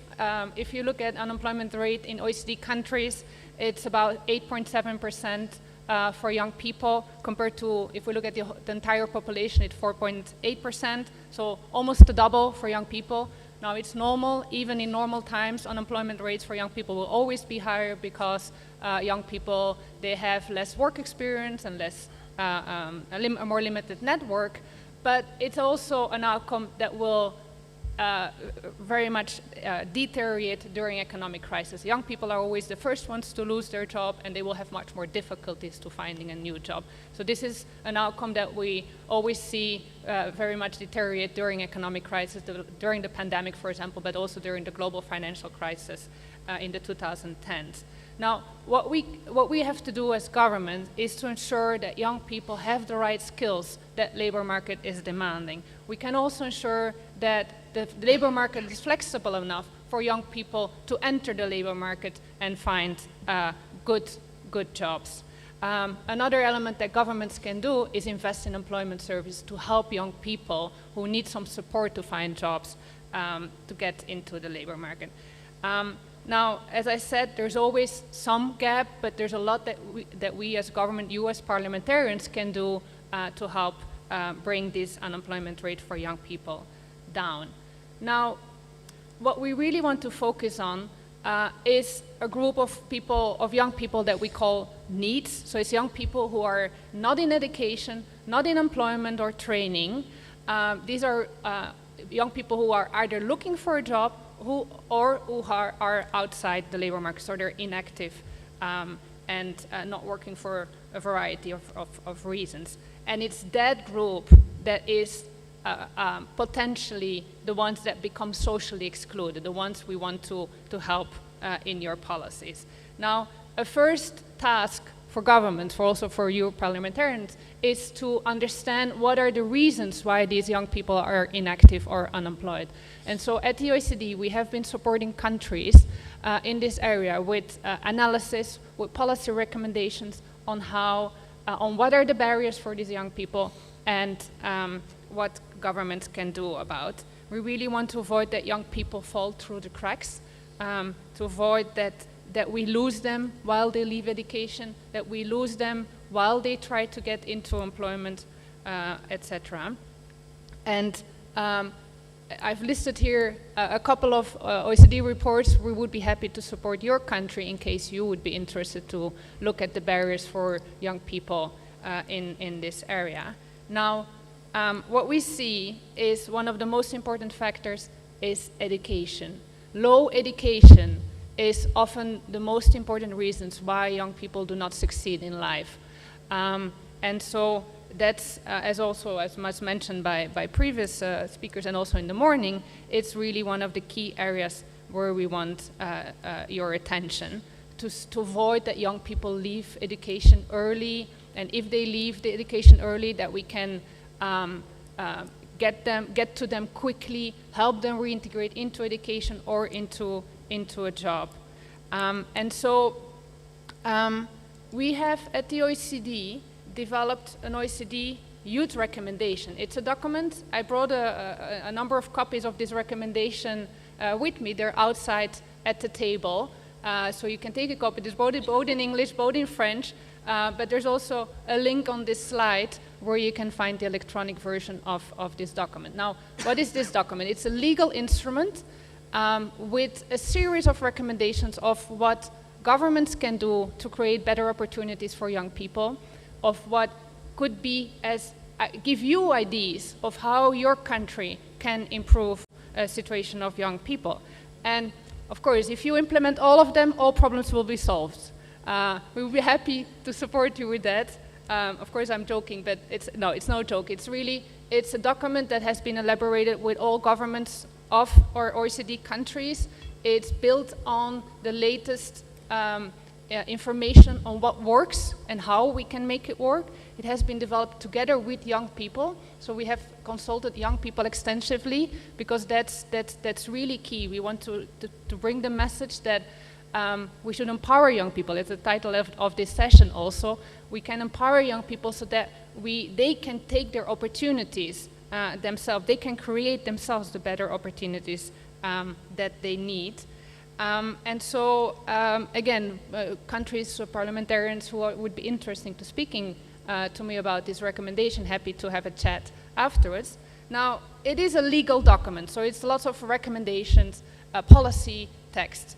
What we have been doing the past year is to develop a youth policy toolkit. It's something that will be launched in November this year. Sorry, I'm not even using my slides. You will find also more information on the table outside. It is actually concrete policy examples of programs, of policies that work in our OECD member countries that could give you ideas on how you can create better opportunities for young people in your country. And so this is something that will be launched in November. It will be freely available on the internet for those who would be interested. And again, we cover 5 policy areas. One is education, second, employment, social and health, but also how to empower young people and how to participate in policy making. And that's why, again, this conference is so important. You are still young people, considered as young people.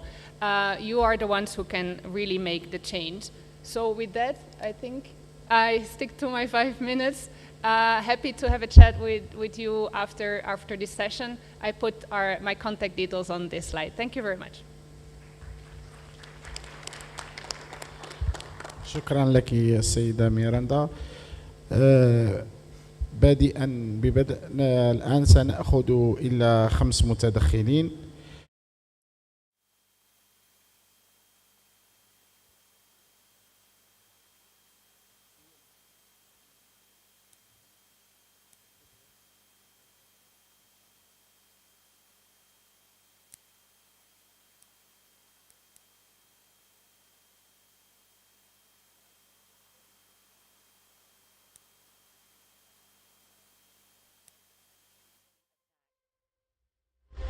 التعليم يعني أيضا معلمين يسخرون علمهم ويبذلون قصارى جهودهم من أجل تأهيل هؤلاء الأطفال لتحقيق أحلامهم وأحلام أهاليهم. The world cannot get this silence anymore. They have to speak louder. Our generation feels the insane urgency to act. It is education that will prevail over violence and poverty. نتأسف على هذا الخطأ التقني. لاغميني 3 minutes s'il vous plaît. 3 دقائق من فضلك.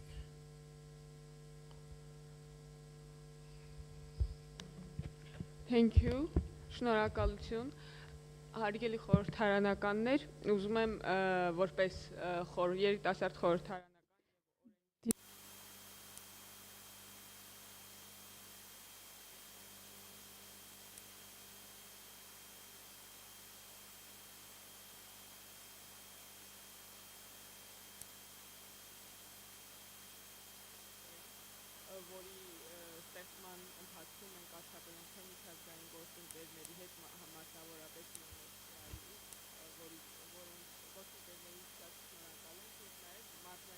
thankful to many of the partners, and the law was very inclusive.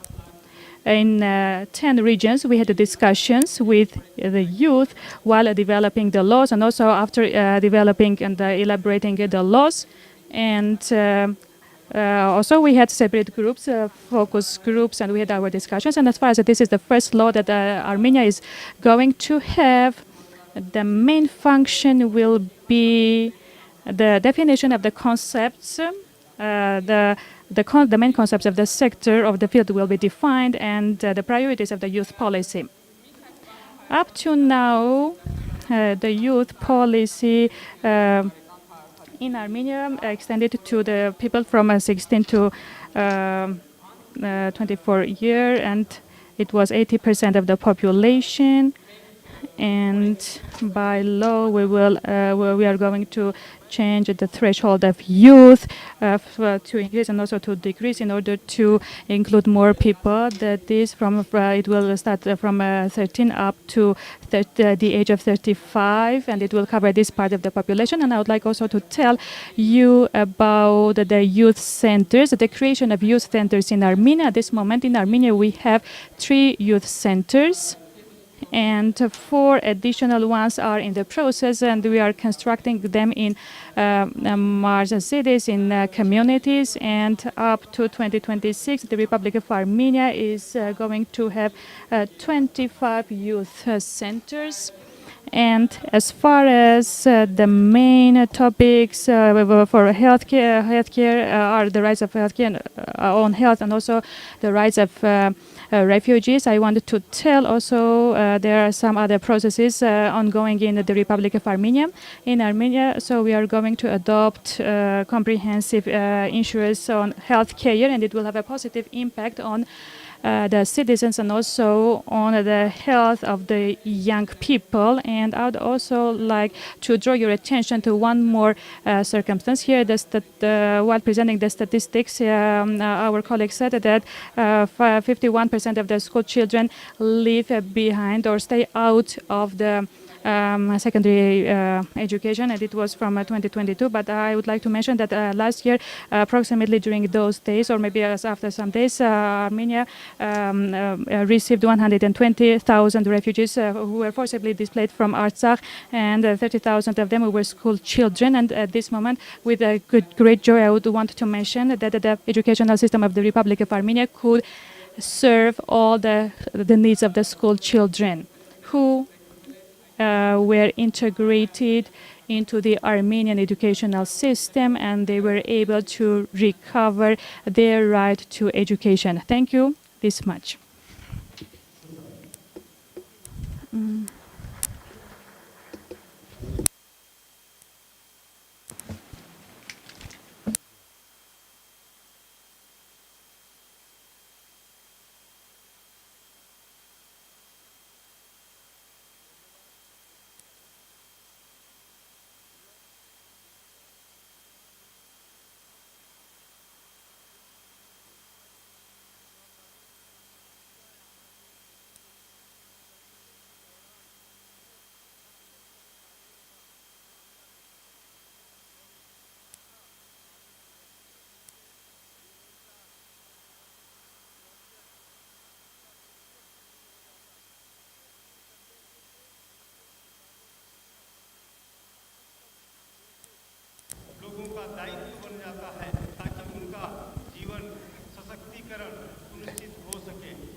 Education is the most potent tool for empowering young people.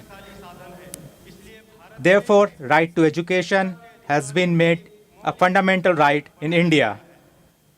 India is one of the youngest nations globally with 400 million youths comprising 27.5% of the total population.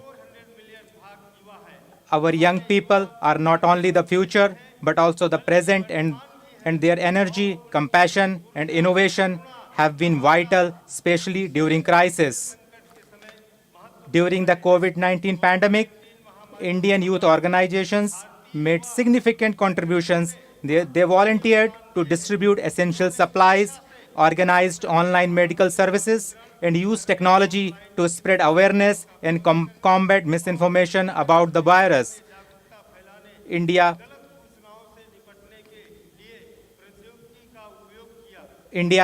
prioritizes youth empowerment through substantial budget allocations and programs aimed at youth development. India is investing heavily in upskilling the youth by providing them with the necessary tools they need to thrive in the 21st century.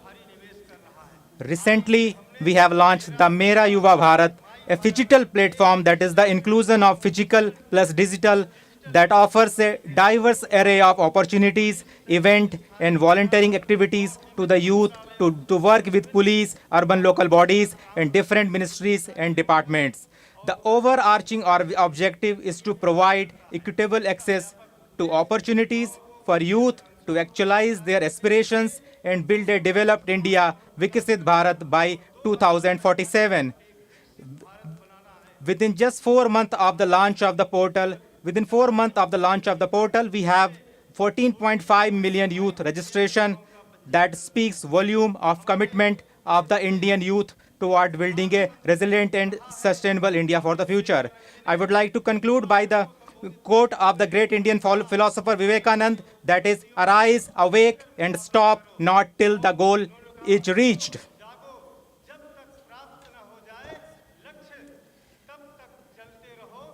Thank you.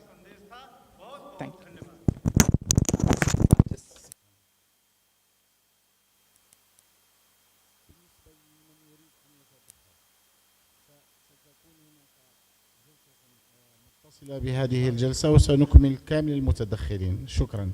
الآن المتدخل من قبرص، أعطي الكلمة للمتدخل قبرص، بعدها الجزائر. Thank you. I will give the floor to Cyprus to be followed by Algeria, please. Thank you very much, India. Shared challenges from the ongoing division of our island since 1974 to the financial crisis of 2013, the pandemic, and the climate crisis. In times of crisis, the fundamental rights to education, to meaningful employment, and participation in the decisions that shape young people's lives and futures are often the first to be compromised. Economic instability leads to reduced investment in education, limited job opportunities, and increased youth unemployment.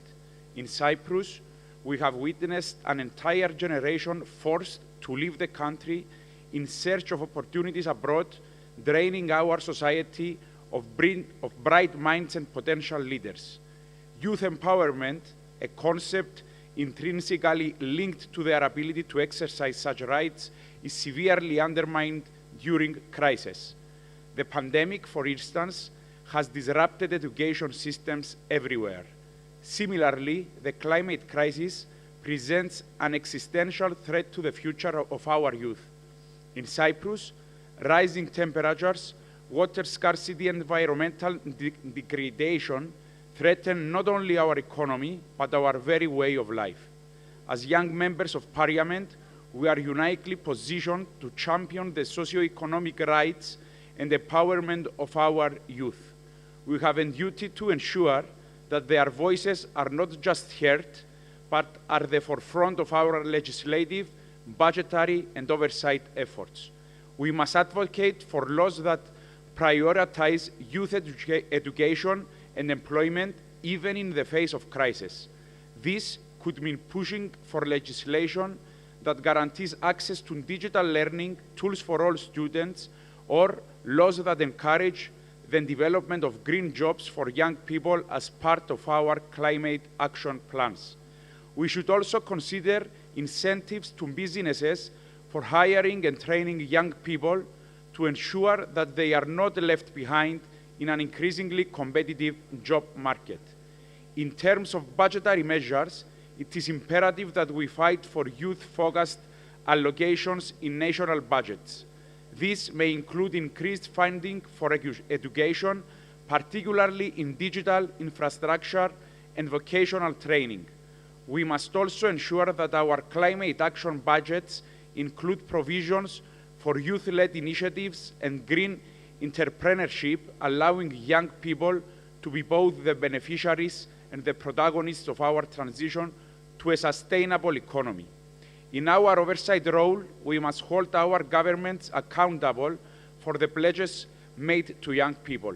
This involves rigorous monitoring of the implementation of youth-related policies to safeguard that these promises are not just rhetoric, but are translated into real, positive changes in the lives of our youth. We should also work closely with civil society organizations, youth groups, and international bodies to ensure that our governments remain committed to protecting the socio-economic rights of youth people in times of crisis. Thank you. شكرا. الآن أحيل الكلمة إلى الجزائر. بسم الله الرحمن الرحيم والصلاة والسلام على أشرف المرسلين السيد الرئيس السيدات والسادة المحاضرين السيدات والسادة البرلمانيين الشباب السلام عليكم ورحمة الله تعالى وبركاته. نجتمع اليوم والعالم يمر بتحدي كبير لإنقاذ جيل عطلت الكوارث والأحداث السياسية والاقتصادية وحتى الأوبئة. The world is facing a number of significant challenges in economic and social terms. And this means that young people are prevented from achieving many of their goals and fulfilling their dreams. We have a generation of young Arabs who, following the Arab Spring, has had to deal with the fallout of the pandemic. And as a result, many of our young people have seen their hopes dashed. The repercussions of the Arab Spring have been lasting for over a decade. The same goes for the repercussions of the COVID-19 pandemic. In other words, we're talking about some 20 years, which are tantamount to a lost period of time for young Arabs. The COVID-19 pandemic has had a significant impact around the world because all countries have had to face this challenge and come up with solutions in order to ensure that there is not a generation gap. All of these crises that we have referred to have not, however, been sufficient. Let's say, or as if they did not suffice, we then had the war in Israel, leading to a further lost generation who do not have access to education.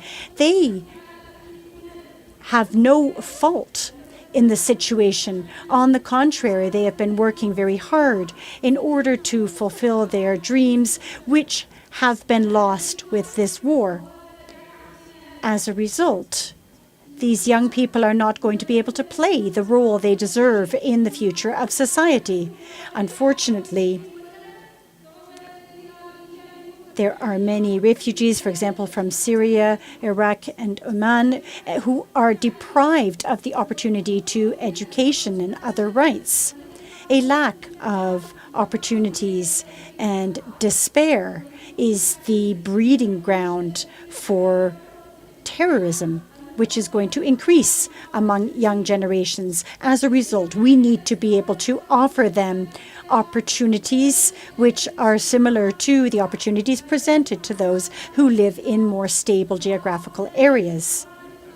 We must do our very best to protect our young people from these conflicts, looking ahead to the future in order to meet their most basic needs. However, At the moment, we see that there is not sufficient attention being paid to the fallout of crises and wars. In addition, we need to look at the repercussions in health terms, and we would like to appeal to the international community to take action. And in addition, we would like to appeal again to the international community to endorse the values of peace, and we would like to protect the dignity of our young people. Thank you very much. السيدات والسادة أصحاب السعادة، أود بداية أن أعبر عن تقديري العميق للدعوة الكريمة للمشاركة في منتدى الشباب البرلماني الدولي التابع للاتحاد البرلماني الدولي ممثلا لمجلس الشورى في دولة قطر، وأنه لشرف كبير أن أستعرض أمامكم جهود دولة قطر البارزة في مجال التعليم، وتحديدا في دعم التعليم خلال الأزمات، والتي تشكل جزءا أساسيا من استراتيجيتنا الوطنية. تعتبر دولة قطر التعليم الركيزة الأساسية لبناء المجتمعات القوية والمستدامة، ولهذا السبب فقد التزمت بتطوير وتعزيز منظومتها التعليمية على كافة المستويات، وقد انعكس هذا الالتزام في الاستثمارات الكبيرة في البنية التحتية للتعليم، وكذلك في تطوير المناهج والبرامج التعليمية التي تهدف إلى تمكين الشباب وتعزيز مهاراتهم لمواكبة متطلبات المستقبل. ولم يقتصر الاهتمام على تحسين النظام التعليمي داخليا، وإنما امتد إلى تقديم الدعم للدول الأخرى التي تواجه تحديات تعليمية نتيجة للأزمات والصراعات. وفي هذا السياق تبرز جهود مؤسسة التعليم فوق الجميع كمثال رئيسي على التزامنا العميق. تأسست مؤسسة التعليم فوق الجميع لتكون منارة للأمل، وهدفها تغيير العالم من خلال توفير فرص التعليم للأطفال، حيث تؤمن المؤسسة بأن التعليم أفضل سبيل للخروج من وطأة الفقر وتأسيس مجتمعات is the best way of freeing ourselves from poverty so that society might be able to benefit from stability and peace. We are working very hard to ensure that next generations, through education, will be able to meet their needs and face the challenges of society. And they can do this through partnerships with international organizations and other governments. Therefore, this organization will help young people in the most remote areas where people are suffering from crises and natural disasters. We have done very much to work towards educational goals around the world, working in refugee camps and working on reconstruction in zones that have been destroyed by war. Here we have been able to implement the vision of the state of Qatar, in order to offer aid to everyone who is in need, particularly children. The International Day of Young People was the result of an initiative from Qatar in the National Assembly, or the UN General Assembly rather, where it was agreed unanimously to celebrate the International Day of Education on the 9th of September each year. And this day is an annual opportunity to emphasize the urgent need to protect education in conflict situations. The support provided by the State of Qatar through the Education Above All Foundation is not just a humanitarian effort, but in addition, it is an investment in building prosperous societies and lasting peace. And we think it's the most effective tool for achieving sustainable developments and rebuilding after crises. By way of conclusion, we affirm our firm support to continue supporting and promoting education around the world and ensuring that every child has an educational opportunity. Thank you very much. And the interpreters would like to indicate that the speakers are going very fast. Thank you very much. Thank you to all of you. And with this, I would like to hand back the floor, and we would like to see a video clip. Thank you. Welcome to the 5th observance of the United Nations International Day to protect education from attack. التعليم يعني أيضا معلمين يسخرون علمهم ويبذلون قصارى جهودهم من أجل تأهيل هؤلاء الأطفال لتحقيق أحلامهم وأحلام أهاليهم. The world cannot get silenced anymore. They have to speak louder. Our generation feels the insane urgency to act. it is education that will prevail over violence and poverty, because it's your personal key to rebuilding your future. وختاما أجدها فرصة سانحة لنؤكد تضامننا مع كافة الجهود الرامية لحماية التعليم من الهجمات. Em tempos de paz ou tempos de guerra, a promoção e a proteção do direito à educação é uma responsabilidade de todas e todos nós. The education system should function to promote peace and build a better future. Whatever is going on around the world is wrong. So please, if you have a platform, say something. See something, say something. Please. Let's rise up to unite to protect education from attacks.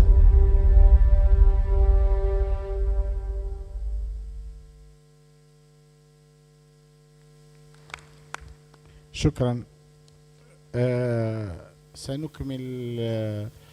سنلغي فترة الاستراحة ونكمل مباشرة. يعني فمن أراد. Thank you very much. So I think we can move to a break, but before we do so,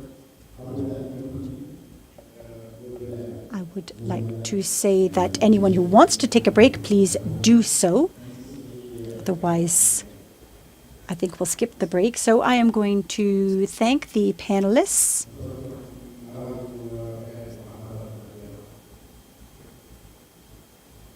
Perhaps I should give the floor back to the panelists for a last round of statements.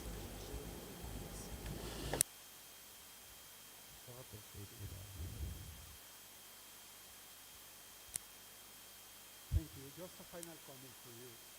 We have heard that education is super important. We all agree with that. But remember that education starts when you are born. I don't know if you know, but the brain develops in the first year of life. So you have to focus there on early childhood as well.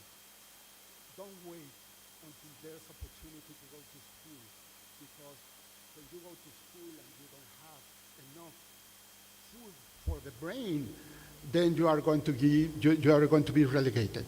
So just that.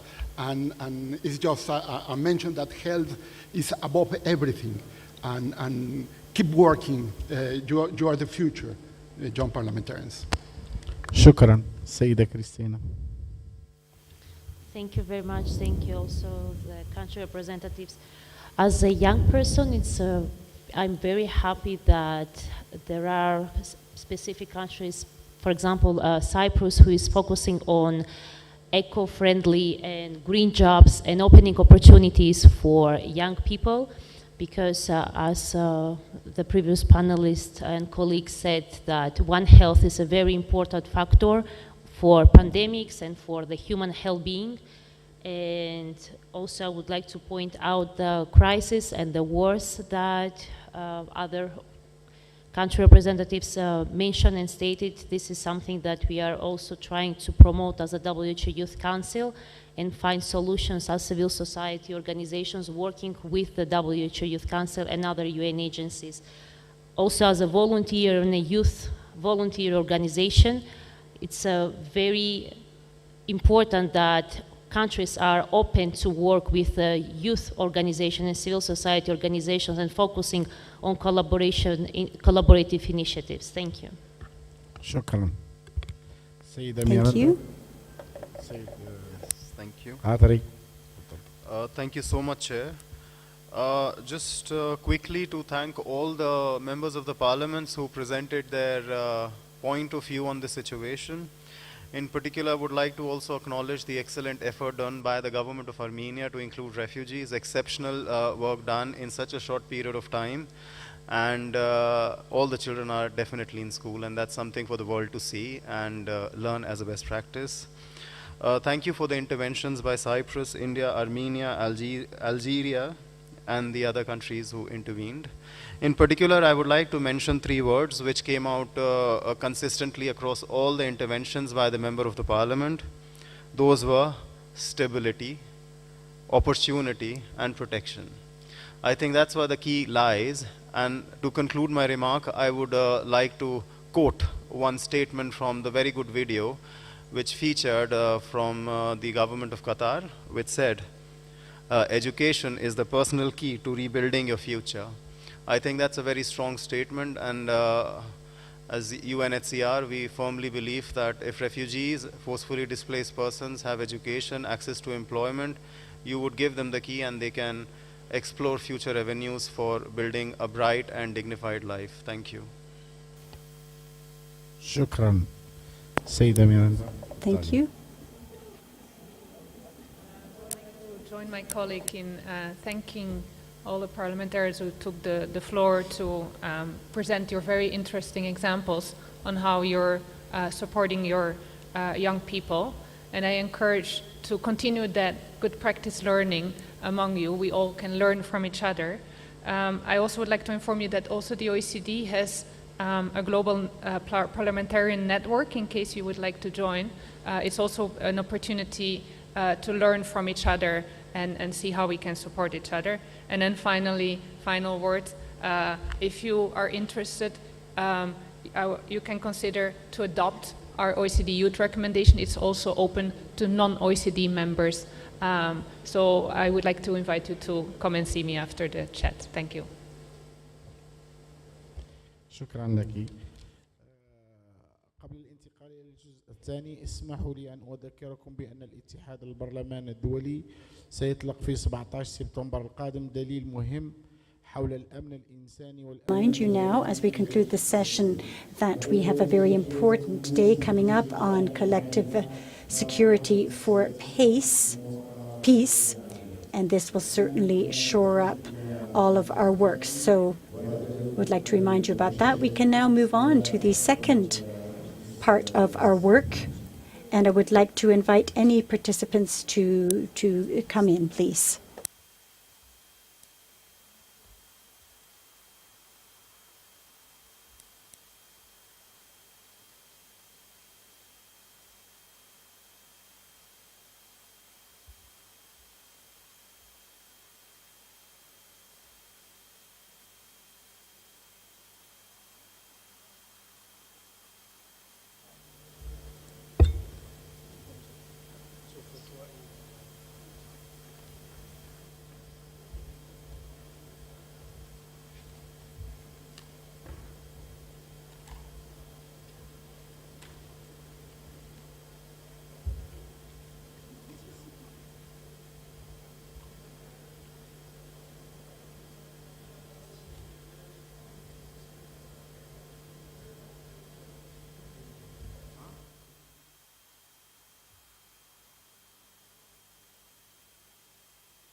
سارة.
بسم الله. نكمل الجزء الثاني من الجلسة بعنوان إلى أي مدى تتأثر حقوق الشباب. I'd like to welcome everybody back here to the second part of this session, looking at the extent to which young people's youth rights are impacted by crises. Once again, it is an honor for me to chair this session in which we're going to talk about the impacts of crises on young people. Our panelists are going to talk about the situations of young people in national contexts, and they will share good practices with us, practices that can make a difference. And they will talk to us about the different policies which can empower young people. And then we will give the floor to anyone who would like to speak and share with us their national experiences, and we would like to share national realities and good practices and recommendations. We're going to have 5 panelists. Ms. Hamsing from Armenia, who is a member of the IPU Board of Young Parliamentarians. We're going to have Ms. Sarah Falaknas from the United Arab Emirates, who is also a member of the board of the IPU Forum of Young Parliamentarians. We will then have Ms. Nataya from Canada, also a member of the Forum of Young Parliamentarians. We're going to have Mr. Akala from Nigeria. He is the chair of the House Committee on Youths in Parliament and also chair of the Young Parliamentarians Forum of Nigeria. And we will also have Mr. Balbon from Burkina Faso. I'd like to begin by giving the floor. You have 5 minutes.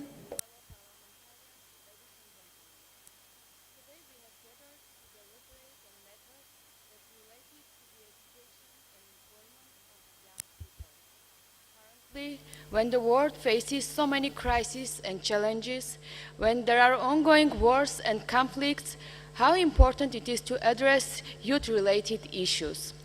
I am coming from Armenia, a country with 1,000-year-old history, which has been glorious and tragic, but the Armenian people have maintained their language, cultural, and identity through the hardships they have faced.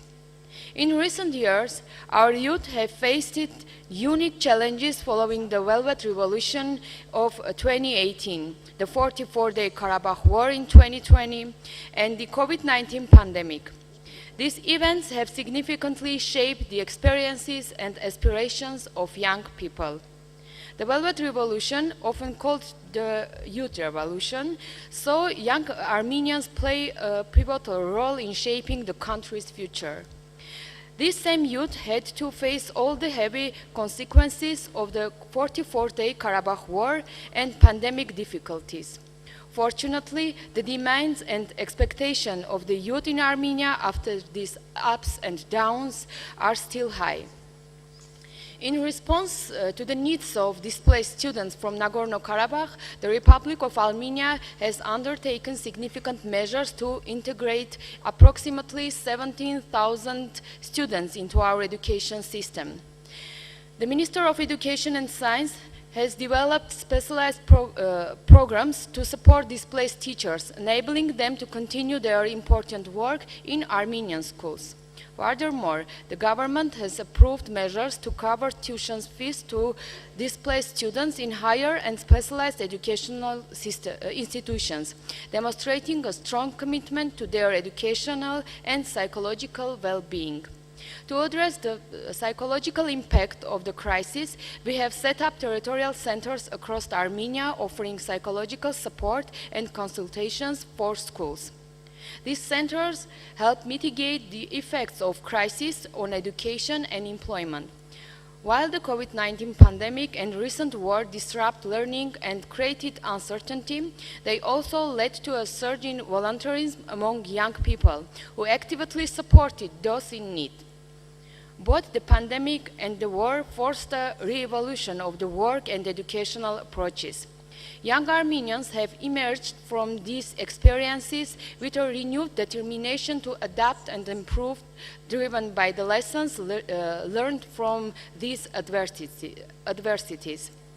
To empower young people as independent decision makers, it's crucial to develop their role and instill key values and skills such as persistence, flexibility, teamwork, initiative, media leadership, and technological proficiency. Encouraging early independent decisions like choosing interest groups, high school subjects, or career paths is essential. Integrating both paid and voluntary work into their lives from a young age fosters independence, with voluntary work offering valuable skills and insight into social and community issues. In 2023, we launched a new initiative with the development of a draft law titled on youth policy. This legislation is designed to establish the foundational principles and objectives of our approach to youth development. It will regulate interactions among young people, young families, youth workers, and various supportive organizations, including public and advisory bodies. A dedicated working group has been formed to craft this comprehensive framework, ensuring a robust and effective youth policy. Despite challenges, the government of Armenia remains committed to empowering youth through our 2021 to 2026 program, which focuses on creating youth centers. These centers nurture potential, supported development, and offer intellectual and creational opportunities. We established 2 centers in 2022 and 2 more in 2023. In 2024, we will open 4 more centers. The result of group decisions with youth have shown that in post-war Armenia, tolerance, persistence to struggle, personal dignity, loyalty, solidarity, mutual care, respect, innovative spirit, love, and patriotism are the values which should be prevailing among young people and contribute to overcoming this crisis. Thank you for your kind attention.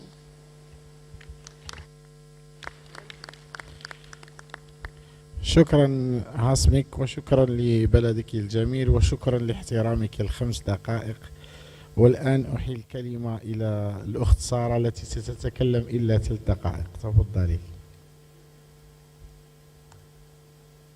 My fellow honorable MPs, ladies and gentlemen, it gives me great pleasure and honor to be part of this panel with those esteemed panelists. I would like to first to thank the Armenian Parliament for their warm hospitality and for graciously hosting the 10th Youth Conference. The title of this panel is How Are Youth Rights Impacted by Crisis? Well, as for the UAE, we see crisis as an opportunity, and youth have been inclusive and vital part of our country's agenda. For instance, during the COVID-19 pandemic, as for education, distance learning was implemented and rolled out. The Ministry of Education quickly adapted to remote learning, ensuring students could continue their education uninterrupted. National youth volunteering was also rolled out. A platform was enabled for young people to actively participate in pandemic response effort, contributing to healthcare, logistics, and social services. We also have something that the government supported, which is youth entrepreneurship support. With job markets being affected, programs like Hub 71 offered funding, mentorship, and resources to help young entrepreneurs launch their startups. In the UAE, we encourage the youth and include them in decision-making practices and events. For instance, we have the first ever youth climate champion was appointed to ensure youth voices are central to COP28 discussions. We launched the Youth Climate Ambassadors Program, empowering youth leaders to engage in national and international climate policy, Green Youth Majlis, was also introduced, which is a platform for young people to propose solutions and participate in climate policy making process, and the funding came also from the UAE government. We also have a UAE Net Zero 2050 initiative, and here we created green jobs, and we are promoting sustainable industries to ensure youth are prepared for a green economy. We have something such as what we call it Y4S, which is Youth for Sustainability, which provides training, internship, and job placement in renewable energy and other green sectors, equipping youth with skills to lead in emerging green economy. These policies, programs, practices ensure the UAE focus on raising awareness and equipping youth with the tools to address environmental challenges, also giving them the tool to lead, innovate, and shape the future through education, volunteerism, and climate leadership. The UAE government empowers its young generation to build resilience and contribute meaningfully to overcoming global challenges. So if you ask, what about, or what are the role of young MPs in the UAE? Well, we advocate for youth in policy, foster collaboration, mentor future leaders, and ensure accountability on climate action. Thank you very much. شكرا لك سارة، وأود أن أهنئكم على تنظيم كوب 28 العام الماضي والمائدة المستديرة. And congratulations for organizing the COP28 last year and animating the Blue Zone round table on women's action on climate. Now I'll give the floor to Mr. Nathaniel Erskine-Smith of Canada. 5 minutes. All of our other panelists, and especially to our Armenian guests. If you haven't yet visited the Genocide Memorial, I strongly suggest that you do, and I really appreciate all that's gone into hosting a conference, and I know that because once upon a time when I was elected in 2015, I got involved in the IPU Forum of Young Parliamentarians, and Canada hosted in 2017. So I know how much work it is, and I really appreciate all that has gone into this. Now, I was speaking to a member of parliament from Kenya earlier, and he was saying, you know, we must have very different challenges. Canada and Kenyan experience must be very different. I think there's sometimes an assumption that those challenges are going to be very different. But what I like about this conference is that, especially the theme of this conference, is that education and employment are actually shared challenges. And I want to start with some successes in Canada, because at times, given the history of Canada, we have had more success, especially around education, but part of our success is because of our education system. I want to emphasize the strength of our public education system, because I know, as I visited different countries, sometimes there is a great difference in the strength of public and private systems, and if you truly care about inclusivity, then you want to build a real strong public system where everyone has an opportunity to succeed. Now, in Canada, we have graduation rates in high school that near 90%, and when you look at those with a basic diploma, whether university or college, you're looking at a rate of about 65 to 70%, so it's quite high. Now, we do still have challenges, especially around Indigenous graduation rates, and so we have a long history of discrimination against Indigenous communities in Canada. There's an entire effort towards reconciliation, and still though, sitting here in 2024, the numbers are quite stark. So when I talk about it, there's actually a 91% high school graduation rate in Canada if you're not Indigenous, but if you're Indigenous, that drops to low 60s, and if you're on reserve, that drops to below 50%. And so we as a Canadian government have prioritized, and I think this is important for all of us to recognize, we look at the numbers, we say what group is falling behind and needs additional investment, and since 2015, when we first took office, so I should mention I'm a Liberal, I'm in the governing party, we've gone from investments of about $1.69 billion a year to $2.5 billion a year, specifically in Indigenous education. So I would say the point being, when it comes to education, you want to identify those who are falling behind, and you've got to prioritize with investments the groups based on numbers and evidence that are falling behind. Now, that's overwhelmingly a success. Now, a challenge, though, and I was interested to hear that the global youth employment numbers have dropped to 13%. And why I was interested in that, because if you looked at that OECD chart earlier, you would have seen Canada just above the OECD in average in unemployment for youth, except that we're much higher than we were last year. This year, it jumped all the way up to 13%. So as the world has seen a falling of youth unemployment, we've seen a major increase in Canada. And the numbers of that, the reasons for that, I should say, are there are many reasons I could point to, but one challenge has been obviously a more challenging economic environment, but second, we've seen a significant inflow of immigration. So even when we've seen more youth jobs, and Canada is a welcoming country, and last year we welcomed 1.3 million people. Now that's a good thing, especially when it comes to our economy, especially when it comes to our humanitarian responsibilities, and we welcomed and settled 80,000 refugees and protected persons last year. But it does come with challenges, especially when we look at unsustainable numbers around international students and temporary foreign workers, and so we have slowly, I would say, started to address that challenge, but we have, as a result, seen a very competitive labor market, especially for less skilled and especially as a result for youth. And one ask I would have of other panelists, but also all of you, is while in some areas we have great evidence and data of what works and what doesn't work, in Canada we have 3 ways that we address youth unemployment. We have something called Canada Summer Jobs. It's effectively a wage subsidy for private sector workers where it's half of the minimum wage, and for nonprofit or public sector workers where it's 100% of the minimum wage. I don't see that as a great success story. It was a success story during the pandemic just to help bail people out, but it does not deliver the impact and outcomes, and I think unfortunately oftentimes in politics this happens, that we all politicians, we focus on announcements and not outcomes, and we've got to reverse that, and this program in Canada is more announcement than outcome. We also have a program that specifically focuses on partnering with agencies that provide employment training and services. That's a more successful program, but obviously needs to be increased in the context of a 13% youth unemployment rate. The last thing we do is we deliver significant funding to regional, we call them provincial governments, that are closer to the ground to deliver labor skills and upskilling and training.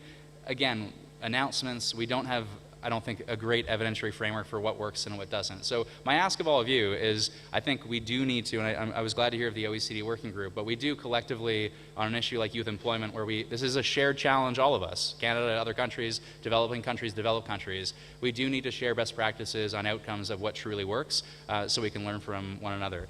The last thing I want to leave you with in terms of opportunities is housing.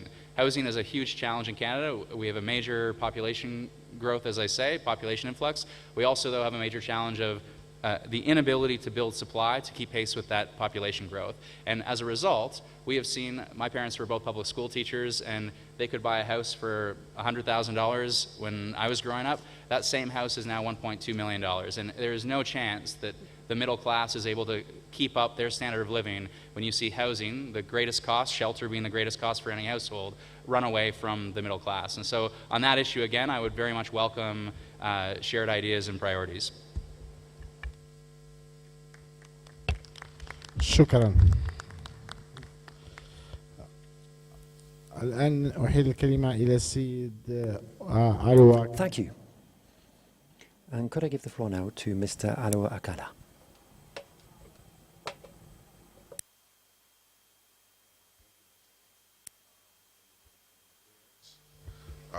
Fellow panelists, I want to thank you for this opportunity to speak, and I also want to appreciate the government and the Parliament of Armenia for hosting us and putting us on for this wonderful opportunity to speak to the world as young parliamentarians. And also, it's a milestone for us, being the 10th IPU Global Conference of the Young Parliamentarian.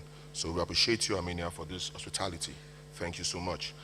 We're here today to speak about how youth rights are affected by crisis in our individual countries. Generally in Nigeria, the overview of youth rights in Nigeria have been supported generally by a lot of laws that have been enacted over the years. We have the free and compulsory basic education, which offers free education to the young ones up to the junior high, whereby you can learn basic skills and learn free education to secondary school, which we call secondary school, which is like the junior high in other countries. Also, we also have the National Youth Policy, which promotes youth entrepreneurship and provides access to capital, skill development, and job creation. We also have the Not Too Young to Run bill, which I'm sure this YPF, in conjunction with the Yaga Africa, was able to help us in Nigeria in 2008 to make it a bill which have reduced the age of young people in participating in politics. To become a member of the House of Assembly now, House of Reps now, where I am from, the age before used to be like 35, now is 25. To be a senator used to be close to 40, now it's 30. It's been drastically reduced for the young people to participate in governance. Also, we also have the National Health Act, which supports access for youths to access health easily. Even without money, you don't really need money. As long as you're a young person, you can access this thing easily. So we also have this new administration has been able to bring up 2 bills, which we were able to pass in the House, which was the one for the NEL Fund. NEL Fund simply means a fund which is provided for young ones, the youths, to be able to access money for small-scale businesses, small and medium enterprises, to be able to impact their businesses on a day-to-day. The other one that this government of the day has been able to enact is the student loan.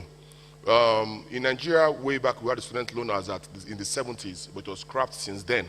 So this government just brought it back this year. So we have the student loan to enable students go to school more, because a lot of crises, the major crisis we have in Nigeria is fund for school. Students don't really have the money to go to university for that education. So now this government of the day has been able to do that, able to create a bill for the student loan, which is already enacted and already in place. So we have quite a number of crises which are affecting the youth rights in Nigeria.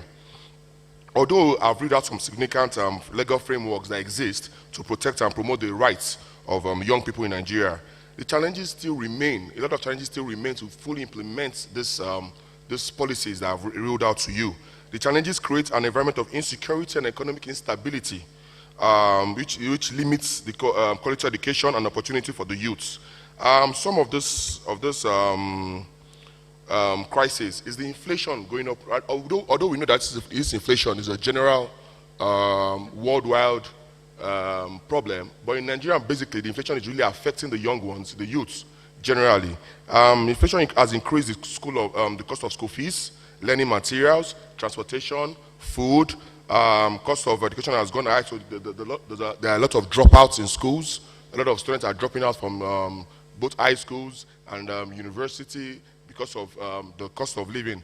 Hence, the enactment of that student loan I said earlier on, to make this easy for people to go back to school. Then in Nigeria, we are a 6-region country.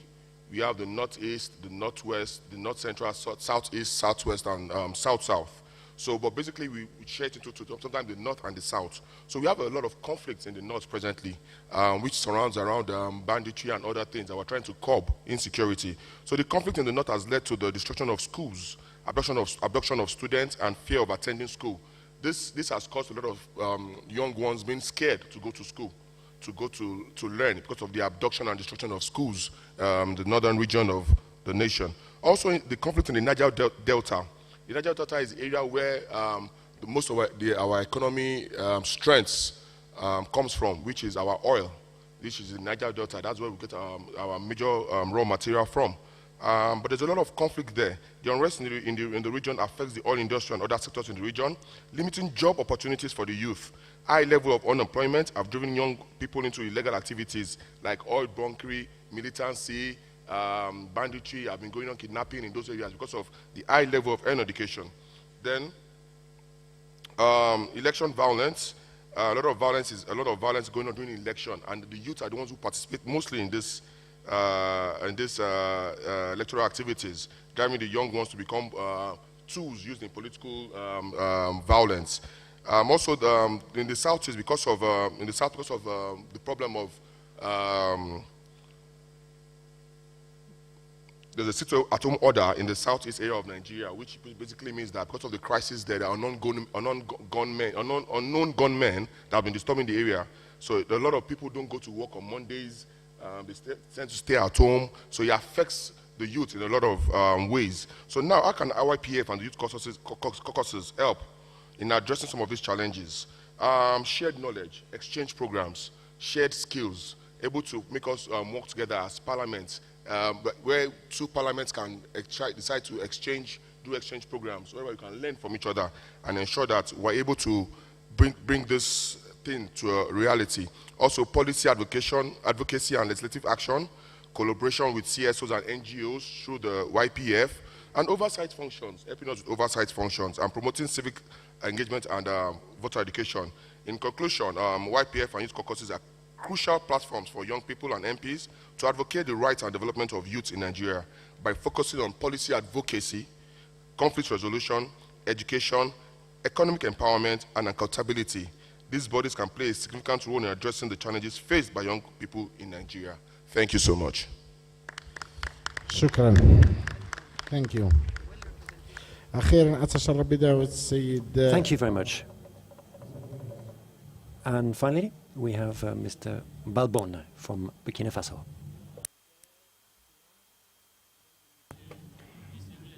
Distinguished guests, ladies and gentlemen, greetings from Burkina Faso. I'm honored to join this panel to speak about how youth rights are impacted by crisis in my country. And my country is Burkina Faso. We have an estimated population of just over 20 million inhabitants, and the vast majority are young, about 80% of the population. Unemployment rates are around about 7.1%, 5% of men and 8% of women. So unemployment is even worse in urban areas. It's about 10% in urban areas and only 5% in rural areas. Now, the transitional government is made up of 110 representatives, 45% of them are young, and this, of course, is a reflection of the overwhelming youth of the population. Now, since 2015, Burkina Faso has been facing a humanitarian and security crisis linked to the presence of terrorism. And it's a crisis that has, of course, had an impact on education and employment opportunities for young people. Looking at terrorism, it's had an impact on education in particular. There have been attacks, kidnappings, and teachers have been murdered. A number of schools have been closed. About 4,000 of them have been closed around the country. Many children are dropping out of school because of security threats. There are displaced children as well who have no schools to go to where they are displaced. Many children are forced to go to school where they have been displaced, and the threat of terrorism is ever present. So what are the consequences on employment opportunities for young people? Well, agricultural activities are particularly difficult because of the security threat. Many people have lost their jobs because of jobs being lost in areas affected by terrorism, and in particular in mining. There's been an increase in unemployment among young people working in small businesses, livestock, various sectors. And insecurity and youth unemployment have led many young people to actually join terrorist groups. As young parliamentarians, we are strongly committed to try to improve education and employment opportunities. So what can we do? We need to adopt laws and advocate for improved opportunities for young people, the creation of decent work, jobs that really meet the young people's needs. As young parliamentarians, we also need to monitor our governments. Sometimes there are laws in place, but they're not properly applied, implemented. So we need to actually scrutinize the implementation of laws on education and employment. Young parliamentarians also need to ensure that finance budgets take into account educational and employment opportunity needs. In the transitional government, of Burkina Faso. Since November 2022, a number of steps have been taken to try to improve education and employment opportunities.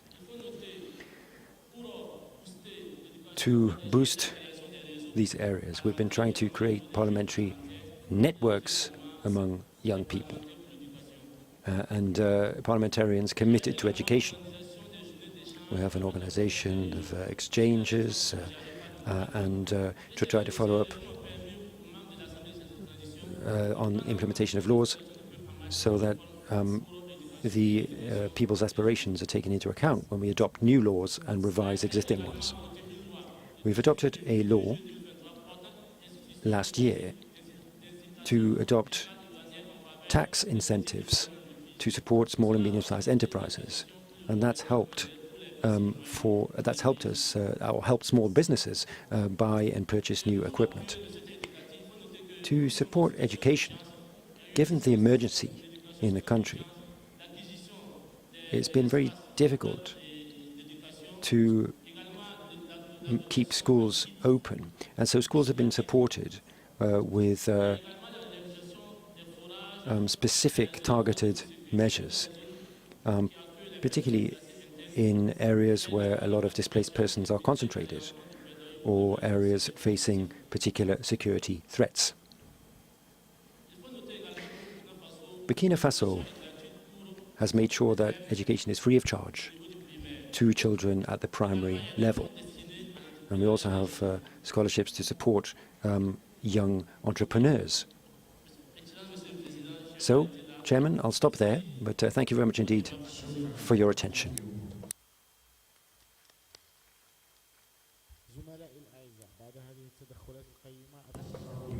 Dear colleagues, having heard from our speakers, I'd now like to open the floor to hear from you, but please stick to a 2-minute time limit so that everyone has the opportunity to speak. The Democratic Republic of Congo has the floor. Thank you, Chair, and thank you to the Parliament of Armenia for organizing this conference. Thank you to Armenia itself, and I believe that this is a very important theme, the impact of crises on young people and young people's rights. And I really must refer to the very serious security situation in the eastern part of the Democratic Republic of Congo and the involvement of foreign powers and the lack of involvement of the international community, the lack of support. We are here to plead with the UNHCR and with young parliamentarians here to support us, because in the east of the country we have seen 6 million deaths, 4 million displaced, and the international community has failed to raise its voice about this. We see people coming across the border, we see a lot of natural wealth, there is a global demand for mineral resources and involvement of multinationals. And I'd like to also address representatives of the WHO and to say that many people are also dying of sickness and famine, not only from war. War has actually destroyed the social fabric. Now, the theme for this conference is to avoid lost generations by protecting employment and education. And after 30 years of conflict, we've lost more than one generation. We've lost so many generations who've seen death, who've seen war and bloodletting. And in spite of the difficult situation, the government has been trying to achieve peace and adopt a number of measures to support young people's job opportunities. 30% of its budget has been provided through to agricultural cooperation and the support of young people in that area. Young parliamentarians have a major responsibility in this regard. Let's deal with the past and prepare for the future. Thank you very much indeed. Thank you. Can I just please conclude? Thailand. I'm sorry, we really don't have time. We really don't have time. Could I just finish with one sentence? Peace is a basic precondition to jobs and education. And to avoid a lost generation, we need to have peace and protect peace wherever it is. Thank you. Thailand.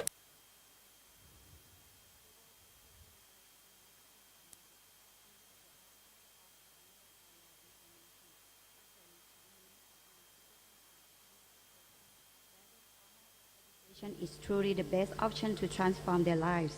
They wonder whether the largest investment in education will be worth or not once they graduate. Therefore, to resolve this crisis of faith, it is essential that our stakeholders encourage students, educators, and employers recognize the true and tangible value of education. First, students and families are the key players to solve this problem by raising awareness of education. Students should be nurtured with a passion of lifelong learning as the fundamental education. Once students are eager to learn, they will see opportunities inside the education. However, we can't escape from the fact that the cost of education is abundant for less fortunate families. Therefore, the financial support in terms of nationwide scholarship should be implemented and sponsored by the government or private sectors. Second, educator has crucial role in unlocking each student's potential. If teachers can reskill and upskill in particular soft skill, this may create direct benefit to the whole education system.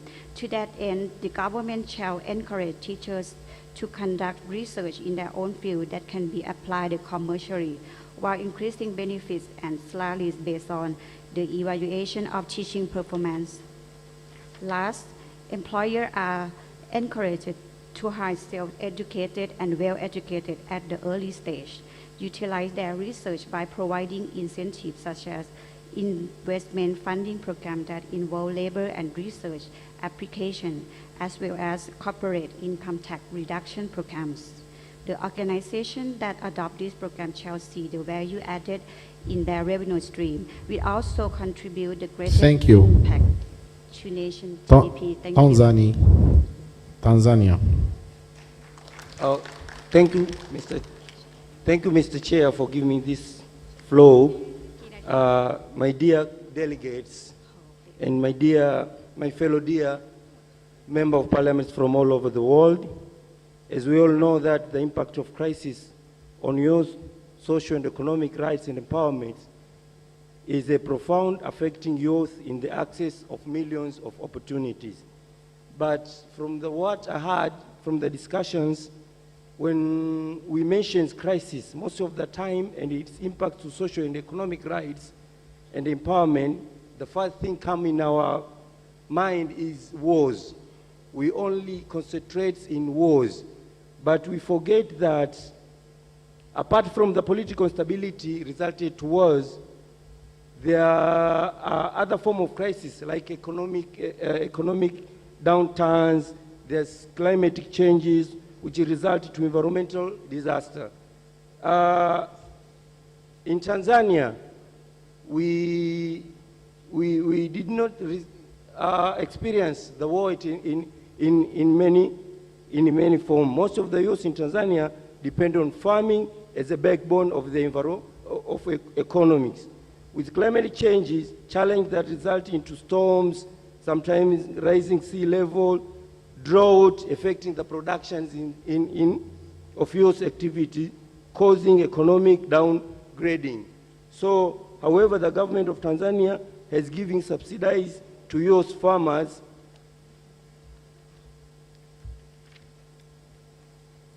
in all sorts of climatic change, such as crop disease due to the climatic changes.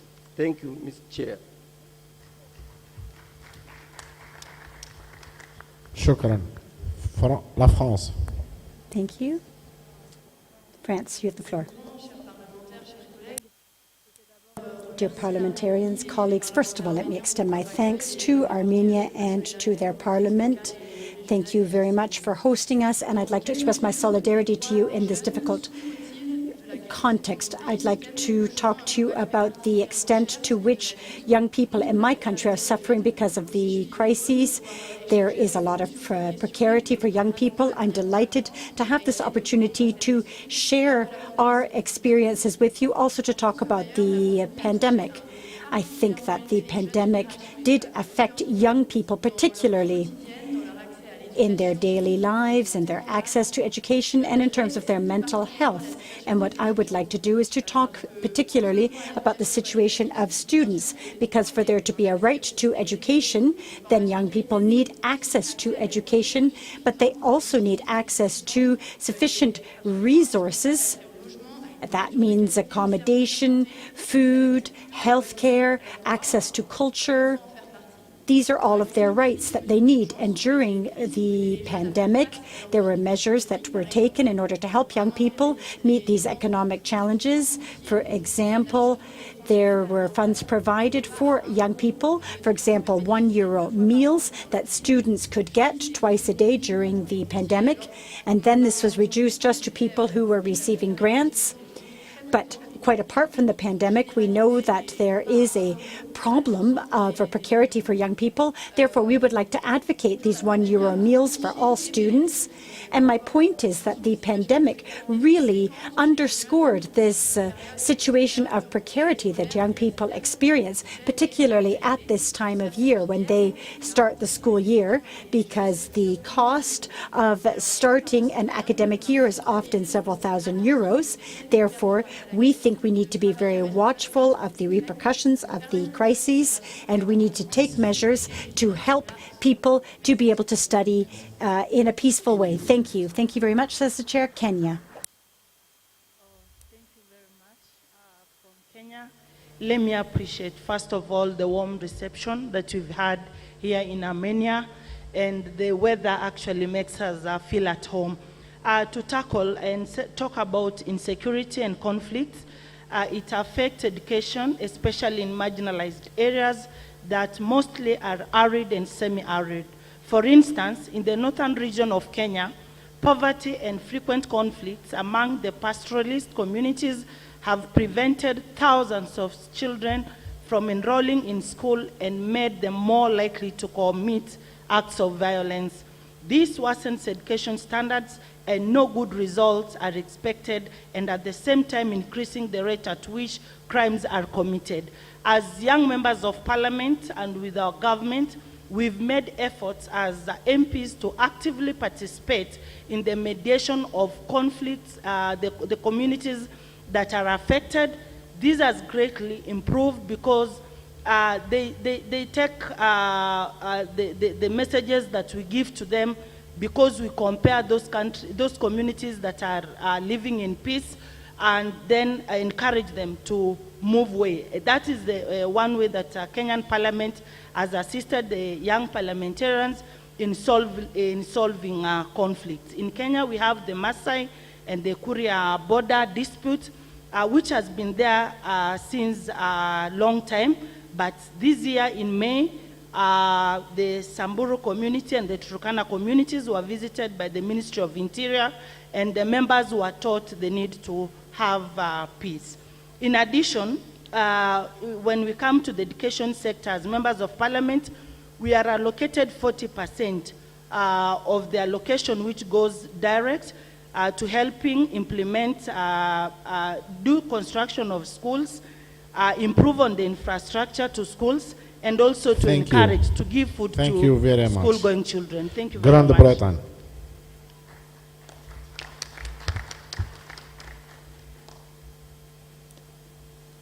Thank you very much indeed, Mr. Chairman. I think the representative from the Democratic Republic of Congo put it very well when he said that peace is a basic precondition for education and employment. The UK has stepped up in recent years to help many young people displaced by war and oppression across the world, including 150,000 Hong Kongers fleeing anti-democratic crackdowns by the Chinese Communist Party, and over 200,000 from Ukraine following Russia's illegal invasion of Ukraine. I also think that the UK has put huge resources into helping those people into work and education in the UK. And I thought the words of the Armenian Prime Minister were very important in this point, as saying that all MPs are equal, bringing their experience, knowledge and competence to the roles that they have. I'd add something else. I'd also add that they also have a responsibility, especially young MPs, to challenge as well, a responsibility to speak up for the generation that is being affected across the world, and sadly in too many parts of the world afflicted by war. Wars are fought by young people and started by older generations. We have a duty to be more than pale reflections of those who have gone before or who have fixed the systems in their favour for themselves. Here we can be more than puppet parliamentarians, more than a Potemkin parliament. We need to be more than propping up unprincipled potentates. Every country is on a journey. Our role as young parliamentarians can be to take those forwards or to take them backwards. Yes to employment, yes to education, but we really have to rely on stability in the first place, and we can help that by ensuring that we challenge those who wage illegal and offensive wars. Thank you. Djibouti. Merci, Monsieur le Président. Sans la paix. Thank you, Chair. Without peace, there is no education. In Djibouti, we are a haven of peace in the region for many years. We have also adopted laws to ensure that immigrants can also receive education and health care just like our own citizens. The government of Djibouti has also targeted education to the needs of the labor market. We have vocational and technical training in place, and we also have centers providing training for young people to help them to set up their own businesses. We've got centers for entrepreneurship, also youth centers where young people can set up their own businesses and develop their own projects. We also help them to turn to banks in order, and we have asked banks to provide loans to young people at lower rates. At the same time, in parallel with the educational system, we have also addressed a number of challenges which the government of Djibouti has been having to face for some time, and we are working tirelessly in order to address all of these challenges, in order to make sure that nobody is left behind. Thank you very much. Thank you, Uganda.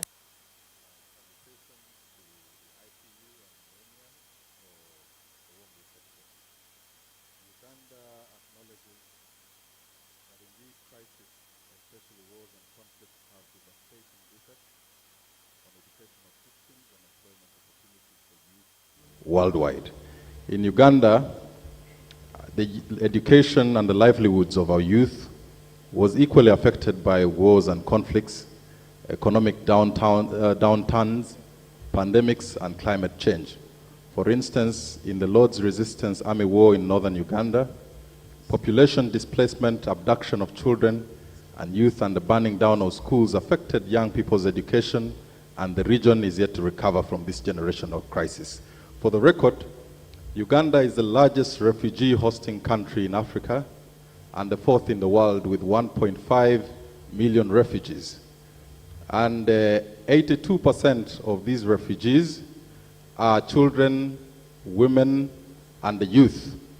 And Uganda is one of the largest exporters of peace across Africa on a Pan-African scale because of our involvement in major peace missions in the continent. Our calls to action finally are fourfold. Number one is that all key stakeholders should not only involve youth in decision making, but ensure that the youth are meaningfully and in a structured way can participate in crisis response and recovery efforts. Secondly, that the stakeholders do not only provide emergency assistance, but also invest in long-term programs addressing the unique needs of young people affected by crisis. And thirdly, that all stakeholders should not only protect youth from harm, but also promote their rights, including access to education and healthcare. Thank you. Bahrain.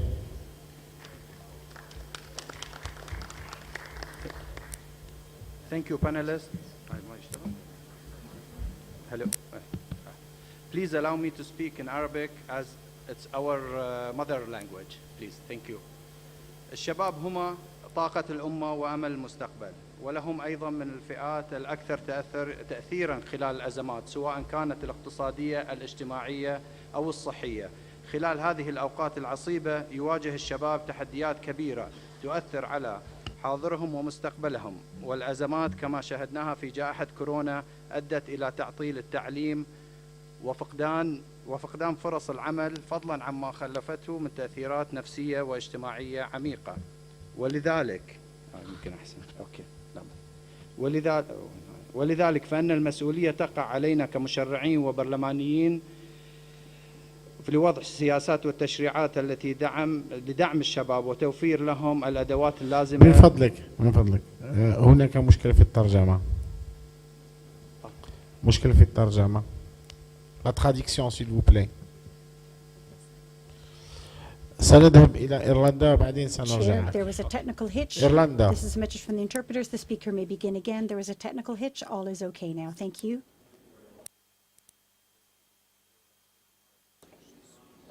I too want to add to the comments that have been made about the significant challenges around the housing situation in many developed countries. Ireland included in that has been experiencing huge difficulty in this for the past 10 years. We've seen a substantial reduction in the supply of housing after the 2008 financial crash. And for the last 10 years, the Government of Ireland has been emphasising the urgent need to increase housing supply. However, it's very unfortunate the circumstances we find ourselves in today's world, where inbound migration has been exacerbated greatly by unneeded and unwanted conflicts in places such as Ukraine and across other regions of the world, in addition to that what's happening with climate change. What I'm asking here today as an Irish representative is that we would see an urgent end to those unneeded and unwanted conflicts, because it's causing huge difficulty for governments, including my own and other EU colleagues, when it comes to providing for basic human needs, including in the area of housing. I also think it's important that we focus on the consequences of not addressing housing crises in our own individual countries. And I tell a cautionary tale from Ireland, a country that has enjoyed great economic success in recent years, that this issue, above all else, electorally matters to the people that we represent. And I think it's important we look at the areas that we've had policy success. In the last few years of this current government, for 4.5 years, we have doubled housing supply of affordable accommodation through appropriate government schemes. And I'm happy to report to people that through direct subsidies of €4 billion per annum, we've seen a huge increase in housing supply in our country. However, with the inbound migration situation, regrettably, this is impacting greatly our ability to fix this issue. And that's why I think our messages here today need to be on ending on needless conflict and death and destruction that's been caused by a short distance away in Ukraine, in places like Palestine and in other regions of the world. And I think we really do need to focus on these key areas. So it's my great honour to be here to contribute, and I thank our hosts, Armenia. Thank you. شكرا. الأخ من البحرين نعود لك. شكرا جزيلا. الشباب هم طاقة الأمة وأمل المستقبل، ولكنهم أيضا من الفئات I am the representative from Bahrain. As I was saying, the youth is our biggest resource in our country. It's also young people who suffer from crises, be they health crises or other crises. And in today's world, young people must face a number of crises that are impacting their future. We saw this during the COVID-19 pandemic. And we saw that job opportunities were very much reduced as a result. Therefore, it is incumbent on us as parliamentarians and legislators to provide support to young people and to give them the tools required to meet these challenges. Indeed, support for young people in times of crisis is not a luxury, it is our obligation. And I would like to talk to you about some of the measures that we have taken in Bahrain under the auspices of our Emir Hamdan Al Khalifa, Prime Minister of the country. I'd like to talk to you about what we have done, in other words, to help young people during the pandemic. In Bahrain, following instructions from the government, we took a number of measures. In education, we took measures in order to ensure that education would be continued for young people through remote learning. To this end, we provided young people with all of the necessary equipment to continue with remote learning and to continue thus with their education during the pandemic. At an economic level, we were very much aware of how important it was to provide support to particularly SMEs, especially those led by young people, in order to help them with the financial and tax burdens that they were facing. And the chair interrupts the speaker.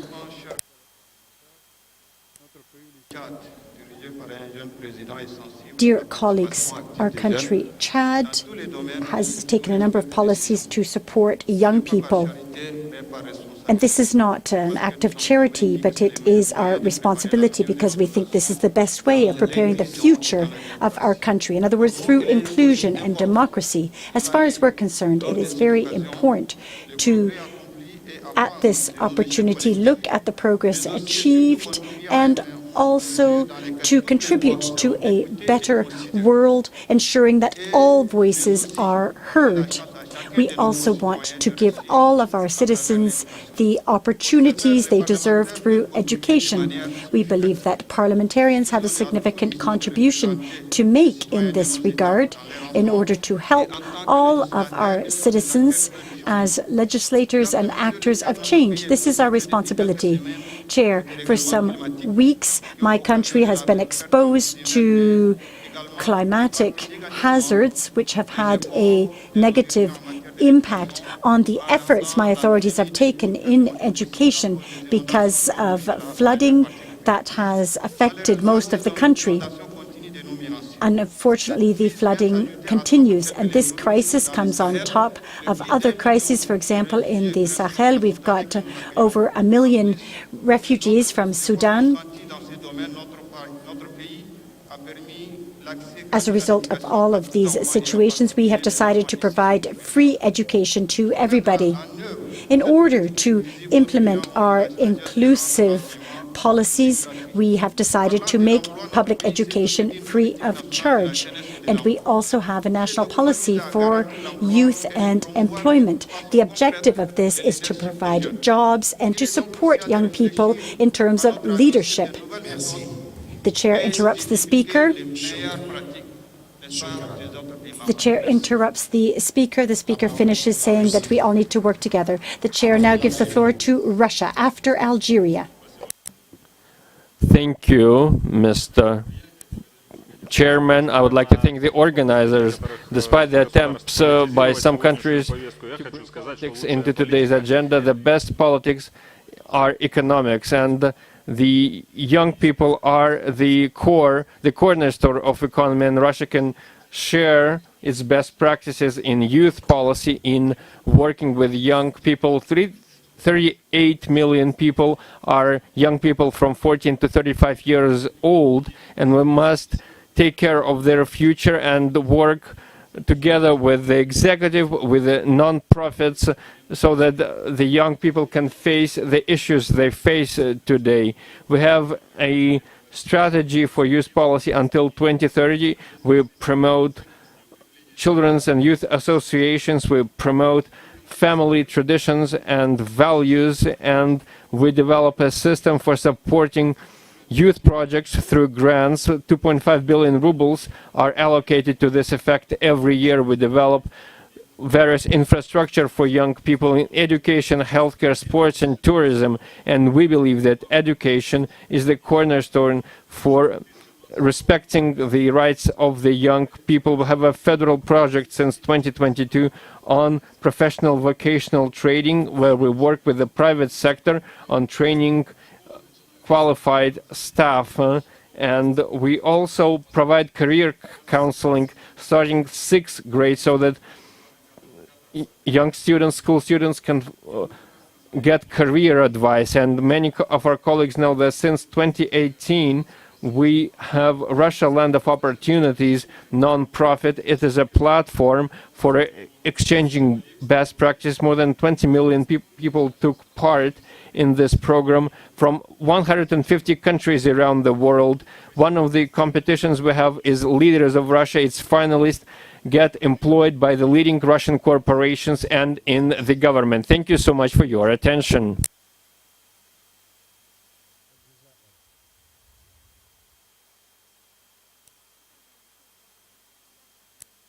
Thank you, Chair. In the name of God the Merciful, the Compassionate, ladies and gentlemen, we know that the first victim of crises and conflicts are children and young people, and our world today is experiencing a very dramatic situation, especially in our region, with a number of crises that are multifaceted. At the moment, we know there are many crises and challenges facing us, and Algeria has, however, organized presidential elections. They will be held in November in order to shore up democracy and to continue with the reforms that the President of the Republic, Mr. Aboun, has begun. Algeria would like to support young people especially, and we are doing this through policies really addressing the needs of this sector of the population. We've set up a council of young people, and we have a program to improve the situation for young people, to give them a greater voice at a political level. Among many of the initiatives and legislation that we have promoted, we believe that we need to support SMEs that are led by young people, and we want to ensure that young people are empowered. We are also encouraging young people to participate in Parliament. We've got 100 young parliamentarians. In addition, we've set up a Young Parliamentarians Network, which I am a member of, and we believe that as young parliamentarians, we have an important role to play in helping young people to face these crises, such as the war in the Western Sahara. And we also need to strive to work against colonization and support the Palestinian cause. And we really need to address the situation of young people and children in Palestine, in addition to insisting on the right to education and employment. Thank you.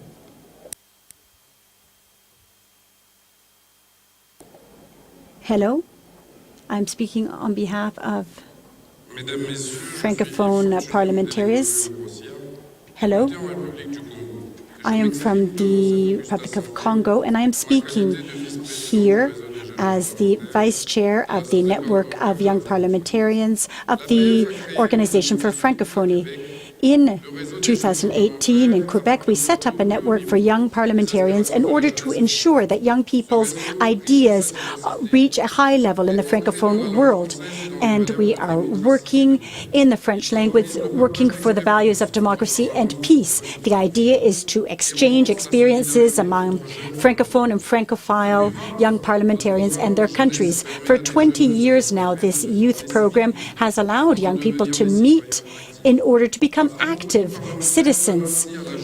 And our organization thus gives young people a strong voice in order to put forward recommendations to our heads of state and government in our Francophone countries.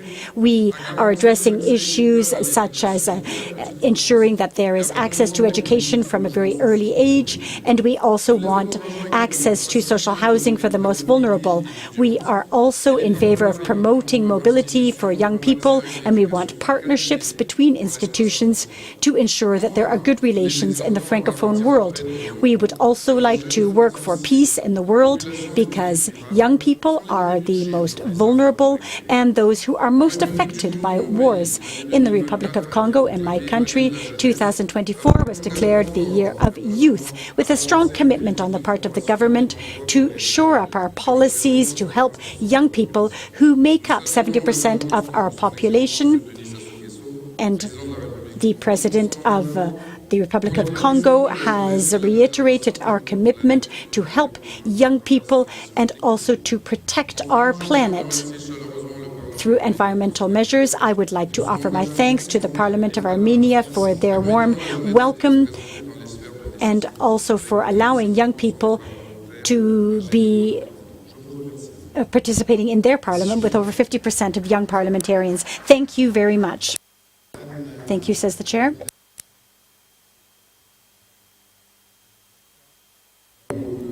This brings us to the end of our session. I'd like to hand the floor back to our panelists for their closing remarks. I'm going to give you each 30 seconds to speak. Sarah, would you like to go first?